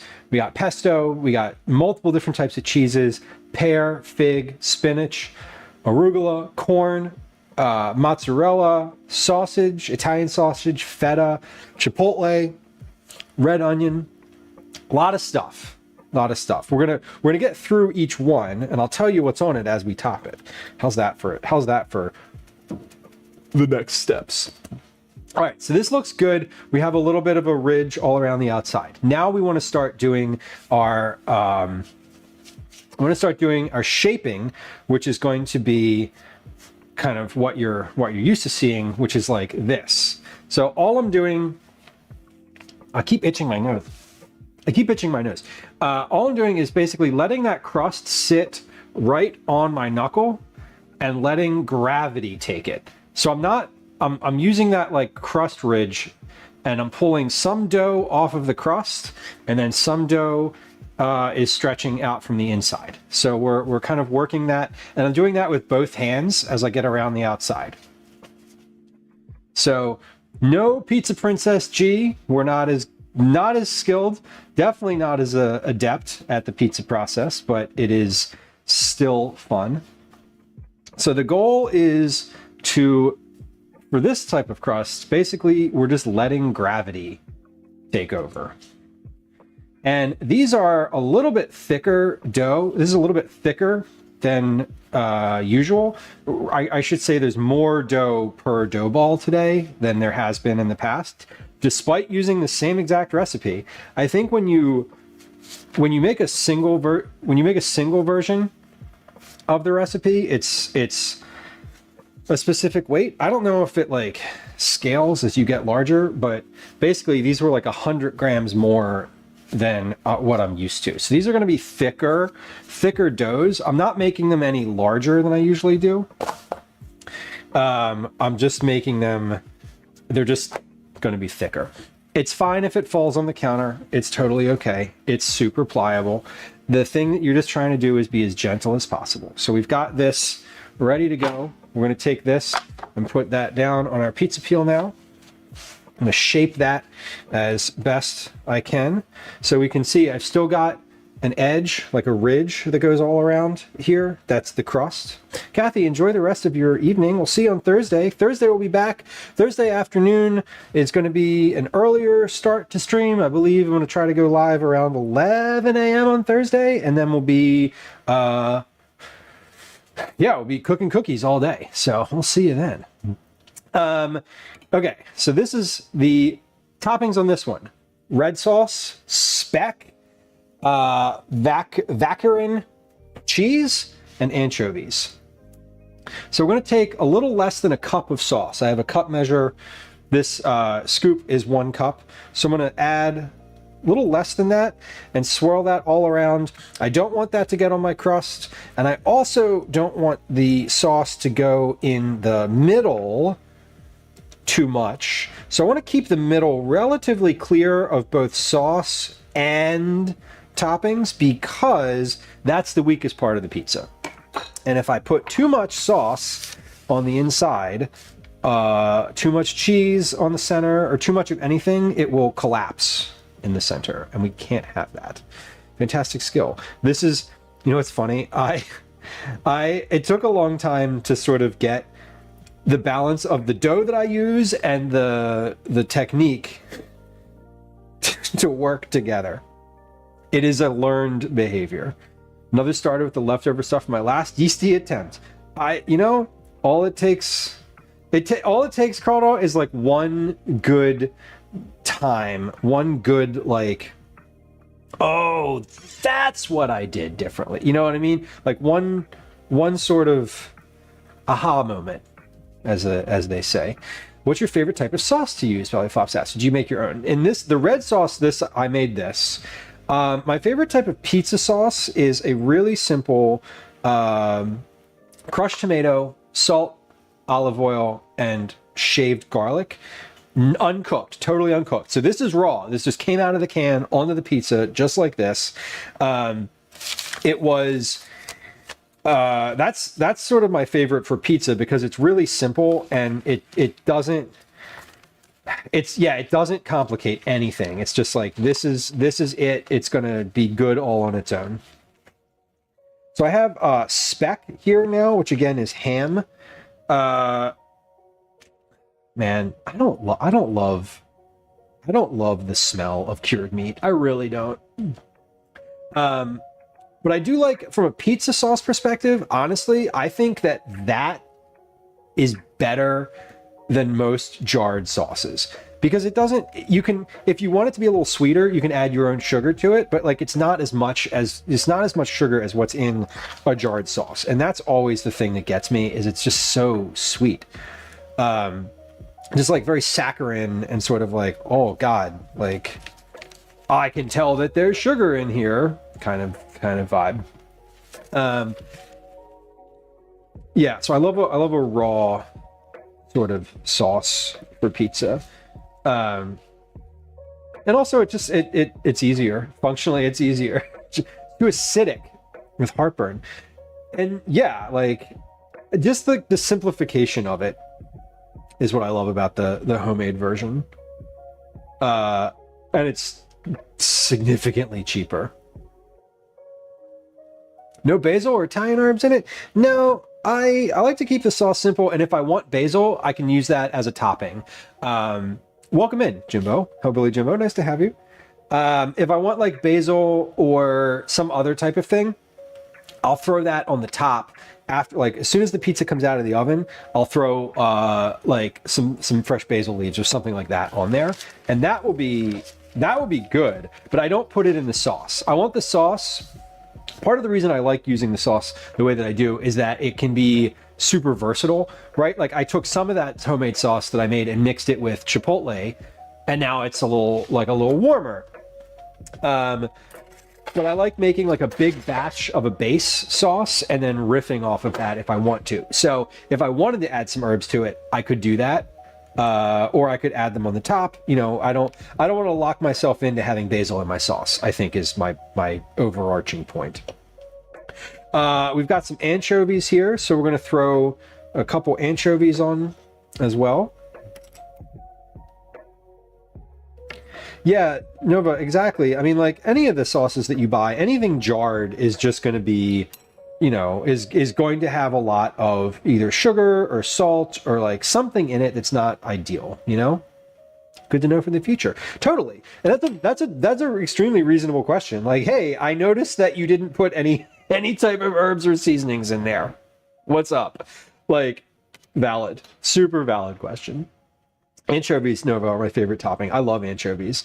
One of the folks that we were talking about toppings earlier, he's like, you know, whichever one needs to be a little saltier. And I was like, yeah, the one with the cured meats needs to be saltier.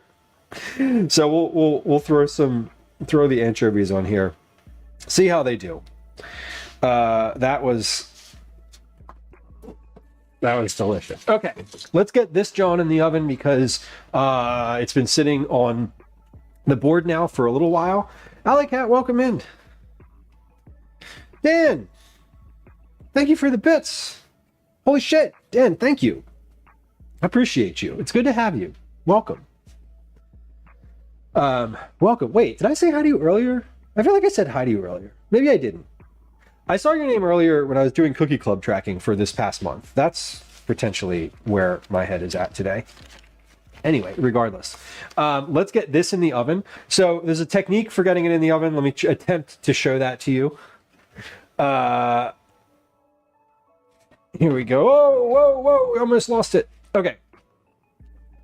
Whoa, it's hot as fuck in here. It's 550 degrees in this oven. Okay, so we're going to put this in. I'm going to put this all the way in the back. We're touching the back, and I'm giving this a little shimmy, and it's going to catch. There it is. Beautiful. Pizza's in the... I forget what the timing on these is, so while I am not waiting, there's a, hold on. 4 minutes. Okay, so we do 4 minutes at 550. We turn it to broil. And then 6 minutes after that. So 4 minutes at temp, 6 minutes at broil, out of the oven, done. Easy, been lurking. Love a lurker. I'm something of a lurker myself, in the parlance of our times here, and I appreciate that greatly. I am also, to be fair, the type of lurker who's just like, won't say anything at all stream, and then I'm just like, here you go, here's a bunch of bits. Thanks for the time. So I can appreciate, I could appreciate the desire, and I appreciate your being here in general. Who's knows says, I was talking with a friend about a Spanish style rice I made. It was going down what I put in it, and at the very end, I said very loudly, and seasonings. I may be white, but I'm not that kind of white. No, totally. And appreciate that you have to add, when you're writing a recipe, so like, it's funny, one of the places that I do like recipes for is like, if you don't say to add salt, people will not add salt. And that is true. Professional lurker. I talk a lot and sometimes disappear. Chef Nova, I do too. And I also want to say that, like, if you're a lurker here on this channel and you ever just want to be like, hey, hi, you can just do that. I'm not going to, like, if you're not actively in chat, I'm never going to, like, call you out after the fact. You know, like, if you say hi and then, you know, you don't talk for 20 minutes, I'm not going to be like, hey, are you still here? I find that to be really awkward. Fluffy Bakery. Bakery, welcome in. I'm glad you're having a good day. Eating lunch you cooked. Amazing. Eating lunch you cooked yourself. That's great. Actually, like, pausing to cook lunch is also quite nice. All right, this is the end of that cheese. It's not the end of it. It's the end of what I'm using it for today. So it's packaged.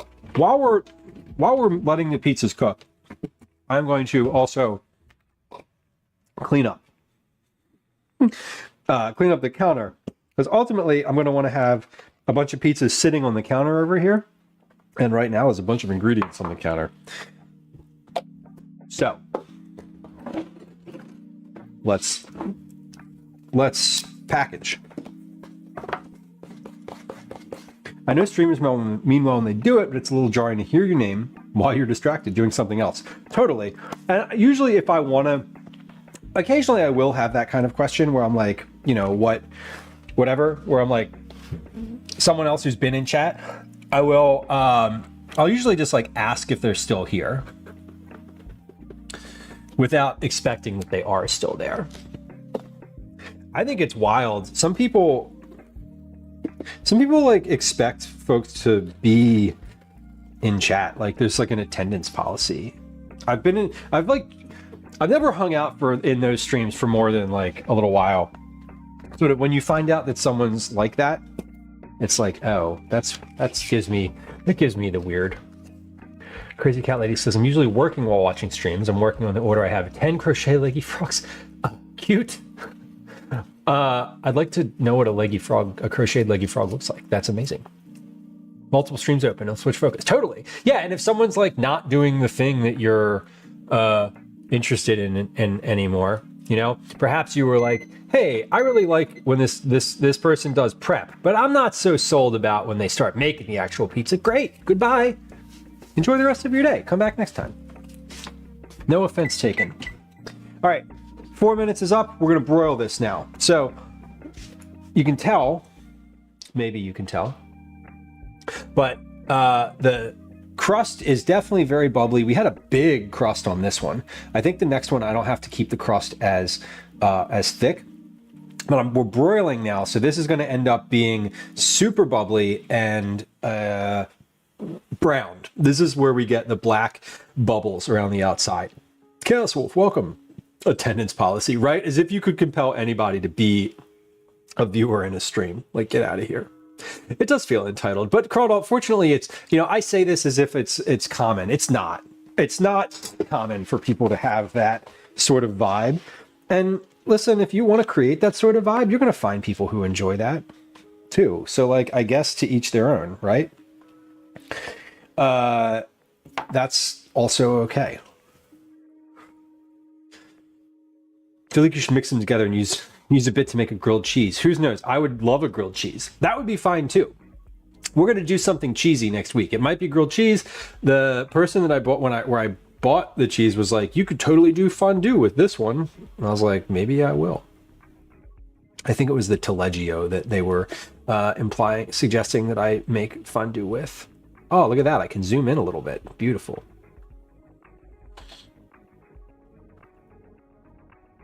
The good luck charms for local gymnastics groups going to nationals. Well, good luck to them, and good luck to you finishing on time. That sounds like a fun project.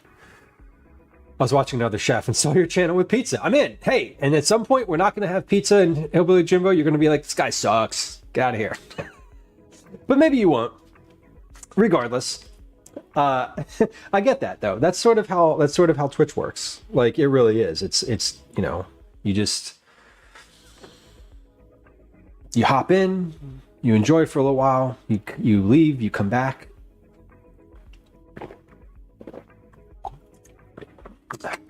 Carl says, I don't normally allow myself to buy much. That's reasonable. I try to use it up as much as possible. That is always the goal. I do nefarious things for some fondue. I love fondue.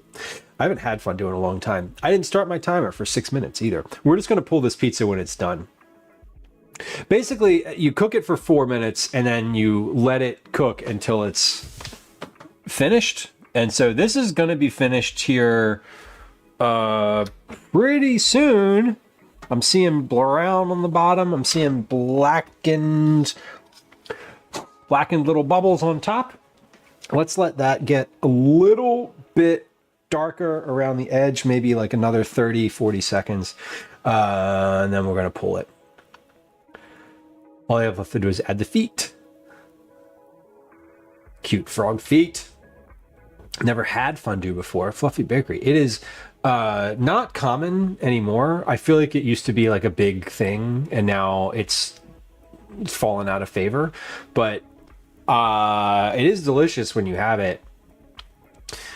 It's kind of like going to hibachi, except it's instead of like boiling oil, it's melted cheese. To be ready with food and not have something rotting in the back. Oh my God. Yeah, not having anything rot in your refrigerator is like a constantly moving target. Surprised you can get it looking like that in a conventional oven. Well, it took a while to figure out the technique, Nova. The technique on this is turning the oven on well in advance. Having a decent pizza stone, which I do. And it's the cooking it from the bottom, or cooking it. Whoa! Fuck, that tray is hot. Hold on, you idiot, Lou. You tried to do it. You tried to do it without gloves, and it didn't work for you, did it? No, it didn't. No, it didn't. Hold on. Close the oven. There we go. All right, we're learning. Next time, put some goddamn gloves on before you go taking hot stuff out of the oven. You fool. Sometimes negative self-talk is necessary. Like, I try to avoid negative self-talk, but goddamn. Okay, pizza number one. Pizza number one out of the oven. Chocolate fondue. I'd try chocolate fondue. I would do some embarrassing things for chocolate fondue. Let's get pizza number two going. All right, so what I did was I also put my oven back to 550, bake at 550. So for each pizza, you bake for 4 minutes, and then you broil until it's done. 4, 5, 6 minutes, something like that. Am I okay? I'm fine, yes. No burns. No burns. That's a good thing. All right, next pie. Come on over here. So my doughs are perfect right now. They're looking, actually this one's not so perfect. This one is sticking to the towel, but that's okay. We're just gonna quietly pull this one off and coat it with flour, and it'll be all right. Some of them I didn't flour completely on the bottom, so. Raclette. Oh, raclette's the type of cheese that they do the whole, like, tableside show with, right? Where they, like, bring it to your table and use the, like, the torch on it, and it melts off, and then they, like, scrape it off. Am I thinking of the right thing? That's raclette, right? It's definitely a tasty cheese. You can find it in slices. Yeah. I feel like the show is the fun part, but we don't need that. Not necessary for enjoyment. Oh, I said I was going to do different views. I didn't. We'll do an remind me on the next pie, we'll do an overhead view so you can see from this angle instead. Let's change it. Let's change it to that at least a little bit right now. Okay, so flouring my hands. And then we're slippery little one. Again, this is a pretty forgiving process if you take it slow. We're just stretching, using my knuckles to let gravity do the work very slowly. I'm not like pulling this apart, and I'm not tossing it. I'm just kind of doing the thing. The melting pot. Whose knows? The melting pot is the last place that I had fondue. I was going to dinner at the melting pot with my mom and her partner probably a decade, if not more ago. I saw... where did I see a fondue pot? Where was I? I was somewhere recent, and I was like, "Ooh, look at that!" The cheese that they said would go well in fondue for this, the one that I bought for this pizza was the Taleggio.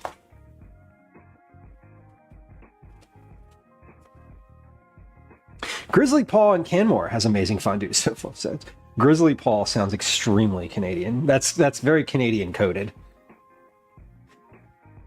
I said earlier in stream, but I saw an Alberta license plate yesterday. I was like, holy crap, you are lost, friend. I've seen the fondue fountain. Yeah. You can do anything in that thing. Fondue, you can do melted chocolate, I bet. It closed during COVID. That's sad. There's also a shop called Toque. What do you suppose they sell? Hats? Just a guess. All right, this is looking good. We've got a nice dough here. I'm trying to make it more into a circle, but it's sort of doing its own thing. So let's get that onto our pizza peel. Ready to go in the oven. Cyborg says our friend group has like 6 fondue pots between us. Incredible. An incredible wealth of fondue relationships you have, Cyborg. Creme, welcome in. Pizza number 2. Pizza number 2 is... Hold on. Pizza number 2 is sticking to this board a little bit more than I want it to. It didn't shift around the way I expected it to when I sat it down. So let's get a little more semolina on there and make sure we're able to slide this off into the oven. Okay, pizza number 2 is Alfredo. Alfredo. Again, not a ton of sauce. We're just spreading around what we have, and we're keeping this pretty minimal and keeping it out of the center, or at least lighter in the center and not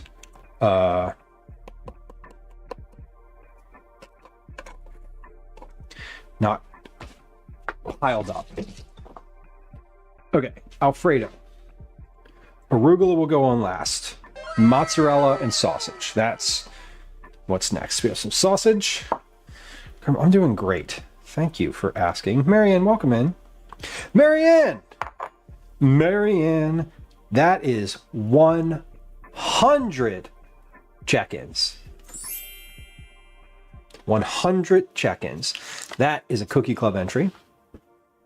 And a Cookie Club entry with my thanks, because 100 check-ins is a lot. And you made it.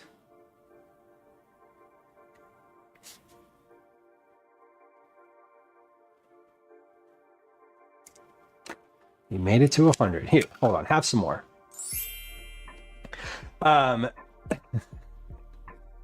Thanks for checking in 100 times. That's a lot. At its basic level, it's slowly melted chocolate and cream with a bit of salt. And like fruit. And then you dip like fruit in it and that kind of thing, right? I wanted to buy an uni pizza oven, but can't see spending that much money on a one-use appliance. Yeah, I understand why one would buy an uni, but I don't think that you need an uni. I think that you can get by with... I think that you can get by with a home oven if you sort of give up some of the other benefits of the uni. But I've found some pretty good success using my own home oven. But obviously your experience may vary. Corn, Alfredo, sausage, mozzarella. We're going to use corn on another pizza. We're going to use Alfredo on another pizza. So those can stay on the counter. Once I'm finished with this, the sausage can go in the fridge, ready for leftover usage.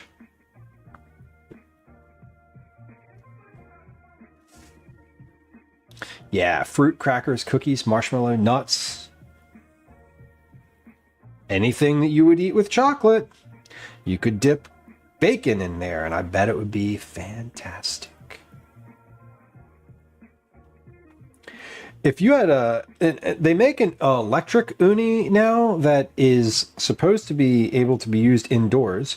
I did see another streamer probably 2 years ago, maybe a little bit more, using it. It seemed to be fine. It seemed to work. But yeah,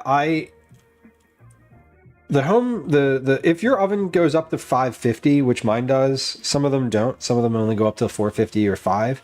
If your oven goes up hot enough, you all of the extra bells and whistles. I think the big thing that if you were making it at home that you most certainly need if you don't want to make sheet pan pizza is some type of pizza stone. How much corn has to be in something to make it corny? As much as your heart desires. There's never enough corn in anything. If I ever own a house, I'll be having an outdoor kitchen. If I ever had property, like I don't have property, we don't have grass. Like where I live, there's literally no grass around. If I had any space, I would probably want to have some sort of like outdoor oven campfire situation. All right, I'm gonna pop this in. So again, we tap in the back, give it a little shake just to get, hold on, cheese, you're sliding off. A little shake just to get the dough to touch. As soon as the dough touches the pizza stone, it's gonna stick, and then you can just slide the rest of the way out. And then here we are, we're in the oven, looking good. I'm gonna close that up. 4 minutes on the clock. Okay, 4 minutes on the clock. I can put away the rest of that sausage.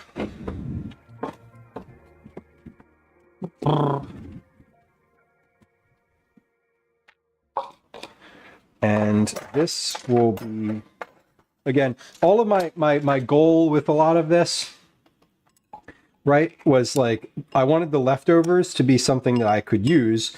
Like ground sausage, this will definitely get used. This may get used in a, like, if Calvin asked me to make like scrambled eggs for breakfast, I would just like take some of the sausage and throw it in there. You know, now it's good. It's a little sausage, some spinach.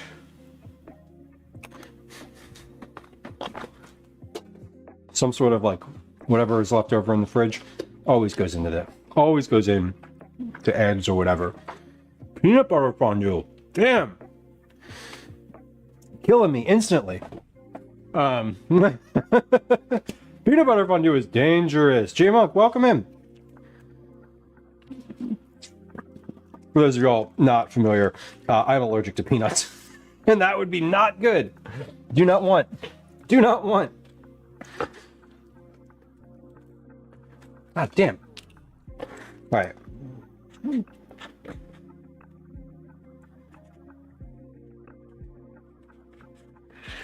Got that old Ital sausage going in the fridge. Make the pretty pizzas, bakery. Thank you.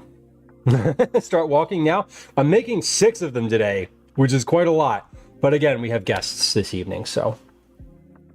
Who's Knows says, I don't think I have the mental capacity for a full garden, but I would love to have an herb garden and grow a couple vegetables. Totally. That's something that you could do in like a rooftop garden or like a window box garden too. That's definitely more of my speed. I can't imagine the work. I can imagine the work. Because I can imagine the work, I don't think I know that I don't want to have like a full-on garden that is that needs like daily maintenance. I would never, I would fail. Everything would die. It would be no good. Speaking of dying, death by fondue. Would the death by fondue be drowning? The burning? What would the mechanism be? Joy, obviously. Naturally. J-Monk, I appreciate you too. I have one of those. It's overgrown, and my landlady will kill me when she eventually finds out. 0 gardening skill. Yeah, I'm responsible per the contract. It's a natural garden. It's a meadow garden. We're making a meadow garden.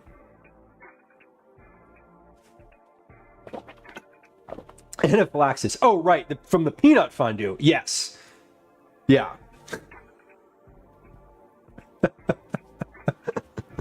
Yeah, that would definitely do it.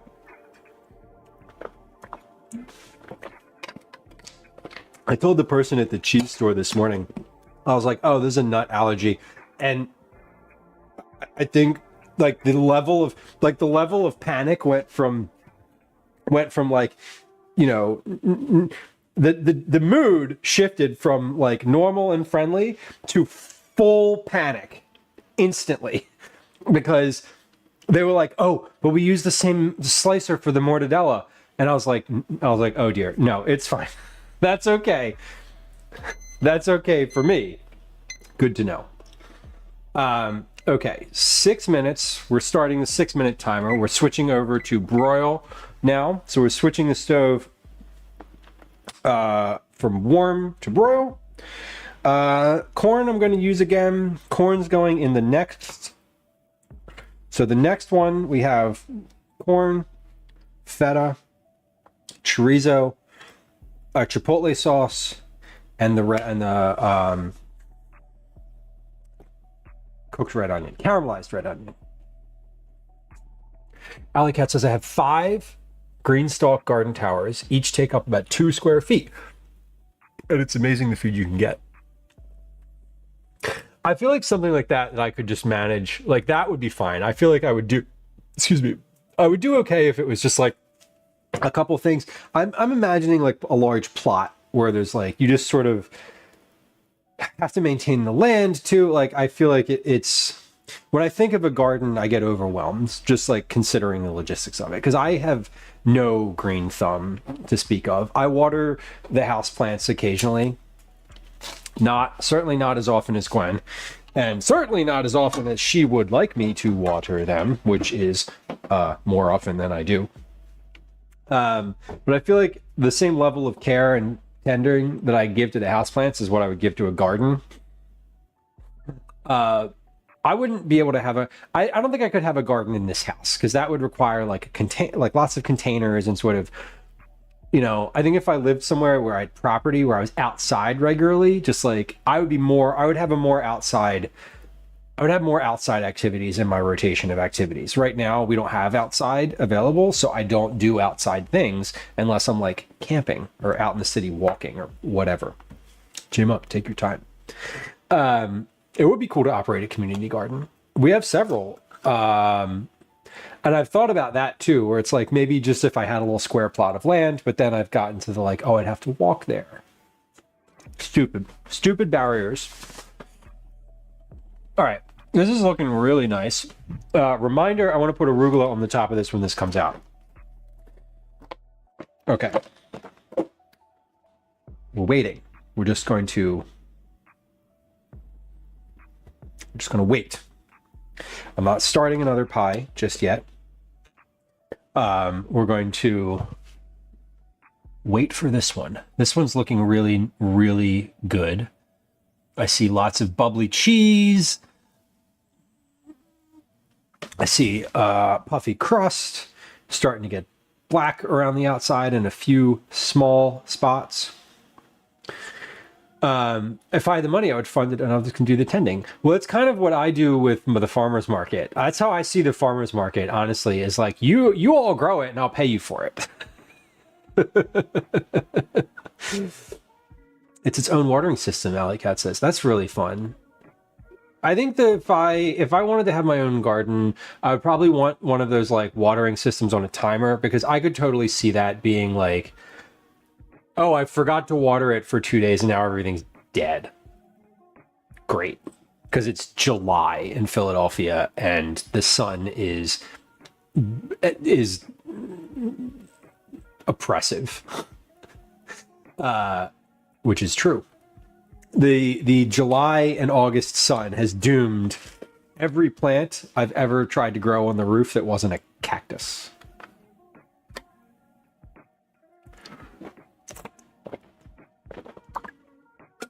The cactuses, though, and succulents that are up there, doing great. Doing great, being neglected. All right, next pizza coming out of the oven. 1 needs arugula, which we have out. 2, I need to remember to use a glove or the pan. Unlike last time. You need to find a place in PDX, that's Portland. Correct? That sells dark or black flowers. Are there flowers that grow naturally that are like black naturally? Or is that a thing that you have to breed? Portland, okay. And I assume you mean Portland, Oregon. Do they call Portland, Maine PDX? Because there's a Portland, Maine too. And as an East Coaster, when someone's like, I'm going to Portland, often they're talking about Maine. Which is weird, probably for anyone else in the rest of the country. Black petunias, okay. Yeah, I'm unfamiliar. Black roses. Are those ones that have been bred that way? Do you know what I mean? Like, did they exist in the wild 50 years ago, or are they just now like a variety that's been like bred in? Like, are there black plants, generally speaking? I am naive to such things. All right, this pizza is looking great. Let's get this out of the oven now. Here we go. Yeah, look at that, John. Look at the steam coming off of that thing. This looks fucking good.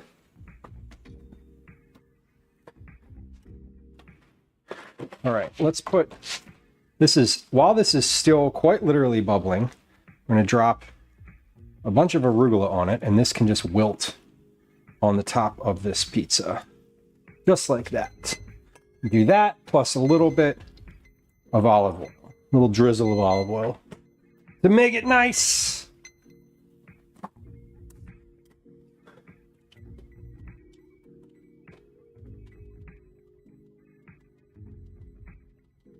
Back up. We're keeping our oven at 550. I just need to remember to turn the oven to 550 when I'm finished with it. This is pizza number 2. Main airport code is PWM. Got it.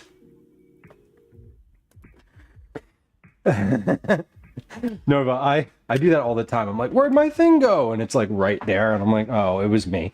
User error. My bad. Okay. 1, 2. 2 down. Several to go. All right, let's get some more semolina on this. This one. So here's what it looks like. It looks like we'll get this pizza in the oven, and then we'll get it out of the oven, and then we'll take a quick break. Again, that's halfway through our pizza making. Great timing. A little bit more flour on the counter here for this one. Do I have arugula on another pie? No, I don't. Okay, so I can put the arugula away. We can put the arugula Moana away. Away. All right, next pie. Next dough, I should say. Come here. Come on. Yeah, I didn't flour underneath of these as well as I should, and they're definitely just like stuck to the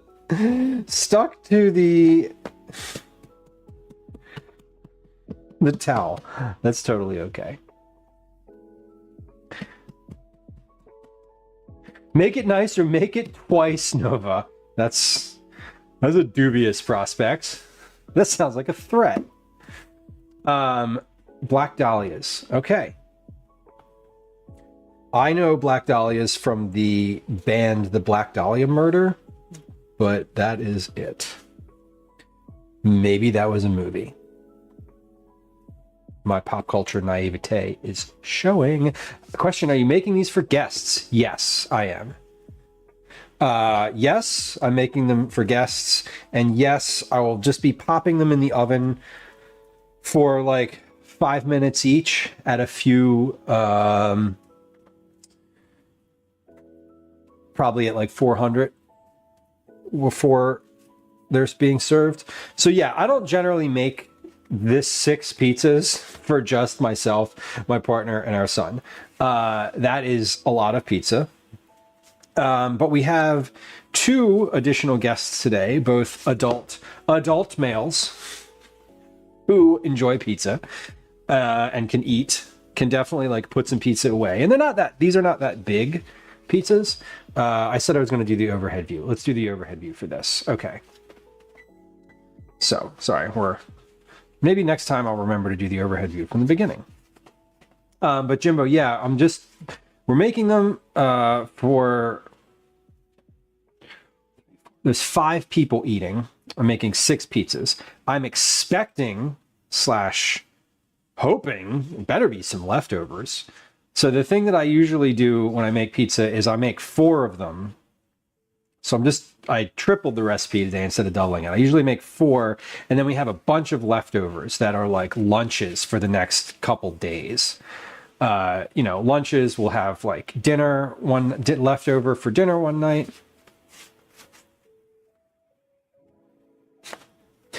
Who's noticed says the Black Dahlias were just really dark red. Valid. What temp for reheating and how long without overcooking? I'd probably pop them in there. So they're going to sit on the counter until they're cool, like until they're at basically room temperature. So I'll probably put them in at 400 for about 5 minutes or so, just to like keep them, just to get the warm back on. I don't really want the cheese to start melting again. That's not ideal. Yeah, that would be less than ideal. The cheese starting to melt a second time. Okay, this is looking pretty good.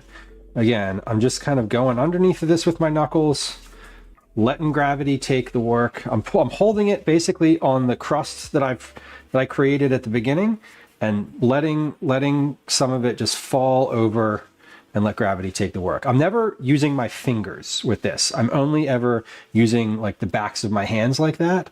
When you use your fingers, you kind of create too much of a single point of pressure, and it is much more likely to rip. So even now when I'm holding it with my whole hand. Okay. This is pizza number 3. Pizza number 3 is the chorizo, feta, chipotle, corn, and red onion. So we have sauce here. This is the chipotle.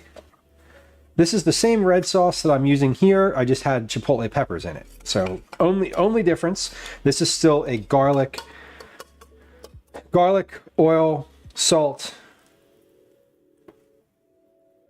are the primary ingredients. Tomato, garlic, oil, salt, and then this one has chipotle peppers and a little bit of that chipotle sauce that comes in the can with those peppers. That's so delicious.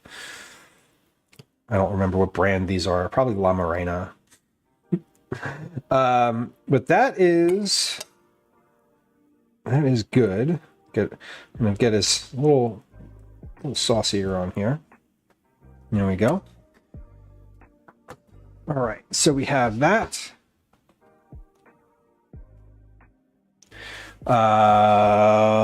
Chorizo. Chorizo is next. This is already pre-cooked chorizo. I cooked it. It wasn't pre-cooked when I bought it. It was raw when I bought it. Chorizo. And again, we'll have some leftover chorizo meat. So I do love pizza day because I end up with a bunch of like leftover little bits that I can use for other things. So the leftovers are also like part of what I like about it. Okay, so we have the chorizo, the chipotle. I want to do some corn. Just a little bit of corn, not a ton.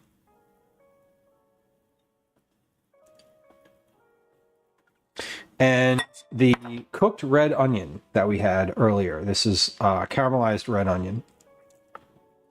It's going to go on here. And then the cheese on this is just going to be feta. So it's not going to melt all that much. It's going to be nice and salty though. And will accompany everything else on here very well. It doesn't need to be a melty cheese.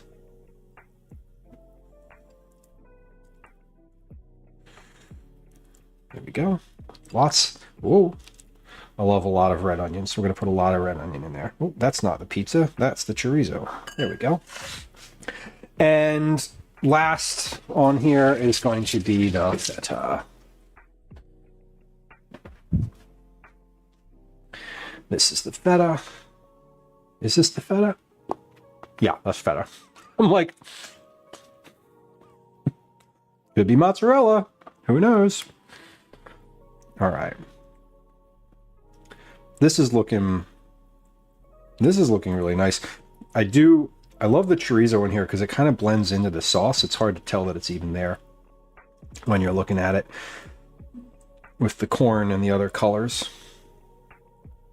Okay, and again, I'm sort of trying to keep, there's like a little pocket in the middle here where I'm trying to keep free of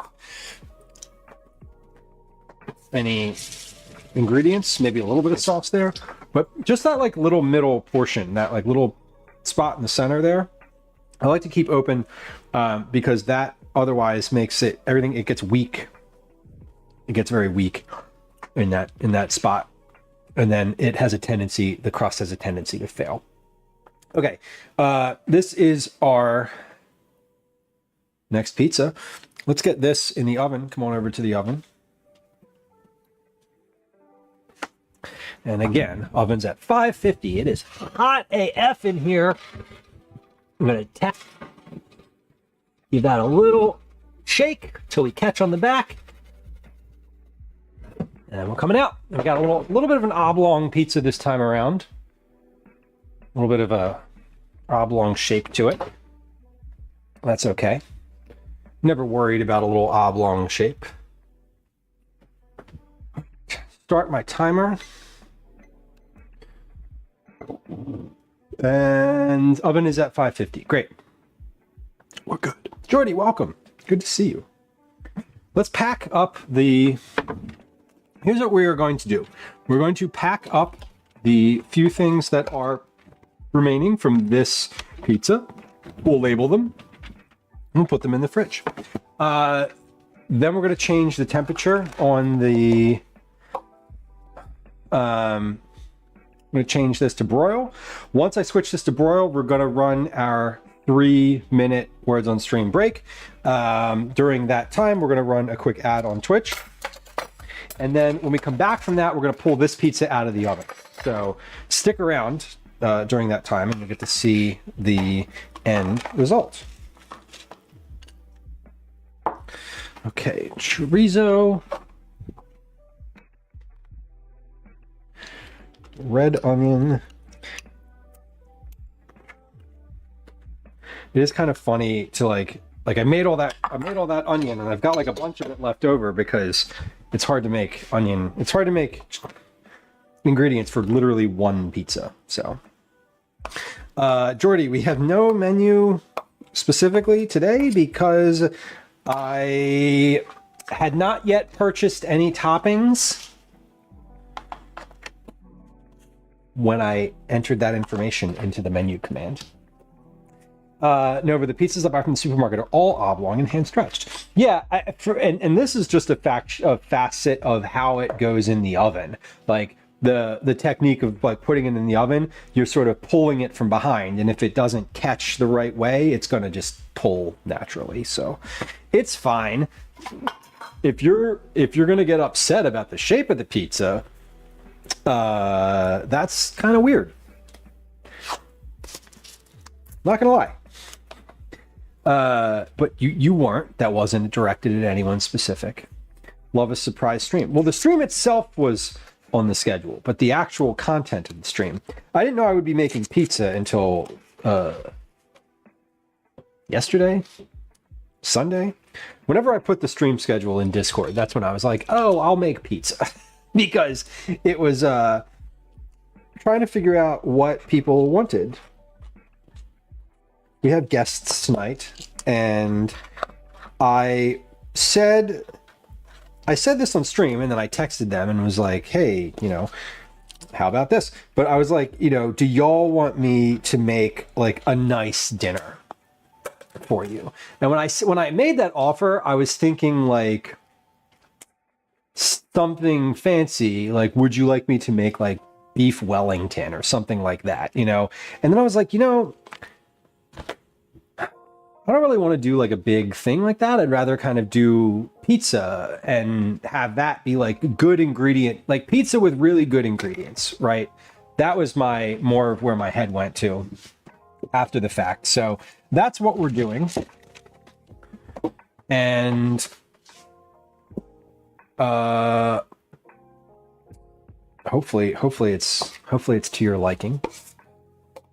I'm not doing it to your liking, you chat generally. I'm doing it because I don't know. I'm hopefully doing it for the people that are eating its liking. We never know. All right, we have a couple seconds until we switch our oven over to broil. Once we switch our oven over to broil, we're going to do a quick ad while the pizza finishes in the oven, and then we'll be back to pull this one out of the oven and get the next one in. We're almost halfway finished making the pizzas. We're more than halfway with the actual like stream time. Okay, we're on broil.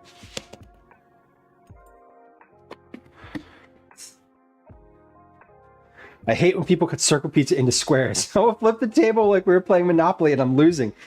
It's kind of strange, Who's Knows. I'm not going to lie. Because, like, certain pieces are not the same as the others.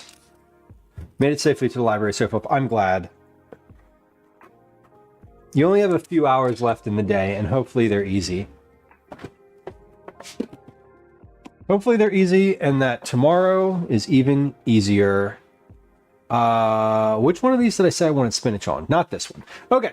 We're on broil. Here comes a 3-minute ad. Here comes a game of words on stream. We'll be right back. Here, you can look at the pizza in the oven. Hi. Welcome to another edition of Commercials I Hate. There we go. All right. That's good. Salami, pesto. Yup. Taleggio. Yup. Goat cheese. Yup. pear, fig, spinach, Alfredo, yup. And then last one is just a red / mozzarella. Okay. All right. Beautiful. We are coming in to the end. Quite, but we are getting there. I'm going to process some of the dishes in the sink here real quick while we're waiting for the ad to finish.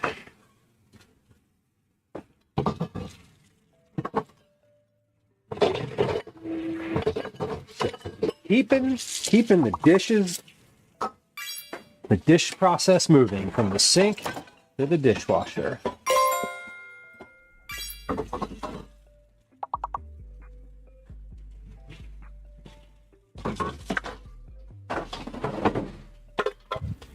I just had a moment where I was like, where is everyone? Right. The two of them, our two house guests left to go out for a little while. I don't know where they went. They didn't say where they went.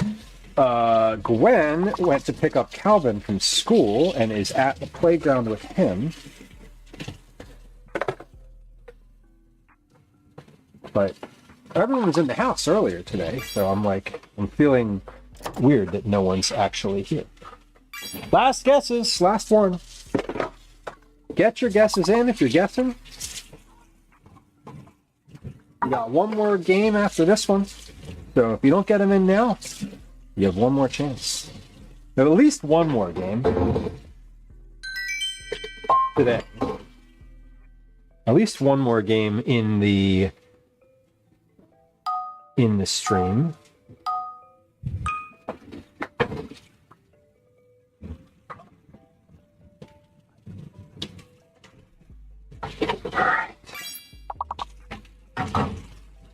Dishes never end.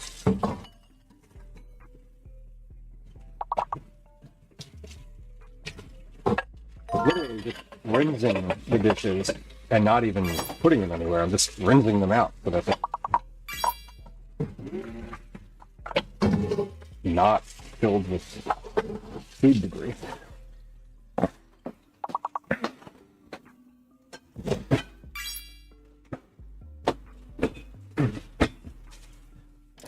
All right, if you are watching on Twitch, I appreciate your patience. We are back from our ad break. If you are watching on YouTube, I appreciate your patience for me talking about ads all the time. Because there's no ads on YouTube, the channel's not monetized yet. I'd love it if you'd go subscribe there, though, so we can monetize it. Command YouTube. Command YT. That'll get you the link there. We're finishing up a game of words on stream. And I am putting dishes into the dish pan. And we'll be back momentarily when this game of words on stream ends. Calvin's back. Gwen's back. The house is starting to get full again. I feel it coming. Feel it coming. Oh, what did I do? Oh, no. Did I just close OBS? No, I didn't close OBS. Can't do that. Hey. Very nice. Alrighty. Let's come on back over here. So we have about 45 seconds left on my clock for this one. Let's take a look. Let's take an actual look in the oven. Let me peek in here real quick. Oh, we're done. This is finished. Okay. This is more than done. This one might be a little bit farther along than I wanted it to be, but that's okay. I'm going to take this out. Where are my tongs? Where are my tongs? There they are. Okay. Yeah, this one's a little bit more... This is a little darker than I thought. Or not thought. A little darker than I wanted it. But that doesn't mean it's not good.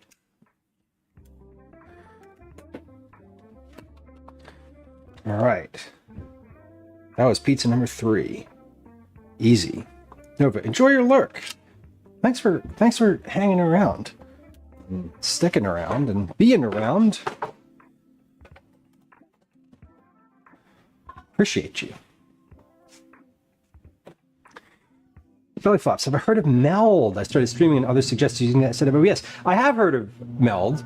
I heard of Meld in the same way that, like, I look at who was talking about Meld?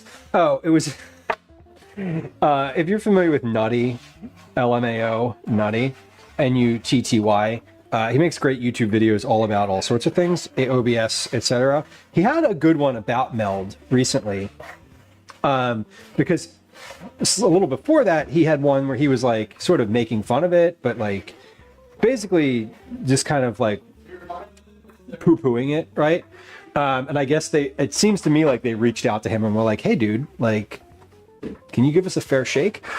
And he had some really good things to say about it. I think my sense on it is I probably wouldn't go to you. I wouldn't use it now because I have too much sort of baked into my OBS instance that may not be available. But if I was having if I didn't and I was at sort of a more basic setup, I think it seems great. You're back. Everybody's returned. Or we have some pizza ready and some pizza not. But we'll be ready. Again, I'm still on track for like a little after 7. So, I heard, yeah, belly flops, I've heard of it, and it looked really fascinating. It was interesting to me because some of the things that he had said in the video, that Nutty had said in his like coverage video, were pretty compelling. Just around the way that you can like structure some of the graphic elements and like the ease of adjustment there. So a lot of that sounded really nice, honestly. Post haste, who's noticed? That is a good word. You're right. Darlene says words in stream reminds me of the school exam. It kind of does. It feels very what's the word? It feels like a lot of pressure. All right, let's do a complete overhead view from the start for this one so that you see what I'm talking about with some of these things. All right, so we just have our dough ball. All I've done is like floured my hands, right? Got big flour energy on the hands here. So I'm just taking this and kind of making it a flatter disc in my hand. And then we're gonna lay that out on the counter. And now we kind of start pressing outward into a circle. I'm using my fingers here because it's still super thick, but I'm making sure that I keep a crust around the outside. Like you see, I'm not pressing down on the edge here. I'm maintaining this rim. And that's pretty common making pizza. That's like generally a best practice.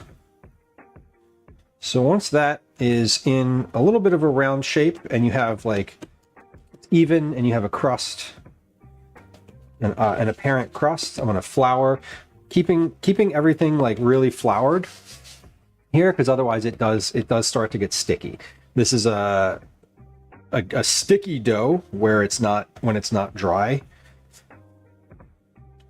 So, all right, this is good looking. Let's get some more flour on my hands, especially the backs of my hands, because this is, my knuckles are like what I'm using. So the motion that I'm making for this is like this, is like, you know, one side has the edge and I'm kind of pulling the edge out, and then the other side I'm kind of pulling the edge out and then sort of like rotating, pull, rotate, pull. So you'll see this is what I'm doing. I'm kind of rotating, a little bit of a pull. Rotate, a little bit of a pull. Little pull, pull and stretch, pull and stretch, pull and stretch. And you're letting gravity do most of the work here. All of the work, in fact. I am pulling it like a little bit, but otherwise I'm kind of just letting it letting it fall over my knuckle, letting it sort of fall off the edge of my hand like that.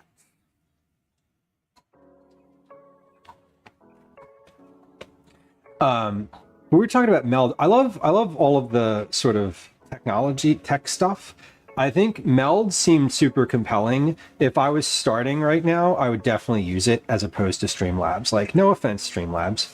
But meld just has a more interesting sort of product with more energy behind it at the moment. So I'm going to take that and put that on the pizza peel. Pull and stretch. It's kind of like bend and snap, just with your hands.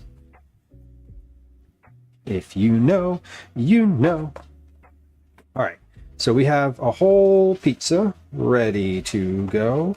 We're gonna kind of stretch a little bit more around the edge here. We have some spots, but otherwise this looks pretty good.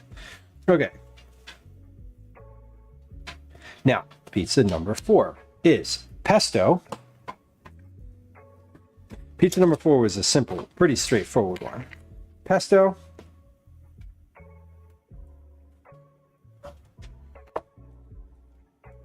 And we're doing just some sauce. This is in place of any red sauce or white sauce.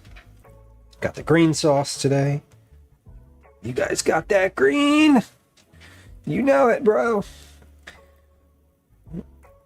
And we're spreading this out pretty thin. Again, I have a lot of leftover pesto, but like it's not going to go bad.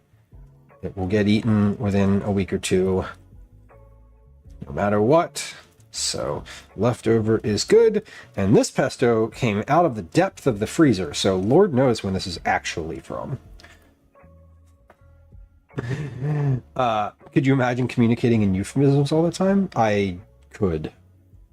And I don't want to. And I don't want to. All right, we're creating a little bit of again, little space in the center. Pesto. Then we have salami, a little bit of this. We're gonna add some of this under the cheese, and then we'll add a little bit on top of the cheese. So the folks who were hanging out with us for dinner tonight had expressed an interest in cured meats, which is why we have several cured meats today. I don't usually use cured meat. I don't usually have it around the house, other than like turkey sausages that I put in Calvin's lunchbox. But we have some nice, like, good meat today. And then taleggio is going to go on here. That is this cheese. That's the super melty stuff we were looking at earlier. I want to blow your back out. Like, literally, I'm a chiropractor.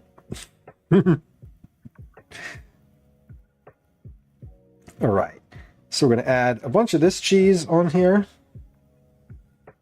This is going to be super melty cheese. This is what they said would be good for fondue. And so this, I'm expecting this to melt and sort of pool in places in this. So I am hoping that is...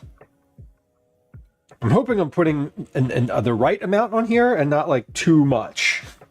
I'm expecting that it may be too much, but we'll see. Again, I'm keeping clear of this, just this one little center spot, as much as possible. So I'm going to add a little bit more of this salami on top here. And I'm adding some on top, hoping that it gets maybe a little crispy when I turn the broiler on. The one that has the speck on it, it did not get crispy. It sort of melted into what's there, which is totally okay. But we'll see what we can do. All right, that looks great. We are ready for the oven. Okay, so pesto goes in there. That goes in there. A couple more little pieces here. And let's come on over to this oven. Nope, wrong one. That's where we just were. Here's where we want to be. Okay. Oh shit, the broiler's still on. That's fine. I'm sure the oven's still at 550. It's okay. Well, turn the broiler. Let's make it so that the broiler is off. Is the broiler off? As soon as the broiler shuts off, then I'll put this in here. I don't want the broiler on when I start. Okay, broiler's off. Let's get this in. Again, got the little tap in the back. The tap sort of loosens the pizza off of the peel. It doesn't really have a super like functional purpose other than like making sure that the pizza is loosened so it has the ability to slide off. Okay, so that's in.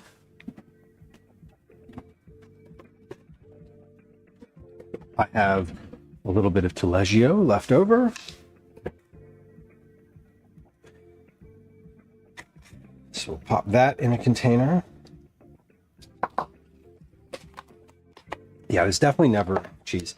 I had plenty of cheese on the pizza today. I'm glad I was thinking of getting more cheese, and I'm glad I didn't. We have plenty. It's never enough, but it's like, you know, it's always the right amount. Taleggio. Okay. Wait, the fridge is this way. I swear, I live here.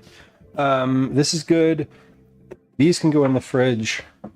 We're coming down to it. We have 2 more pizzas after this one. One of them is pear, goat cheese, fig jam, arugula. Spinach, not arugula. I guess I'm going to use arugula on it because I already opened the arugula. So I'm just going to use arugula on that one. It's fine. Yeah, pear, goat cheese, fig, spinach, and then like a little bit of Alfredo. That's going to be the 5th pizza. The 4th pizza is in the oven currently. We have, so this one's the 4th. I have 1 back there, and then 2 on the counter over here. So if I misspoke, I apologize, but this in the oven is definitely the 4th pizza. The 5th, we have 2 left to make. I'm gonna wash my hands again, hands again, hands again. I'm gonna wash my hands again for probably the 20th time this stream. Okay, I'm confused. Oh, you think you're confused? I don't even have the right words to describe pizza sometimes. I'm just like the thing with the rounds and the cheese. I'm definitely not going to need all of the mozzarella. So I'm glad I only shredded a little bit. I only shredded kind of what I had. This is for the last pizza, which is going to be like a margarita situation. Then the next one that we do is going to be these things. So let's get that ready. Timer started for that pizza in the oven. Good. We got the dog cheese stack. She's not around currently. Whenever we have people over, the dog likes to hang out with them, or at least hang out near them in their close proximity. Is she in this room? She is actually. She's on the she's on the floor over here. I can't see her from where I am. She's just being very quiet. She doesn't always come over for Cheese Bakery. She's a very discerning. She's not a very discerning palate. But cheese has never really been her fave. I did the other day have a few leftover tortillas from our camping trip that I brought home and I put in our compost bin. And I left the bin open on the floor because I was in the kitchen cooking, like I usually do. And I looked away for just a few seconds, and then I hear like chewing like fast chewing, like that sort of, the dog found something on the sidewalk and wants to eat the entire thing before you take it from them kind of chewing. So I was like, what's going on? She had taken all of those tortillas out of the compost bin and was eating them as fast as she could possibly eat them on the other side of the counter. Just like, and she was like heaving, like her sides were heaving. She was consuming tortillas faster than I've ever seen her eat anything, because she knew that the moment I came around the counter, she was going to get those tortillas taken away. And she was right. But she tried. She made a very valiant effort. It was pretty funny, because I'm like, what is that chewing? Like, why? What is she licking? Because she usually licks the floor, and I assumed she was licking the floor, but no, she was eating tortillas. Darlene on YouTube asked, do I have a soda stream machine? I do. It was a Christmas present a few years ago, and I enjoy it because I love sparkly water, and I always end up I'd been like buying cans of it, and this is so much better.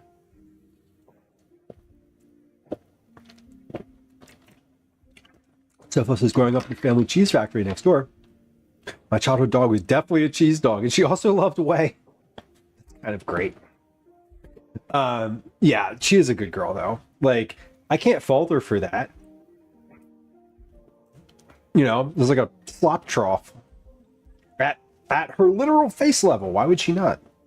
I discovered making my own peach soda and sugar-free peach syrup. I love that. I love all the stuff that you can put in them. They're great. Yeah. And I always just put like little lemon juice in mine. I had the worst farts. I believe you. That tracks with also eating a lot of cheese.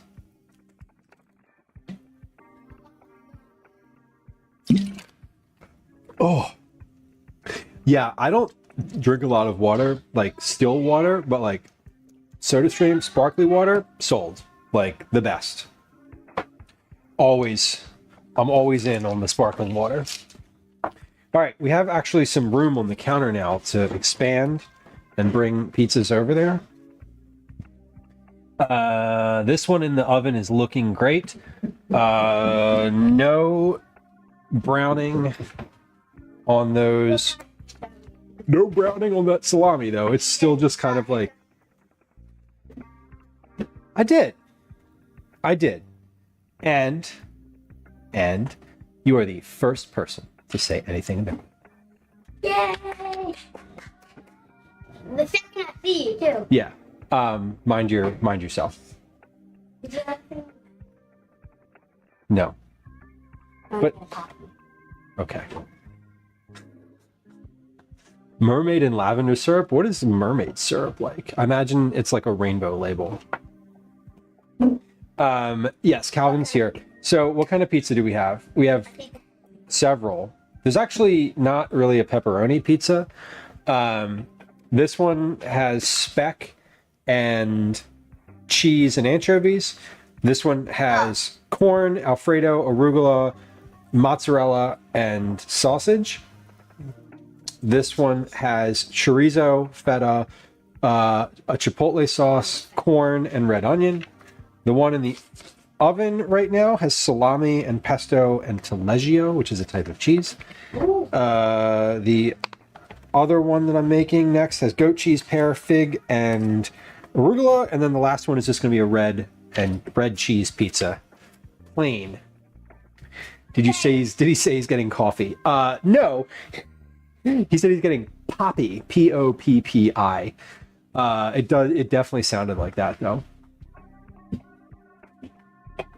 Hey, there you go. Hold on, I'll show you. Yes. Poppy. Poppi. Prebiotic soda. It's soda, but it has like 5 grams of sugar in it. Yeah, 3 grams of added sugar. And they're very good. I'm not a big fan of the grape one. I like the Doc Pop is the one. It's like the Dr. Pepper one. Yeah, That one's but really there's good. none in it. There's no color. Oh, strawberry lemonade. Yeah. with no cola. Or Yeah. Drop off. Cola's good too. The strawberry lemonade is really good. The raspberry one is really good.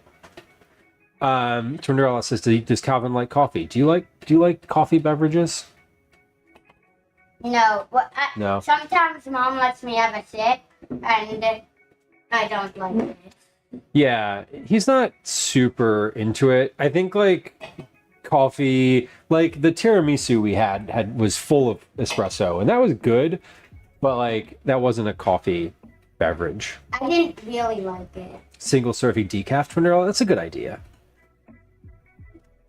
Strawberry lemon and raspberry, bakery says. Yeah, Poppy is really good. We used to have a ton of Olipop.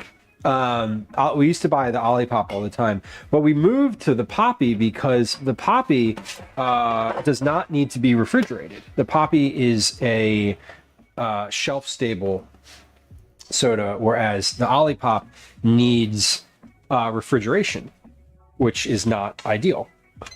So here's this pizza. This is soup because this had pesto on it. This is like super liquidy.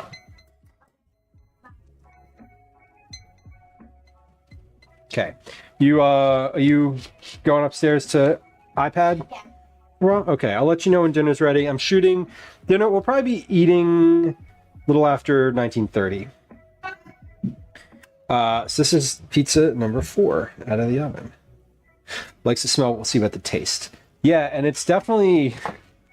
I love the smell of certain things that I can't stand to consume. I said this recently, but like cigars, right? Love the smell of a cigar. Hate actually having a cigar.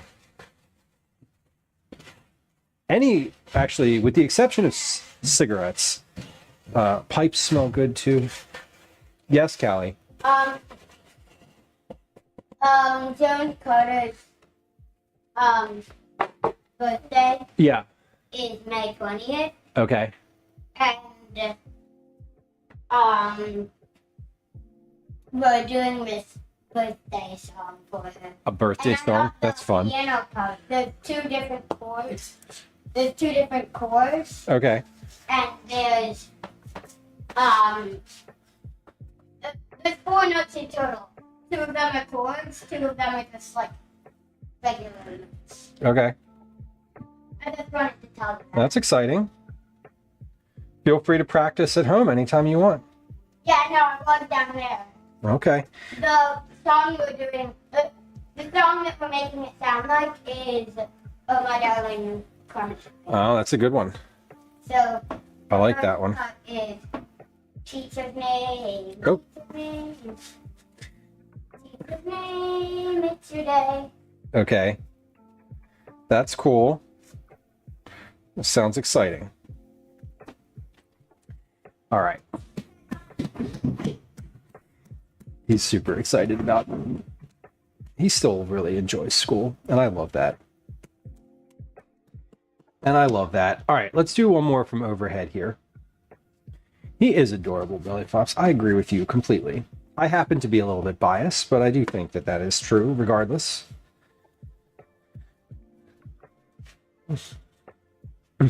I mean, I am a little bit biased. He's my kid, so, you know, I'm like, he's fucking cute. Of course. I think everyone thinks that about their own children. Okay, we have flat,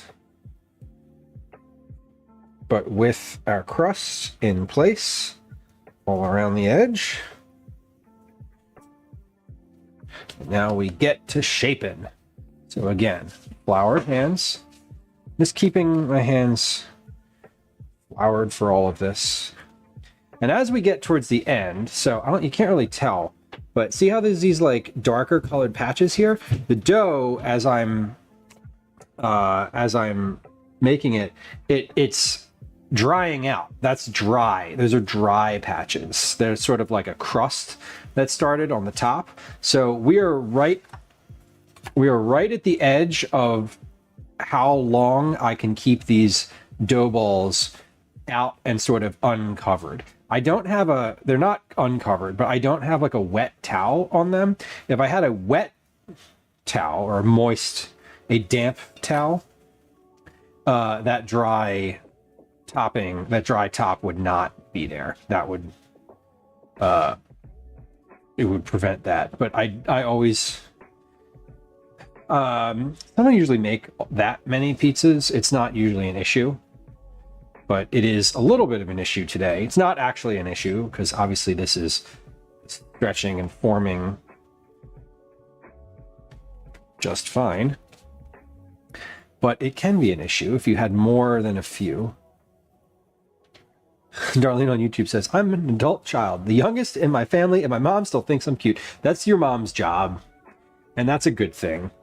That's a really good thing. You wanna still be good for your mom. Just ordered pizza, so says, since I don't feel like making dinner with the kid. You don't want to whip together some like homemade dough and homemade pizza in your malaise, not malaise. What do you call it? It's not malaise. Malaise is negative. In your incapacitated state. Okay. So we got a nice round situation here. I actually want this to be a little bit bigger than what it is. So we're going to stretch from the edge just a touch more and make that just slightly larger. There we go. That's better. That takes up more of the room. Okay, now this one is going to be really pretty straightforward. Again, we have some Alfredo sauce. Wanted pizza. Hey, glad to be an inspiration, and I hope that you enjoy it. I'm positive that it will be good regardless of whether it's good, because if it's something that you don't have to make on a day that you really can't be, you really like don't have the spoons to make something, literally anything is just fine. And I get that. I definitely understand that one. Okay, so just a little bit of sauce here. We're keeping this one lighter. I just did like basically 2 tablespoons and I'm spreading this out a bit more.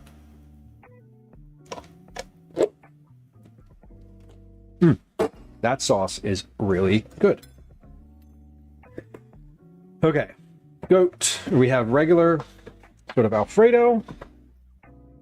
Then we're gonna do a bit of, let's do some pear. So this is sliced Bosch pear. I'm too sick to argue. You know, sometimes it just is like that, and lean into it. And by it, I mean laying on the couch and letting someone else make you pizza. You do enough. You do enough. I promise you that you do enough. And you do not need to do more today.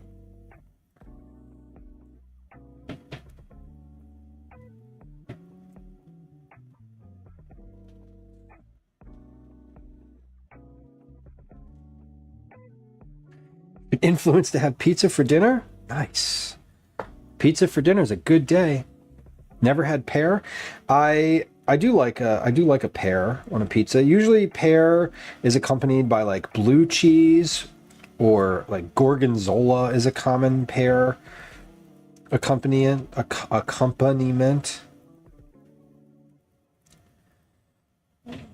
We're using goat cheese as an accompaniment on this one today, in addition to the Alfredo, which is itself a little bit of Parmesan. So we have kind of 2 types of cheese represented.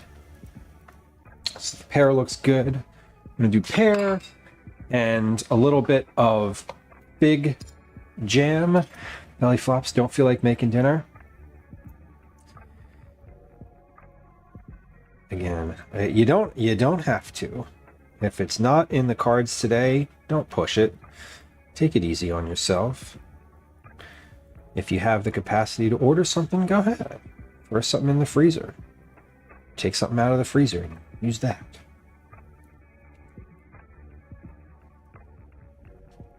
Just you, so Fluff. Well, yeah, definitely take it easy then. There's no reason to make it a complicated night. Hell, there's no reason to make it a complicated tomorrow too if they're still not back. I know you weren't talking to me, but I need to hear that for real. Was I excusing somebody for taking space and needing space in the world? Because I think we all need to hear that sometimes. Yeah, goat cheese is great. And I'm going to use that on top, and then all of that is just going to kind of melt together here, ultimately. So I'm just adding this jam. Eventually the jam it's all in the oven, it's all just going to melt. Love pear. I love pear too. Something going around right now? Yeah, it is the time of year. It's also, I mean, you're obviously located, y'all are located in various other places, but like for me, I just noticed that like there's just more people outside right now. There's way more people who are around you on a regular basis. You do enough, you don't need to do more. Yeah, I mean, we sort of live in a very comparative focused world where it's like, oh, you know, you can see what all these other people are doing all day throughout the day. You can look on their social media, or like, this is like all this sort of other people are doing good, and good as in like doing well for themselves in life. Information that's out there and available, and I think it just, I mean, you know, it makes people feel like shit about themselves and what they are able to do in any given day. It's like nobody needs to, you know, nobody needs to feel bad about giving everything that they can.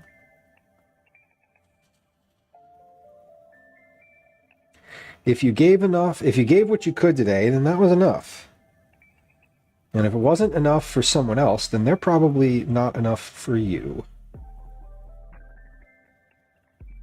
Unless, like, they specifically asked you to do something and you totally didn't do it, and it was, like, out of animosity that you didn't do it, and, you know, then maybe maybe that one's on you, but otherwise you're good. You're good. All right, again, we're sort of, we're not putting anything in the middle here, because all this is going to kind of melt together and soak up in the middle anyway. Broccoli, welcome. Good to see you. Hope you're doing well.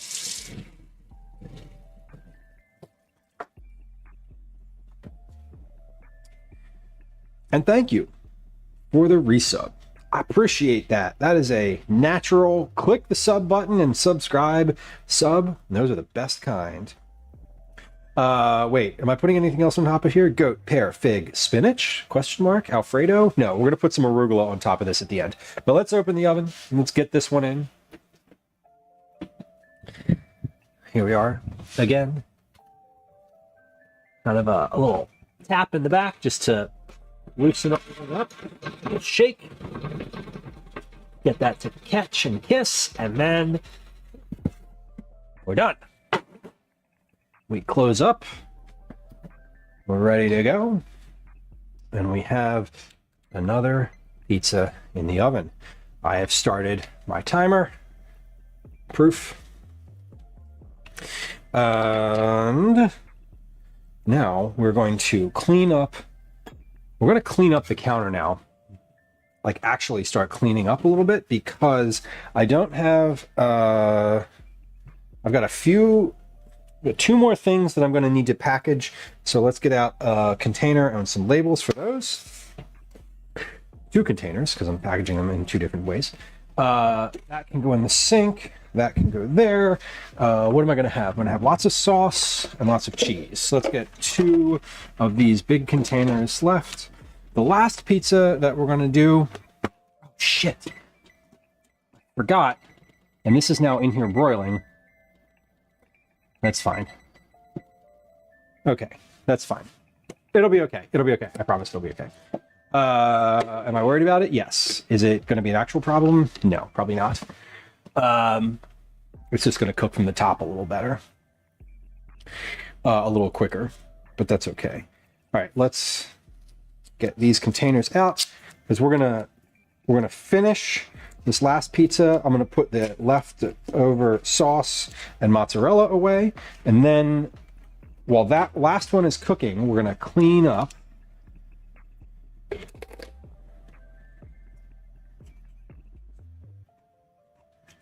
And then we'll be done.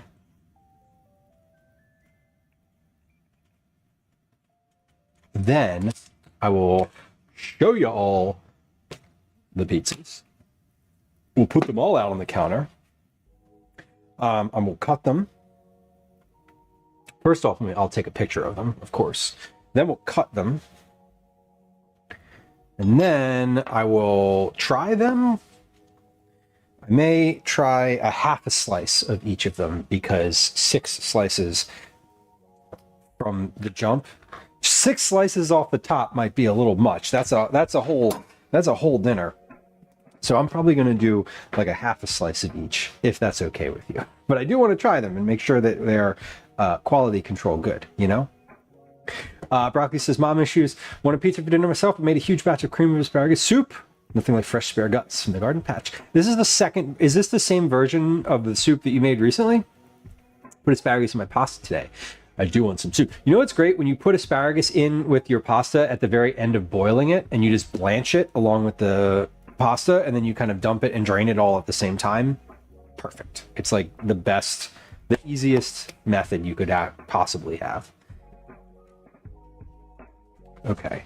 Now there's flour quite literally everywhere. This is for the last pizzas. What were these from? These were covering the pizza doughs. Okay, so we're gonna need to move those. This is also laundry. And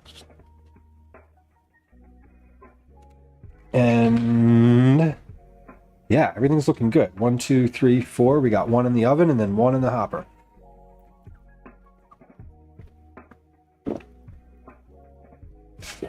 Y'all, I finished a whole bottle of water on stream. It's rare. It's a rarity. I don't usually do that. All right, we're looking good on this one. Things are starting to melt for sure. Thank you. I'll take it. I assume that was for the water and not just the generalized pizza experience. All right, timer off, broil on. Broiler is on. Okay, we have one more pizza ready. One more pizza after this one.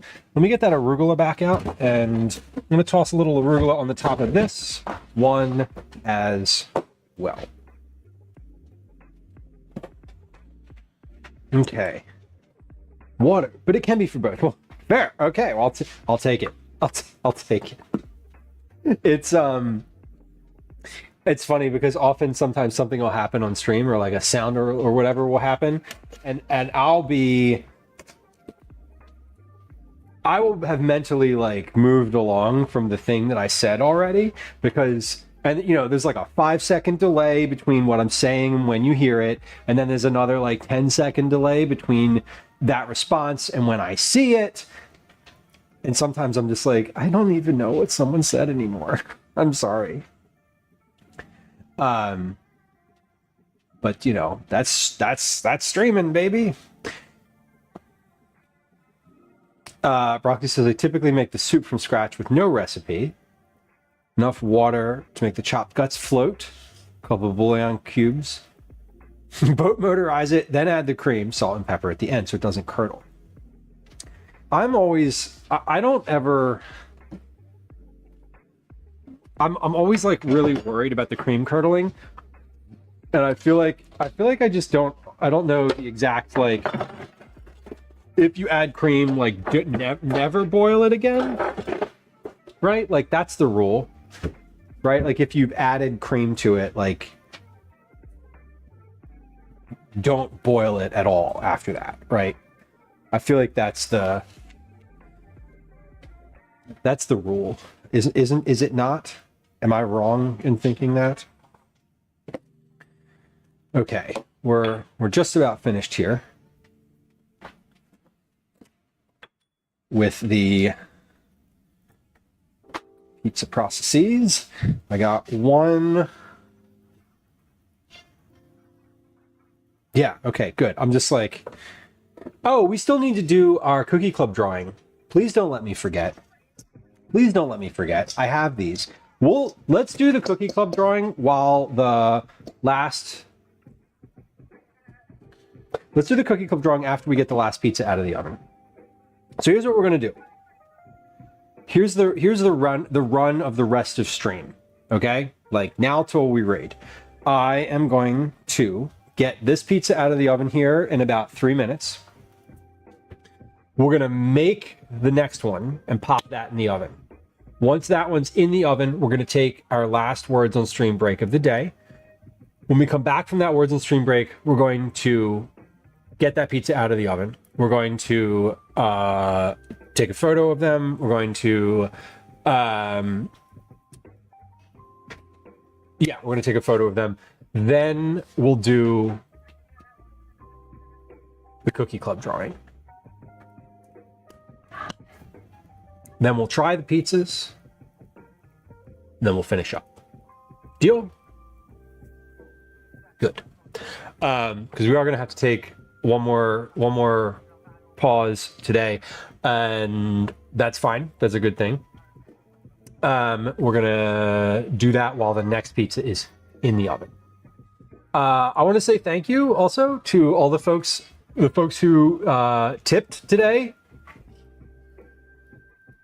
Oh, that's a pizza. I literally just touched that. I was not trying. The folks who tipped today, the folks who gave bits today, and thank you for the folks who subbed today.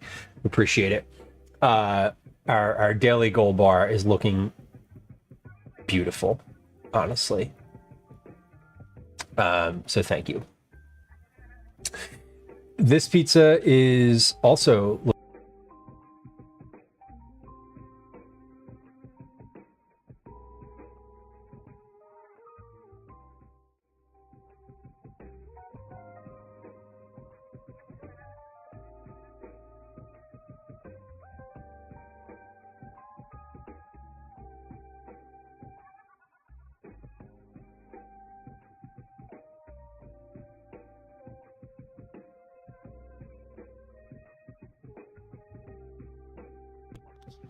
okay. Thank you, Who's Knows. I appreciate it.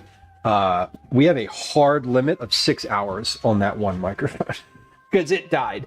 It's died at the 6 hour mark several times now. So I think the upper limit of that one is 6 hours. Am I the only one here who doesn't hate Hawaiian pizza? Broccoli, I love Hawaiian pizza. Hawaiian pizza or pineapple and ham pizza, whatever you want to call it, is one of my favorites.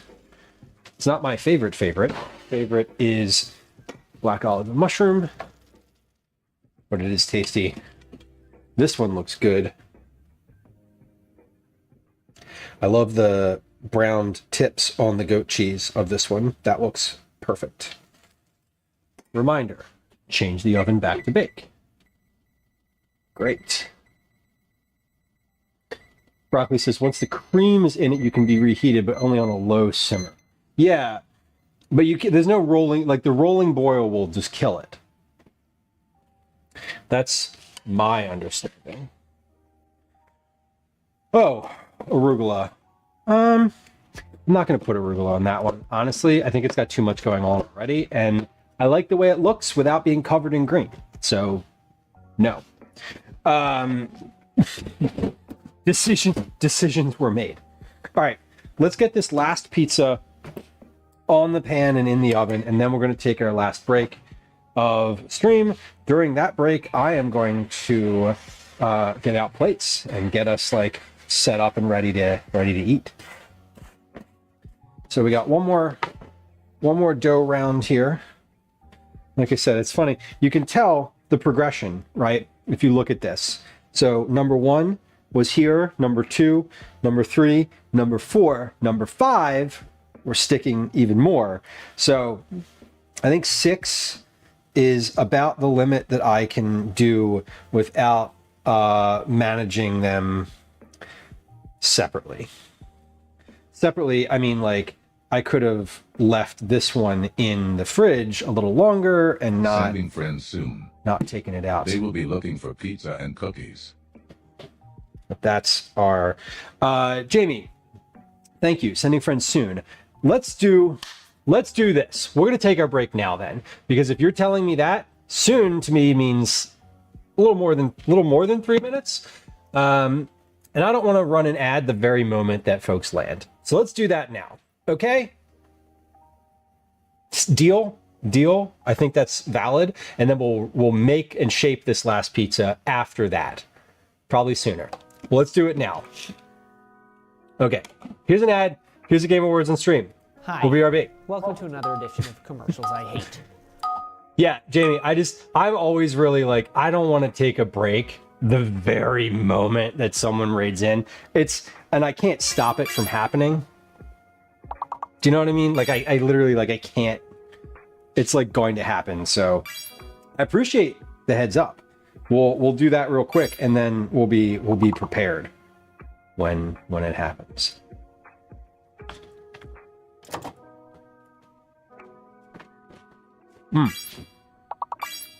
Okay. I think I need to wash this towel in the sink because it's got pizza dough all over it. 1, 2, 3, 4, 5 plates. We need 5 plates. And then this one, and then this one. Okay. This can go away.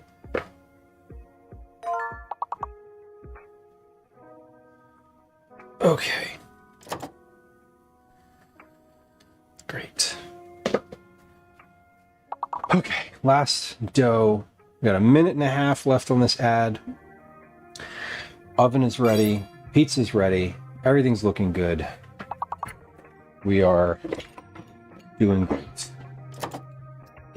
Pizza cutter out on the counter. Megan, welcome in. Welcome in. Zach, how's it going? Welcome in, y'all. We are about a minute away from finishing an ad, so bear with us. No, wait, does it bear with us? Where? They're dangerous. We're gonna finish up this ad break here in just a moment. Okay, syncing. All right. So those who were hanging out here, let's do this, and then we're gonna come back from that. We're gonna come back from that screen. We still have 30 seconds worth of advertising for the folks who are hanging out here, which is totally fine. Totally fine. Zach, welcome in. Good to have you. It's really good to see you. I'm glad to see you. I know that I'm sure your folks are happy to have you. Megan, welcome. Venomous Calshart, welcome in.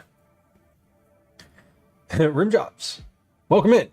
You would have enjoyed our conversation earlier. Generally speaking. Maybe, I don't know, I'm making assumptions, but like, they seem like I'm making an assumption on a solid ground. Okay. Everyone should be in. Welcome in. Hello. Zach, thank you for bringing friends through. Let me say hi again. Venomous Calshot, hello.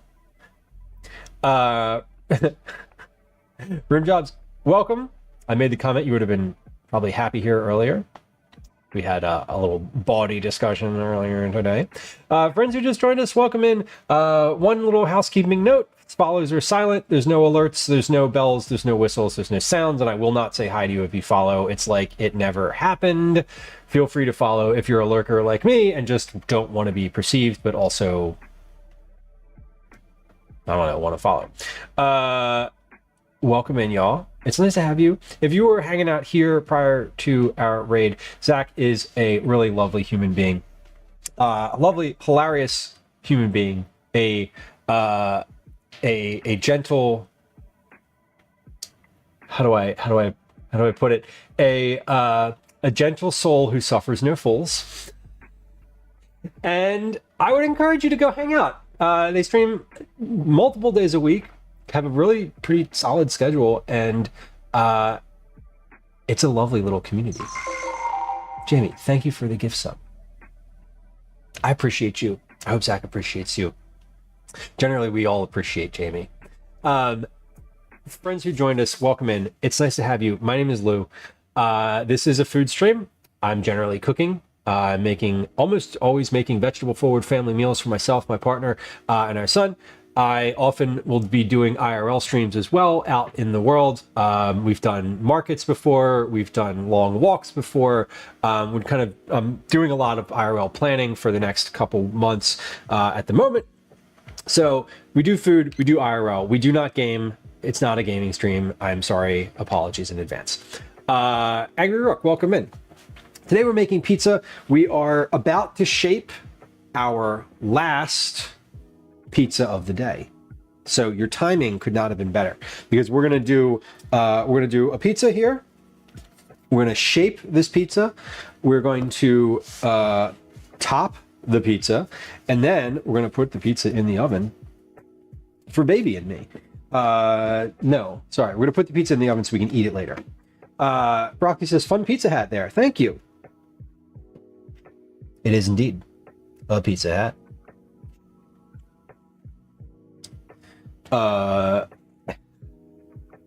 Got back from Cape May with my ball cap as a cat wearing sunglasses. Hell yeah. If it's not pet friendly, I'm not staying there. That's fair. I like places that are pet friendly. I would never take Daisy with me anywhere. Generally speaking, she's kind of a nightmare to have around in travel situations. But I do love a place that is pet friendly. Much the same as I love a place that's kid friendly. Even if I'm not going to indulge. Philly Eagles Super Bowl victory celebration streams. That's right, Angry Rook. We were out at the Super Bowl the night that the Eagles won the Super Bowl. We went out, and that was that. Fun fact. That was metrics wise my most successful stream ever. That one skewed my numbers, my data numbers in Twitch for a whole month. until that one fell off of the end of consideration. All right, so we made homemade dough. Made the dough yesterday. Shaped it at the beginning of stream. So turned it into these little dough balls at the beginning of stream. I had one big bowl of dough. At the beginning, it's kind of how I keep my bank account. It's just one big bowl of money. Just kidding. It's not how I keep my money. I don't have any of that. But it's one big bowl of dough, and we've made a dough balls out of it. And now we're shaping those dough balls. And this is going to be the last pizza. The last pizza is the simplest one. A classic. We're doing a red sauce and mozzarella cheese pizza. As simple and kind of plain as you can get. But we've done a lot of other very complicated pizzas today, and I'm going to show you those in just a few minutes. But this is the one that is just the classic red. Broccoli, pizza dough can be used for calzones too. And really, the only difference between a calzone and what I'm making today is whether or not I fold this in half. You fold it in half, it's a calzone. Keep it flat, it's a pizza. That's not true. That's not the only difference. I would shape the dough a little differently if I was making this into a calzone. I would keep it thicker in the center, and I would not not make the edge like I do with this one, where I keep like the edge, the rim thick still. I would thin the edge out so that I could like keep the center thick, and then you have the edge and you like fold it over and make it a little pocket instead. Mozzarella. Now I keep calling it mozzarella, and earlier in stream there was some like, why do you say it like that? I say it like that because I'm like, I don't speak Italian and I feel weird trying to make like a fake accent out of it. And pizza dough is great because you can freeze it. It freezes, and then you can just thaw it, over a day or two, and do sorry, Jamie, I like literally I looked at your chat and I was like, that's distracting. Honestly, I don't remember what I was saying. Oh yeah, you can freeze the dough and just make it like, make a big batch of dough and spread it out over a couple months. Oh god. Watched a pizza video on Zach's stream. Nice, Megan. Was this a good pizza video or a cursed pizza video? I'm working on a YouTube video for pizza stuff, specifically like shaping pizza. So that will be out sometime in the next ever, if I can get my shit together. Jamie ruined everyone's train of thought. Fine. Allowable. Totally allowable. Okay, so yes, no rim job on the calzones, just a rim on the pizza dough. This is the other thing to note too. You'll see like I've got this pie here and it's got this little like open space in the center. I keep an open space in the center because everything kind of like melts in, right? It kind of melts in towards the center, and then so it's going to like sort of fill up in there anyway, but I don't want this to end up being like, if you put too much in the center, it doesn't cook. The center doesn't cook, right? And that's what happens is like the edge is done, and then the center, you take it out of the oven and the whole thing just kind of flops in the middle. No cheese in the hole. Yeah, nothing in the hole. We must maintain the purity of the center hole for science. But that's really like, there's a lot of factors involved in that, but like generally as a rule, if you keep the center open, your pizza will cook more in the center, and then you have a pizza that like you can hold up that doesn't collapse, from the middle in. Okay, let's come over to the oven here. We have our oven cam. The oven needs to be a little bit cleaner, but it's not, because I don't have time always to do that, so fuck it, it's not. All right, here we go. We're putting this one in. A little tap so it loosens it up on the peel. We're gonna give that a little shake until it kisses the pizza stone in the back. And that one I messed up in the back. It's folded under. It's probably going to spill out, and that's totally okay. Why is that totally okay? Because I don't care, because we are making pizza at home. That's what happens. All right, let's put this away. So we have a little leftover cheese, leftover sauce. So we'll put this in the refrigerator and use this again soon. The mozzarella I'll actually use kind of as soon as possible. That turns quicker than anything else. And the sauce, I'm not going to portion out. I'm just going to put it all in one big container. Sometimes I'll make like 2 or 3 containers worth of sauce if I have a bunch, and I will then put it into like a smaller container. Like this is enough for 2 pizzas, right? But we're not going to do that today. We're just going to put it in storage. The overnight ferment. I do Avo, in this dough, I love letting this dough sit for 48 hours. It's very good at 48 hours. This version, today's version, was a 24-hour in the fridge, 24-hour cold proof in the fridge.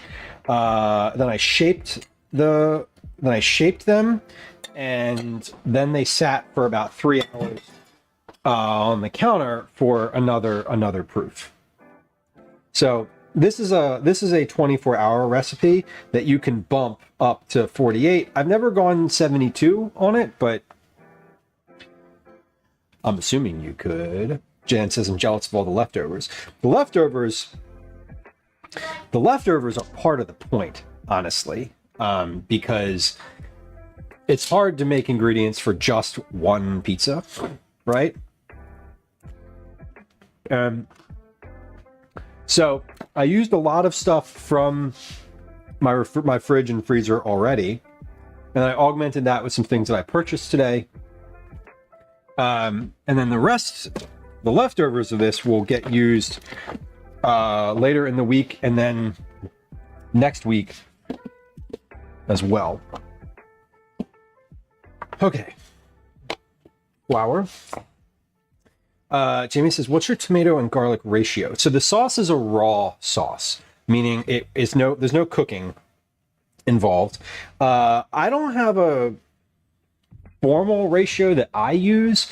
Basically, I use one 28-ounce can of sauce, the large can, the large format cans.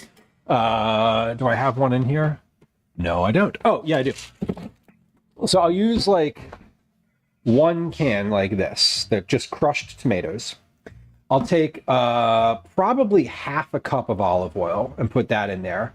I would guess somewhere between 1 and 2 tablespoons of salt, and then 8 to 10 cloves of garlic from a microplane. And all of that just gets combined in a bowl.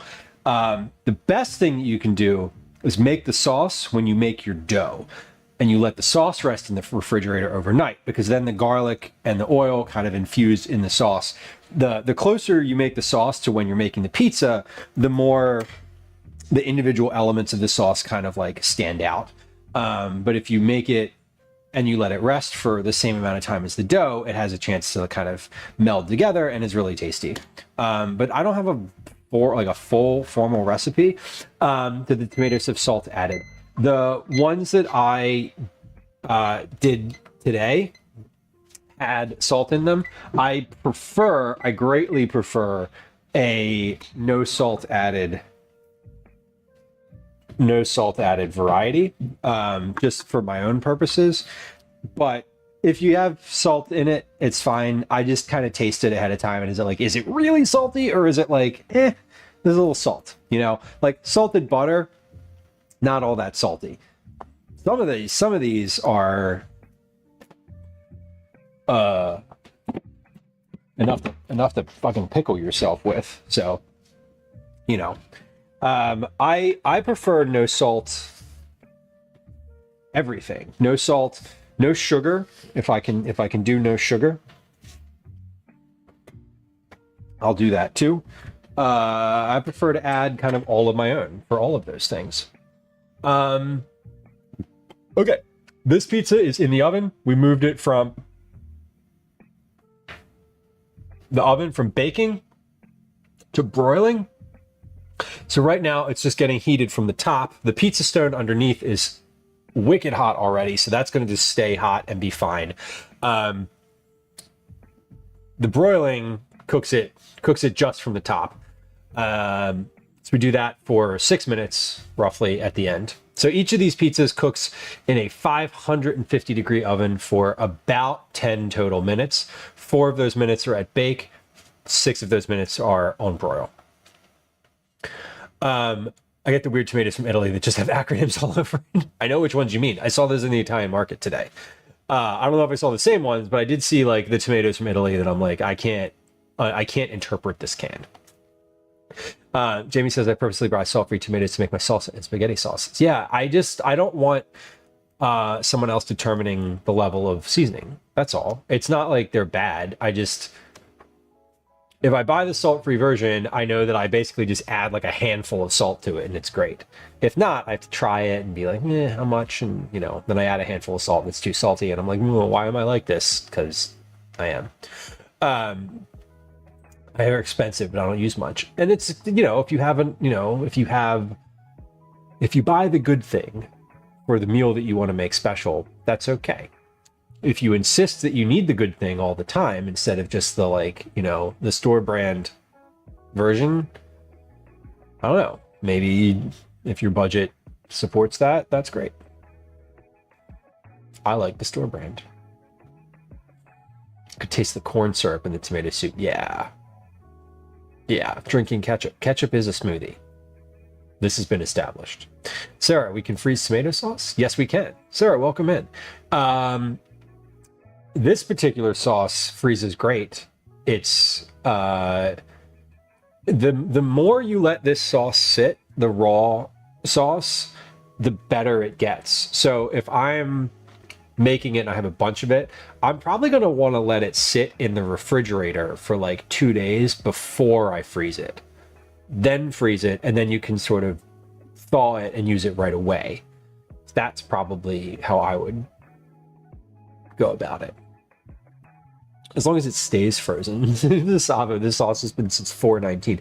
Is that April 19th or April of 2019? Those are two different things. I don't think it matters. I would still use the one from April of 2019. I'm just curious which one you're talking about. Megan, enjoy your evening. I hope you have a good one. Put it in the fridge yesterday. Yeah, you got to let it thaw. I don't think I could make a pizza in 2019. Well, maybe I was thinking maybe you made the sauce in 2019 and just put it in the freezer. I mean, I personally have things in the freezer probably from that time period. Would I eat them? Maybe. Depends on what they were. If it was pizza sauce that I had put in there and it had never moved and it was in a chest freezer, absolutely. Absolutely I would. All right, we have pizza. This is definitely finished. So that means that we've finished all of our pizza and the boxed scones. Sarah, how embarrassing. Oh my God. I know. We did eat those boxed scones. What a tragedy that was. Those were so bad. All right. Turning my oven off. Yeah, this is your... Yep, that definitely stuck in the back. Hold on. I gotta get a spatula to scrape that off. Ow, fuck, that was the edge of the fridge. Or the edge of the fridge! Oh, I just burned my arm on the edge of the stove, I think. Yeah, perfect. Okay. That's a little liquidy, so we gotta watch out here. There we go. Wow.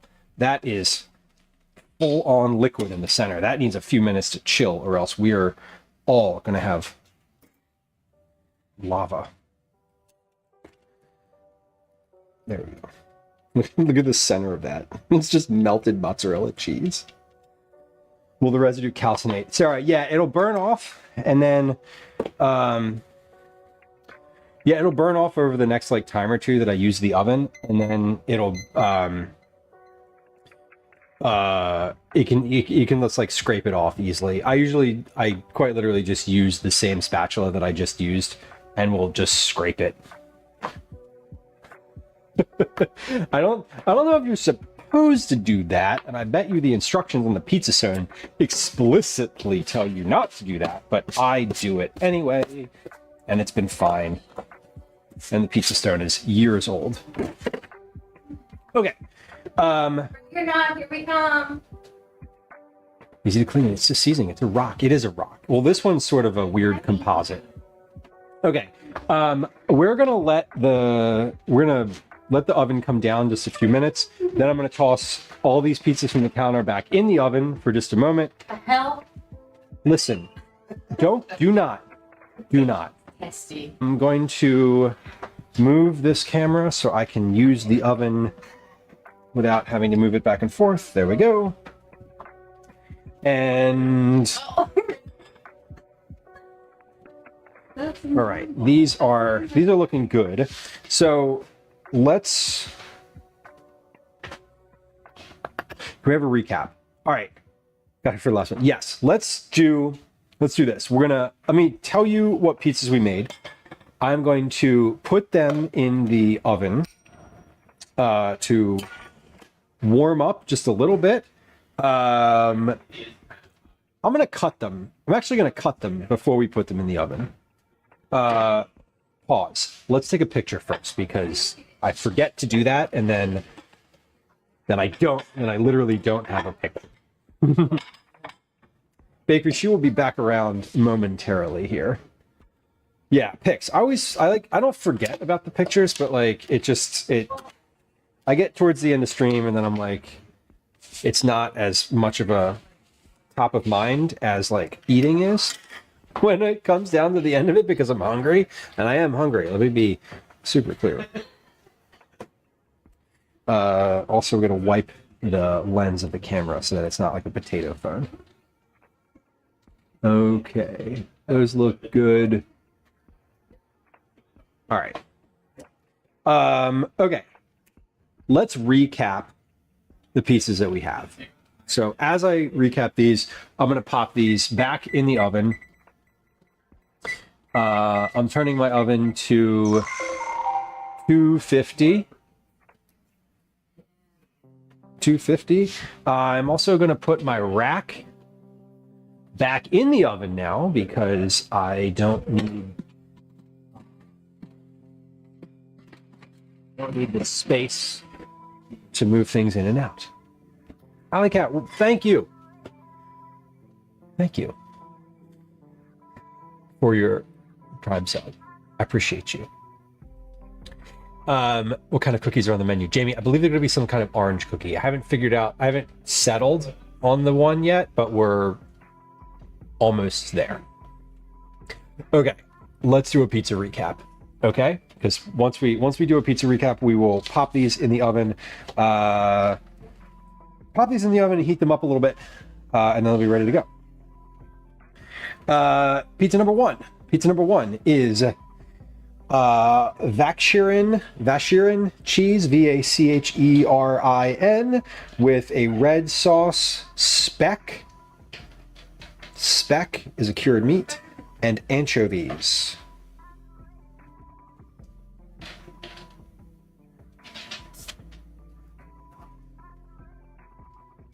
Broccoli, I believe it picked up the word pump in your question, in your inquiry there. That's my assumption based on my knowledge of the bot. Okay, pizza number one, speck. Pizza number two is a white Alfredo base. It has Italian sausage, Alfredo, like I said, Italian sausage, mozzarella, corn, and arugula on the top.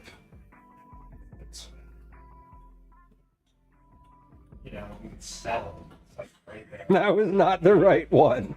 The arugula is great on here.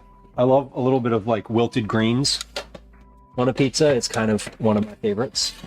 So we're getting these in here and sort of like getting these in here. We're going to overlap them just a little bit. That way we're able to like get 4 of them in there. This is the third pizza. 3 is a red sauce and chipotle base. There's corn, there is chorizo, there's feta, and there is caramelized red onion. Caramelized red onion. This one looks super good. I'm happy about this one. Looks like a breakfast pizza. It kind of does. So we're letting these in the oven to warm for just a few minutes. Then we have this one.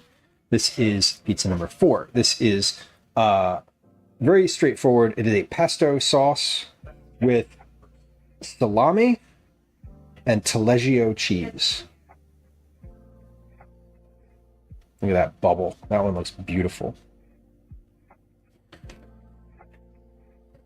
Again, pesto, salami, and taleggio cheese.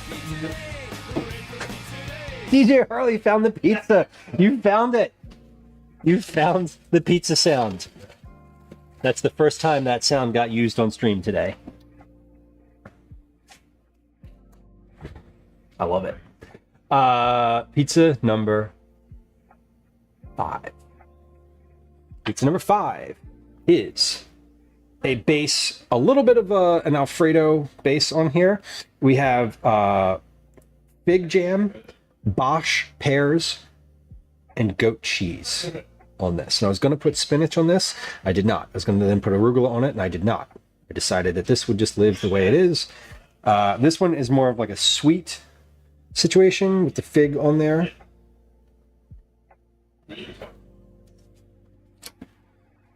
And I suppose I can just put this one. Man,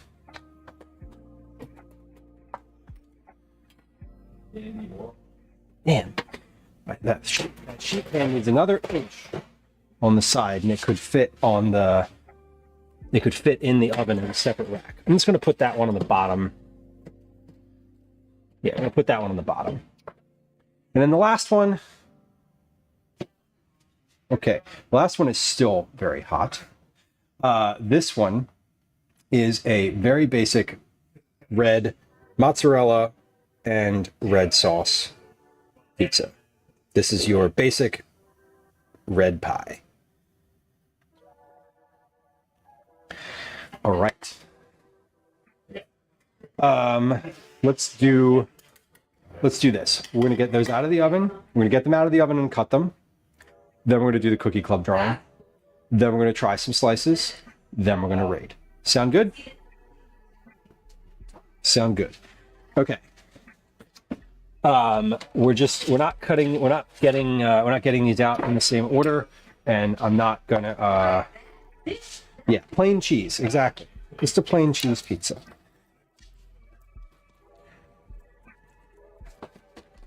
So we're just gonna cut. Toss these back in the oven. This one's already warming up again.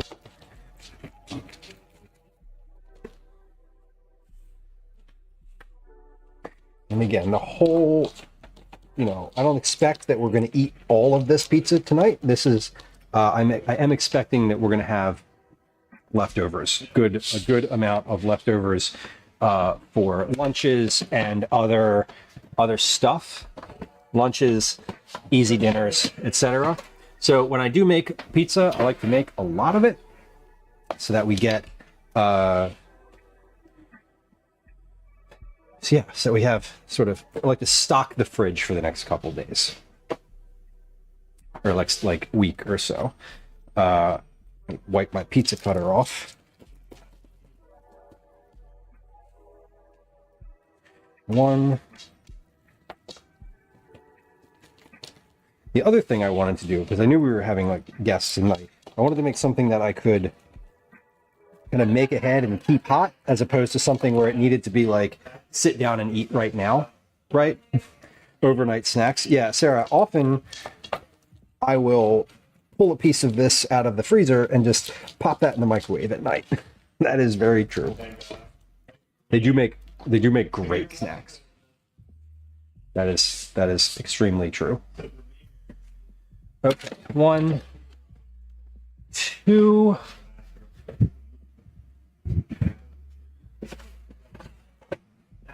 Again, I'm just cutting all these. So the goal, I'm going to take these and pop these basically in just a few minutes here. Once we're done stream, I'm going to take these all back out of the oven and just put them on the counter. And then we'll have a bunch of hot pizzas on the counter ready to eat, and people can just come up and grab whatever they want. Oh. As I get the ones out that have been in the oven longer now, the tray is hotter. The last couple trays I've been able to just grab with my hands and put them in and out, but these have now had a few extra minutes, so they're not like that. Okay. Couple more. Thank you for bearing with me, y'all. We're moving as fast as possible. We are moving as fast as possible because I got people in the living room right now who really want to eat. So we're trying to get through here.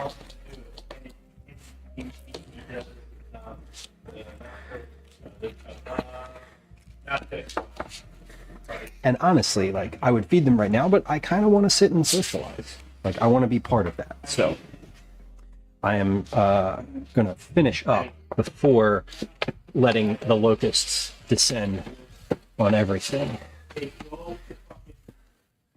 Okay, and this is the last one in the oven. Shit, come on, bud, you can do it. There we go. Got it. All right, hungry men to feed. I know, right? Well, I'm probably not supposed to use a pizza cutter on this tray. It's like a non-stick tray, but I don't care. I don't have anything that's non-stick in this house that's any good, so why let these trays be any bother? I don't buy non-stick stuff. It just, I don't know. I feel like it has a toxic coating on it. I don't want to get into that though. Floppy in the center grosses me out, Broccoli says, for pizza crust. Totally. And I try to avoid that. I don't like it to be floppy in the center. That's not ideal.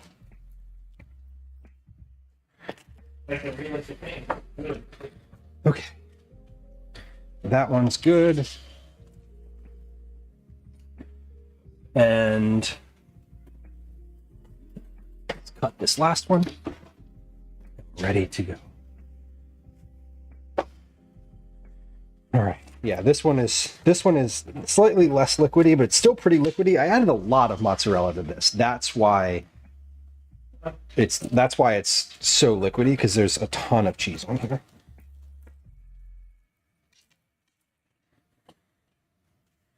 Yeah, and that's okay. And one very young man. Right, this is true. Yeah, he is also going to eat. Okay.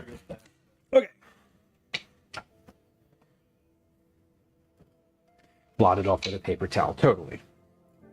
Yeah, it's a little liquidy, but it'll be okay. All right, we're cut.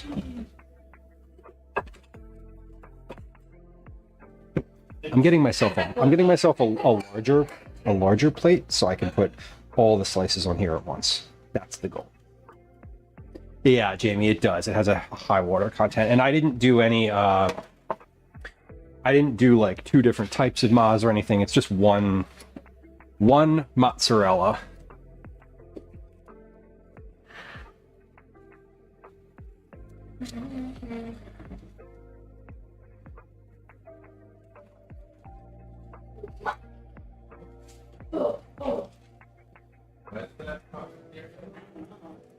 Okay. Y'all. Here are our pizzas. One, two, three, 4, 5, 6 different pizzas.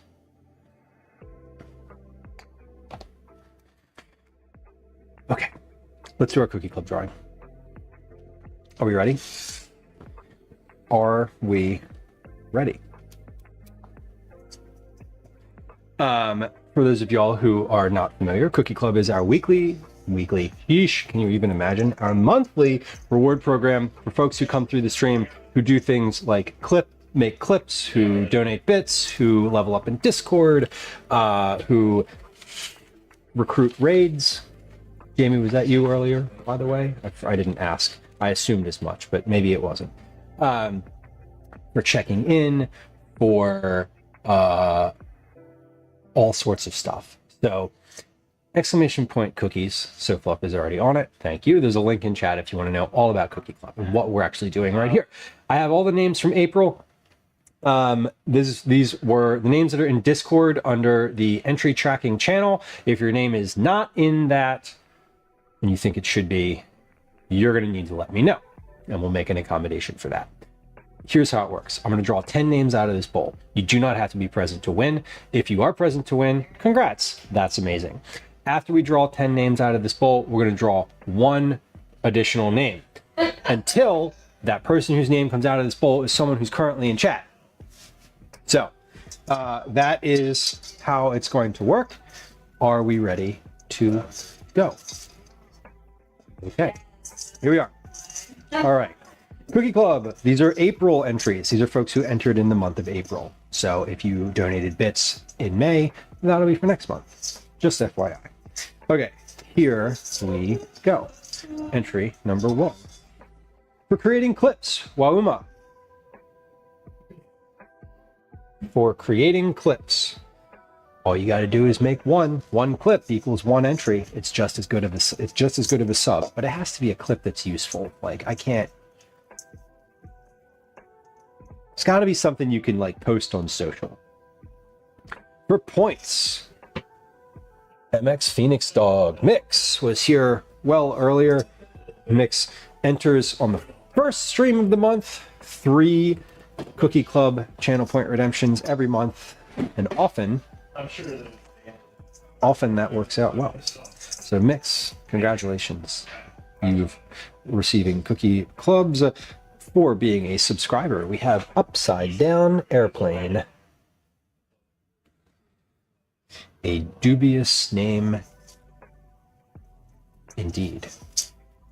Jamie, I think I only have 4 entries. Jamie, if you had 4, that means you had 8. So I do double them. Once they're in here, I don't double them in the tracking thing, but I do double the number of entries. Speaking of, just Jamie. For gifting a sub to Megan and Jamie, I want to note that this entry, which is not going to be able to focus on screen, is one of your multiplier entries. It has a number 2 on it. It has a ×2. So that means it was one of the ones that got doubled. It was the second one. 5th, for being a subscriber, K. Bertling. K. Bertling.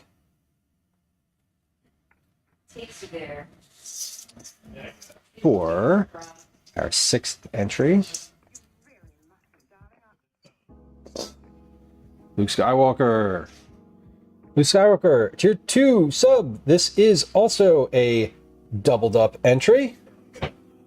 And this one is for tipping bits.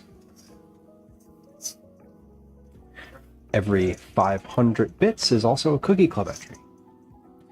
If you donate 1,000 bits, that's 2 entries. And if you're a tier 2 subscriber, that's 4 entries. Next one is also MX Phoenix Dog for points. Already pulled the name out, so we're going to move along. Next one for check-ins, Avo. Avo.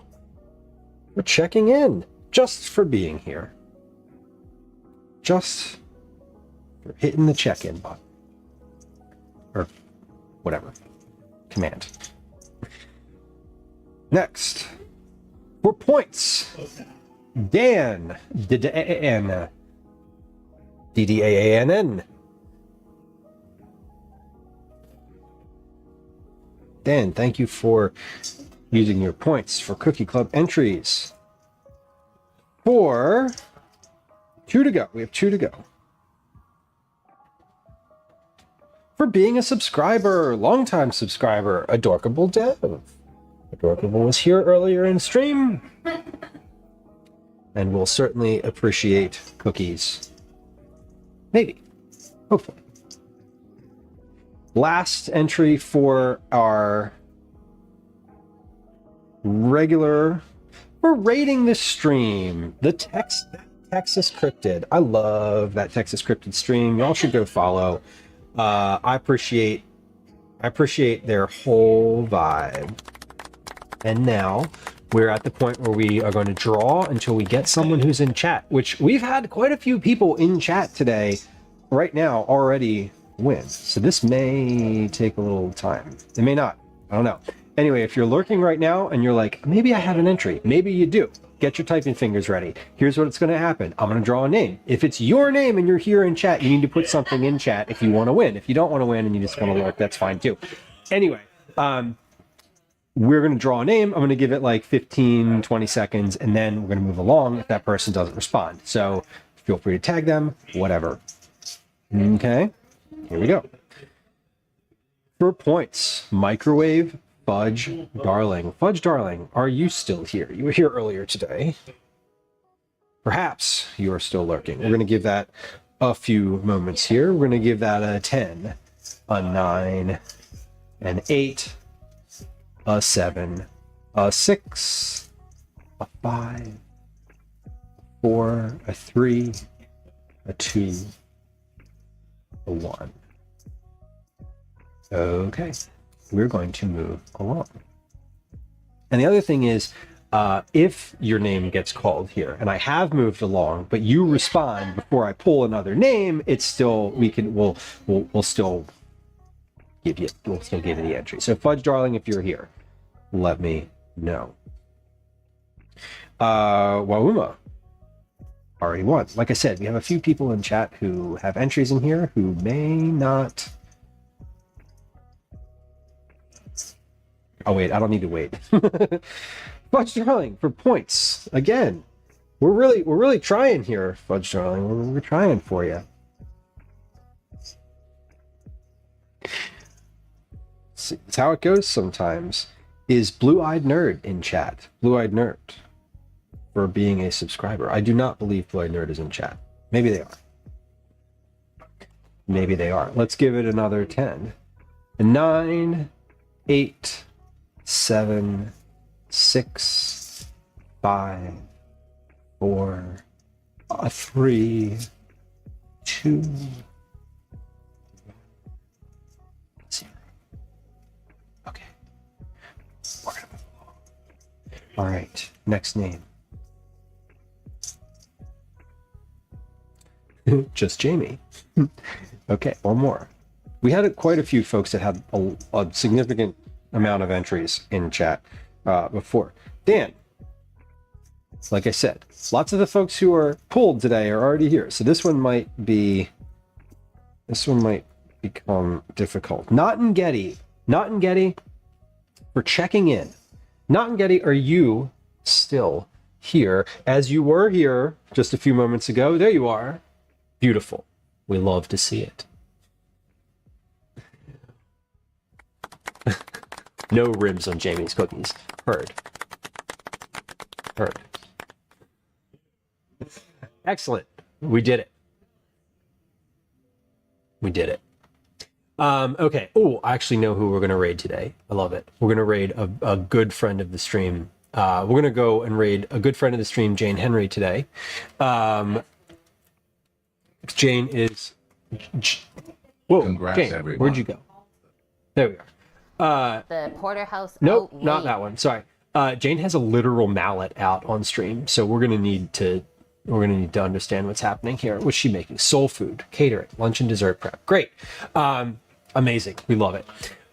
Jane is fantastic. Jane is like one of the best humans on Twitch. She's extremely friendly and genuine, like a really lovely place to hang out. I hope that you all love hanging out with Jane.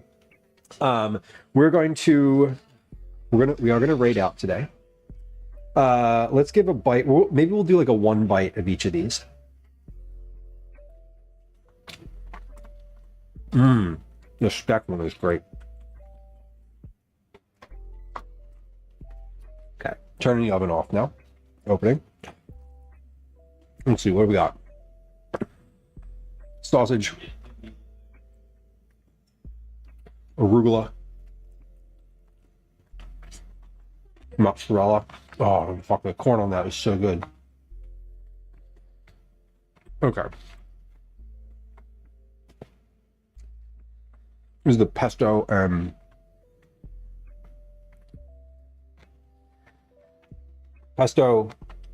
salami and taleggio.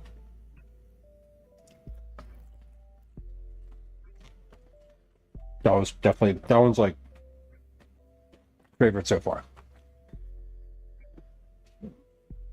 for Cookie Club, I should note, if your name got pulled, I'm going to reach out to you on Discord tonight. We're going to set that up. I will figure out what cookies we're making also tonight.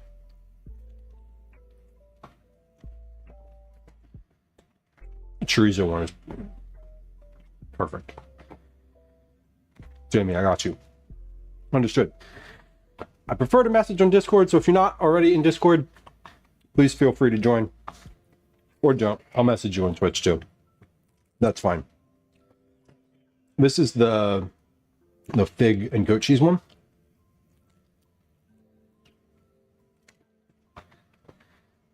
The goat cheese is really good. I love the taste of it. I don't love the texture. It's okay. All right. And then the last one, we got just your regular cheese pizza. Looking solid. All these looked really good today. Yeah, that's cheese pizza. Love it. These are very good. I'm gonna eat all of those slices, and then we're gonna eat probably a few more. All right, we're gonna raid over to Jane Henry. Like I said, please go follow Jane. Jane's a great, really lovely person. We'll be back on Thursday. Thursday stream is we'll be making cookies on Thursday.